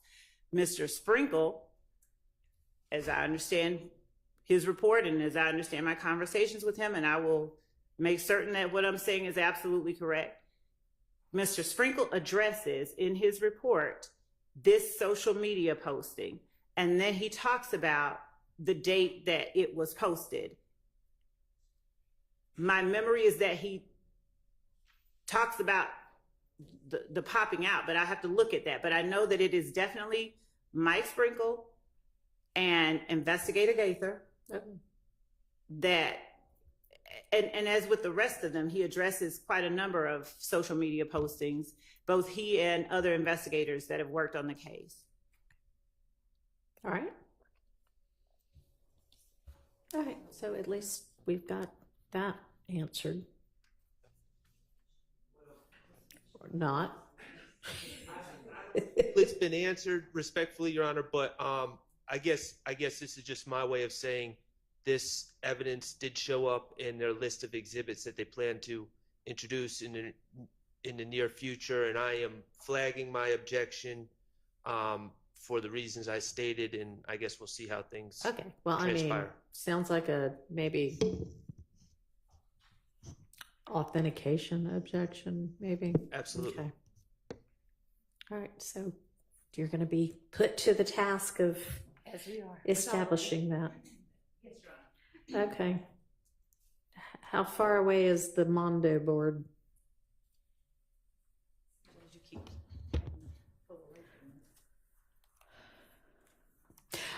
Okay, so Mr. Steele had brought a challenge to, and I may be misstating this, but I think to including, for the jury's consideration, I guess, overt acts that occurred prior in time to the RICO statute. Is that right? Or is it not? It could be not right. I think it's right. Okay. For verdict. So the example that, the obvious example that I use in my mind is there's 191 overt acts. Right. And let's say overt act, the rental of the Infinity happens on January 7th of 2015. That's the only overt act that's proven. Every other 190 are not proven.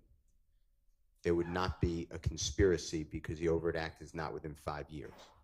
So my point is, I understand that the conspiracy allegedly continues and the state of Georgia can put in, if the court permits, different examples of predicate acts and overt acts. And do you agree that they can put in for consideration overt acts that occurred further back in time than the 5 years? Yes, the case law says that that's So appropriate. is your argument just that unless at least one of the overt acts that the jury finds,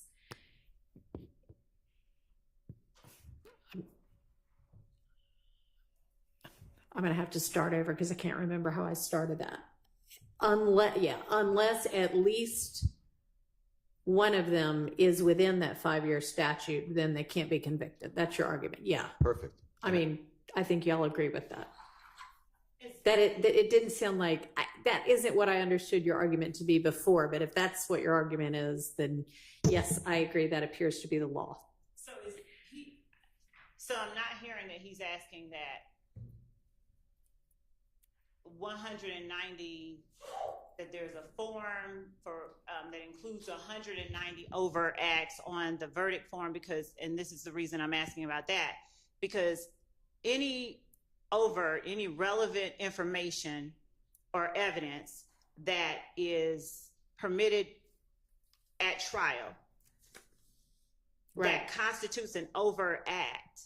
The overt act does not have to be alleged on the indictment, and we certainly don't, that list that is contained within count 1 has never been represented as an exhaustive list of overt acts.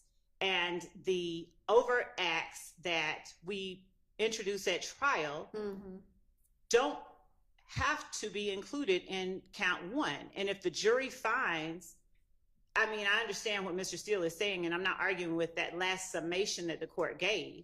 But my point is that I understood him to be saying something akin to, I want a special verdict form that includes the overt acts that are listed on the indictment, and I want them to say if they found this one, this one, this one, and if the ones that they find occurred prior to 5 years before the indictment, then they cannot find the defendant guilty of that count one. If only the ones they find occurred more than 5 years prior. Right. That's then what they I can't find them guilty. Saying. Yes. So we're all on the same page then. So as long as we're not talking about listing out the 191, because we might be talking about listing out the 191, because how can I know whether they found one within the statute unless they say yes or no as to each of them? Well, they could state, they don't have to. The reason that I would object to putting 191 is that it would limit them to consideration of 191. And if evidence of one that happened, for instance, during the course of this trial is not on the indictment. It's not. And we haven't gotten to that, but I would think they can consider that potentially. But if the only thing they find is an overt act is something that occurred post-indictment in the jail, and that's the only thing they find, they can't be convicted because you haven't indicted them for that. Oh, Your Honor, yes, you can, and I will get that case law for the court. Okay, well, but I'll definitely be you can. interested in seeing how they can get convicted of something they weren't indicted for, but okay. I have so much exciting case law to look forward to. Yes, Your Honor, the court does. They were indicted for conspiracy to commit, to violate the Georgia Racketeer Influenced and Corrupt Organizations Act. The overt act, that's count one. The overt acts that are listed in the indictment they were indicted for conspiracy and A and B? No, they were indicted for conspiracy. Okay. And so all the jury needs to find, after they find that there's an enterprise, that there's conspiracy, that people participated in it, only one person has to commit one overt act for the jury to find them guilty of count one. And not by them, I mean all of the people that they determined were part of the enterprise. Right. So if they find and believe that during the course of this trial, an act that is considered that can constitute an overt act was committed by either one of the defendants, then they have what the law requires to convict each of the defendants that they find participated in or conducted this conspiracy guilty of count one. So the notion that you enumerate 1 through 191 overt acts, and that you limit the jury's consideration to whether or not the overt act that they find the one person committed is within these 191 acts is not an accurate statement. All right, well, give me the law on that. That really wasn't what I was trying to address anyway. But I mean, obviously we're going to have to deal with that as well. What I was trying to figure out is whether Mr. Steele was arguing that if it was outside of the 5-year statute, those overt acts either couldn't be considered, which he's not arguing, or couldn't be found, which he's also not arguing. He's just arguing they can't be convicted unless at least one of them is within the statute, which we all agree to. That's all he's arguing, then I don't have That's all he's arguing, but I'm going to need to know, because you're going to be arguing against that kind of a jury verdict. And that they could find an overt act that occurred subsequent to the indictment and is therefore not contained within the indictment could form the sole basis for them being found guilty. And I'm going to need to know the law on that. And to be clear, just to make sure that the court understands my position, not just that happened since the indictment. If there's an overt act that's not listed on the indictment that they find did occur, even if it happened pre-indictment, because we did not and do not have to include all of the overt acts committed in furtherance of this conspiracy. So that's the reason I would object to that. You don't have to object to it. I'm not making a decision right now. I'm just saying I'm going to need the law on that. Yes, Your Honor. Okay. That an overt act not listed at all can be the sole basis for the conviction. Assuming all the other elements are met, yes. That Okay. overt act. All right. Yes.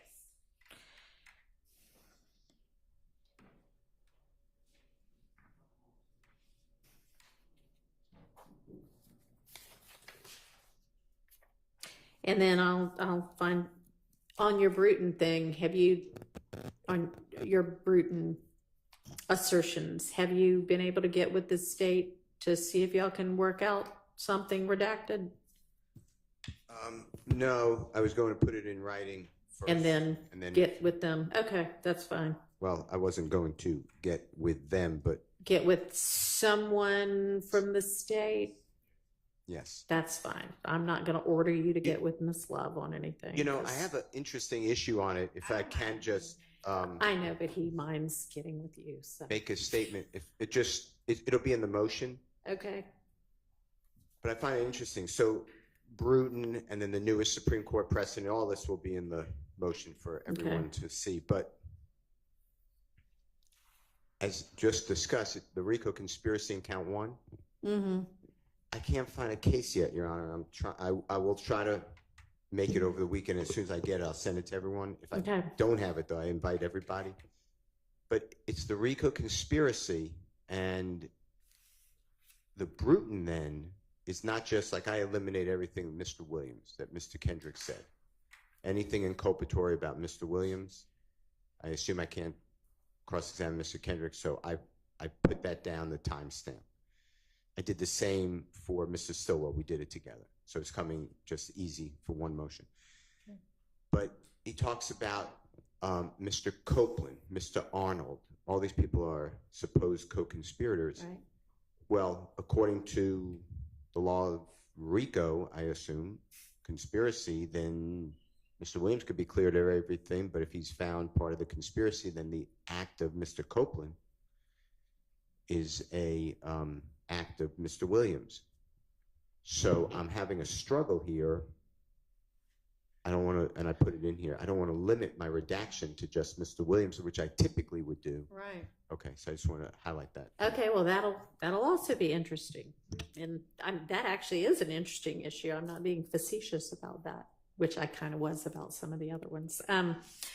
Okay, well, to the extent that any of y'all can get your filings made, not that I want to spend my weekend reading it, but I'd rather be prepared for court on Monday than not. So if you get it done before, the middle of the night on Sunday night, please file it and get it to Miss Hurstfield so that she can get it to me so that I can start reading and digesting and considering it.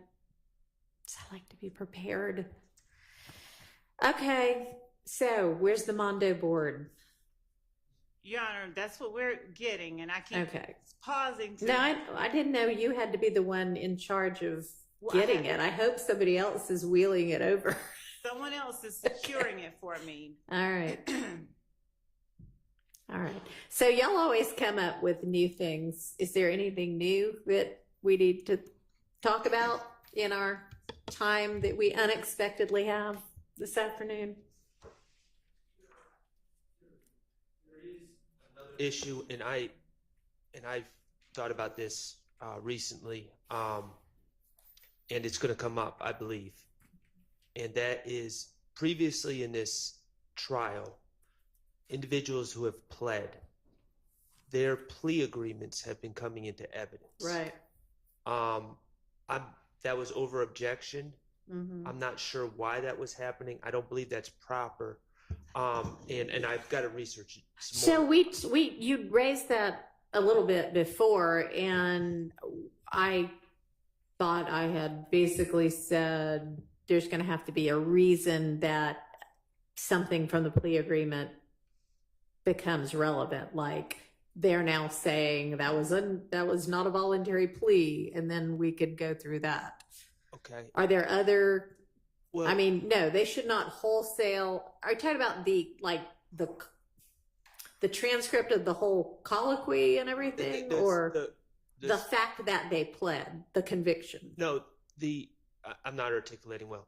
The state, when they had each of these gentlemen plead guilty, they presented them with a plea agreement which had certain terms and also certain acknowledgments. Oh, like their deal. Their deal, but then it lists certain factual acknowledgments that they acknowledge as true, and they initial them. Sure. And all this was prepared by the state and then initialed by the accused who pled guilty. All right, and they were all counseled, right? And they were all counseled. Okay. And those were previously Mr. Murphy, Mr. Walter Murphy.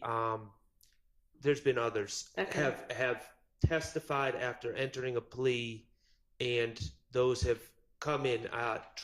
Trontavious Stevens? Trontavious Stevens was another one. And their plea agreements are actually in evidence. Mr. Sledge has a plea agreement with these factual acknowledgments. I don't believe there's two things. Just wholesale, I don't believe it's appropriate that those agreements prepared by the state and initialed by the defendants would necessarily come into evidence. It seems to me it would be the same as a police report coming into evidence. You got live testimony. Why would a written document that summarizes the live testimony come into evidence? So that would be A.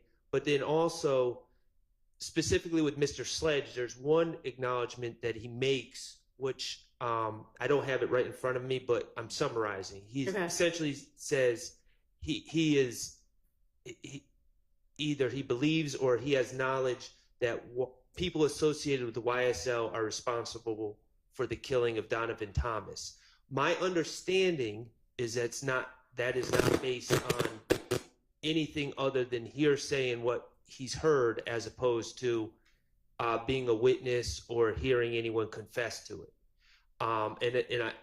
That's my understanding from working hard on this case and interviewing witnesses. So I would object if these acknowledgments, if we let the acknowledgments in, if we do that, I would object to I would ask that anything be redacted that's not based on firsthand knowledge, because that's just an end around to hearsay. Unless he's a co-conspirator and it comes in under the co-conspirator exception. I'll just put it like this. I have no reason to believe that he received any co-conspirator statements, and I have no reason to believe he has firsthand knowledge. Okay. So 2 things, Your Honor. Regarding the comparison of the plea agreements to a police report, I would believe is inaccurate. We consistently, if I were to compare it to anything that would be more applicable, it would seem to be a certified, perhaps, copy of a conviction along with a transcript of the plea colloquy. In this particular case, the defendants that have pled have, with the advice of counsel and with the benefit of telling the state what they don't understand, having the state actually go through and change things, as we have had to do, on that factual acknowledgement form so that it is completely accurate. The defendants who've pled are now in a position to either say what they've acknowledged previously under oath on the stand or be impeached by it. And that partly is part of the reason that we've had to introduce Is that the way they've been coming in, as prior inconsistent statements or evidence of prior inconsistent statements? Right. So what we have done generally is we have asked them questions that pertain to maybe 1 or 2. Like we're going down the list of questions, and all of a sudden our memory gets fuzzy. Right. And all of a sudden we don't know that 3 means not you. It means 3 different people.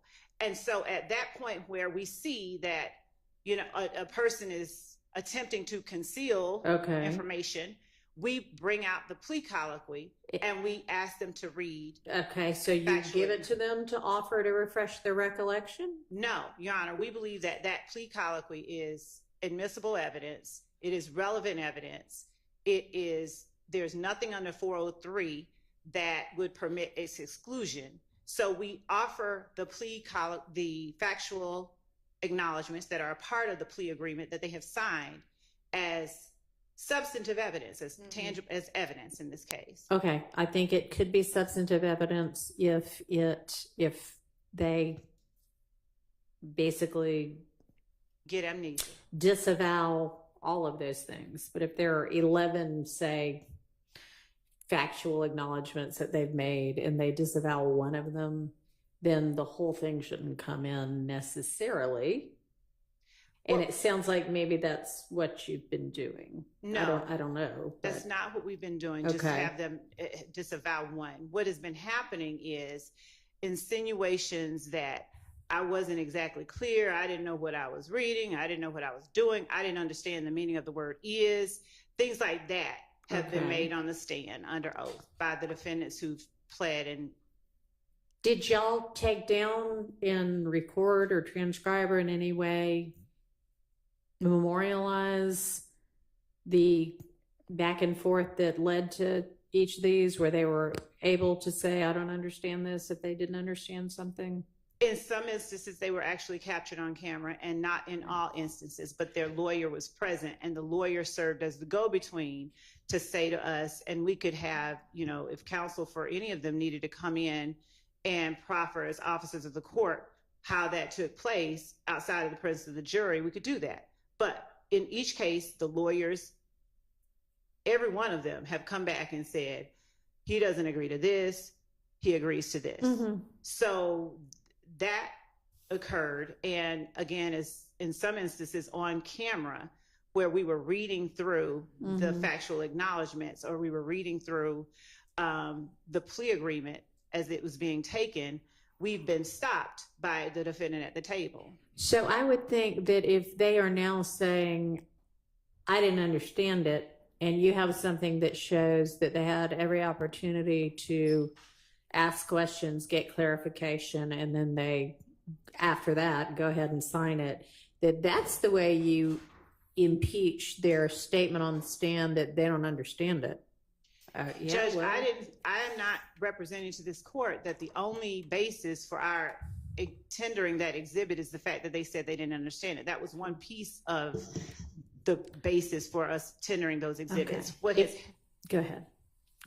What has happened is that we have had an asserted confusion about what certain acknowledgments meant. There have been insinuations that they have felt pressured, they didn't have enough time, they didn't really know what all they were agreeing to, and we've had cross-examination questions, particularly, did you write this out? Did you put this language in here? These are not your words. And in order to undermine the witnesses' understanding of what they were acknowledging before the jury. And in reality, one, the acknowledgments themselves are a contradiction to this idea that I didn't really make that acknowledgement. However it is that they imply that. It's a contradiction because their initials are right next to it. And as we went through the factual acknowledgments, sometimes on camera, I would ask, is this your initial? Did you understand this? And so forth and so on. So not only is the videotaped version of them being asked, did you understand and do you agree, evidence, and that is relevant and admissible, but the document itself is also very relevant, very admissible, and there's nothing under 403 that we believe would permit its exclusion. All right, I didn't understand it to be a 403 objection anyway.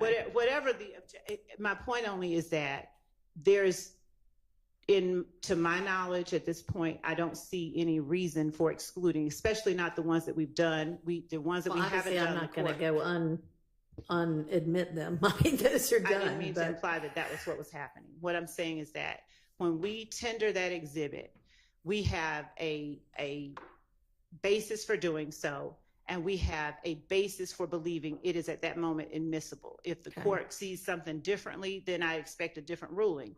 But as to the assertion by counsel for Mr. Stillwell that they are not admissible, he doesn't think that they're right, they tantamount to a police report, we believe that that is not correct. Okay. I mean, I agree with you on that. Now, there seemed to be some indication from this side of the room while Ms. Love was speaking that either those were not, that it was not coming in as a prior inconsistent statement, or that there was something else I needed to know. I mean, obviously, if it is a prior inconsistent statement and they have established that, then I would think it can come in on that basis.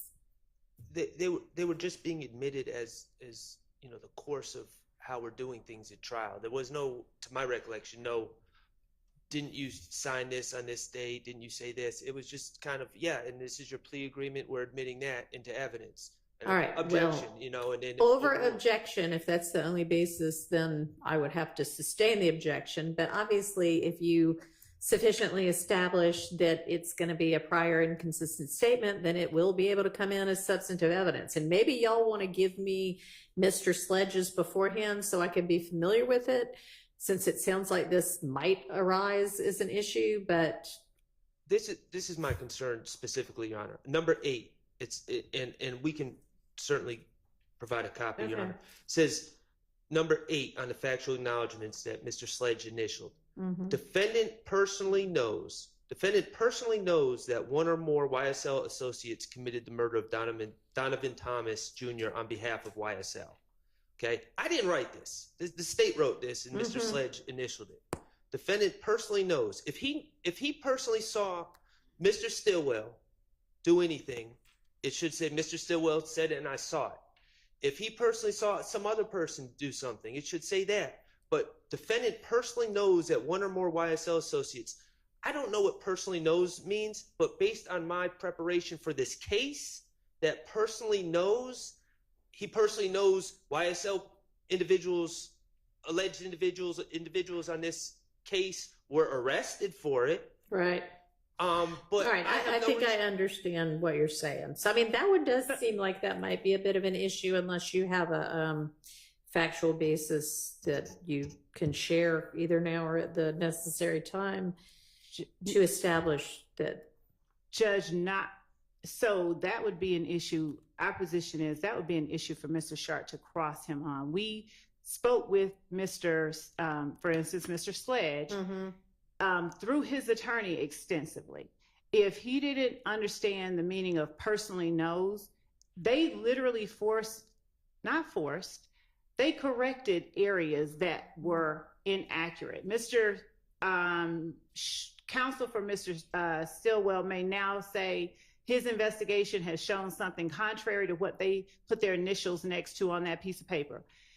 Our position is he can cross them and he can present it. But the evidence that we have is that this person stated prior to making and entering a plea agreement, he personally knows. Okay, so I mean, if they have a basis to believe it because that's what Mr. Sledge told them, then you need to ask him that before you get a document in that he signed that says that, and have him say, nope, I never said that. That is exactly what, number one, that's what we've been doing. We've asked, did you know, blah, blah, blah, blah, blah. And the court has access to all of these recordings. They're all out there in the universe. So the court can see the previous testimony that has been given at trial. And I don't know if it's all been transcribed yet. No, I'm saying on video. That camera's been rolling since this trial started. So the actual how it was tendered, I don't even think it automatically shows on black and white. All right, I'm not going to worry about how other things might have come in the past. I'm just going to take it from here on the things that I'm going to need to rule on. And I think I have given you the parameters under which they would come in, which are essentially the rules of evidence in Georgia.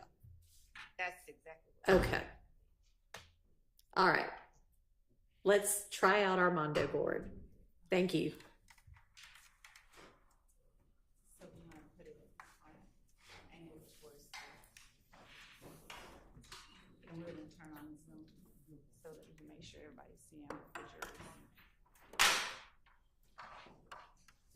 And so would the video show on this as well, or? Yes, so what we're gonna do is have it playing on Zoom Okay, and having the output being the speakers to the Mondo board. As okay. opposed to the That sounds like it might potentially work.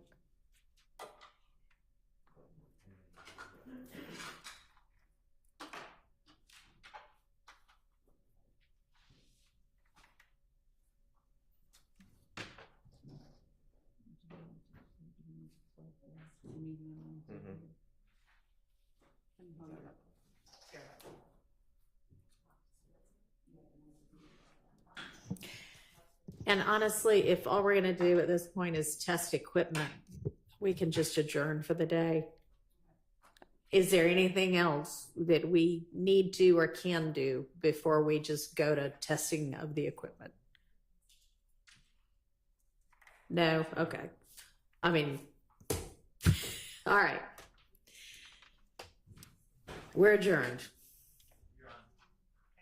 Y'all are welcome to hang around and see what you think about the equipment. I think that would be a good idea, but what is this?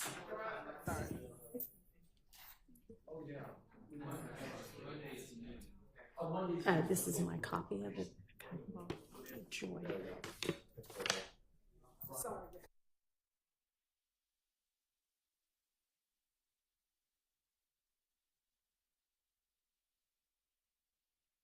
To everyone a copy of the exhibit list, the state's version of it. This is what I emailed the other day as well. So this is just a copy to help us go through for next week. All right, so y'all are gonna get together on that also. Yes. Can I confirm that on Monday and Tuesday, we are here at 12 noon? Yes, that is correct. Yep.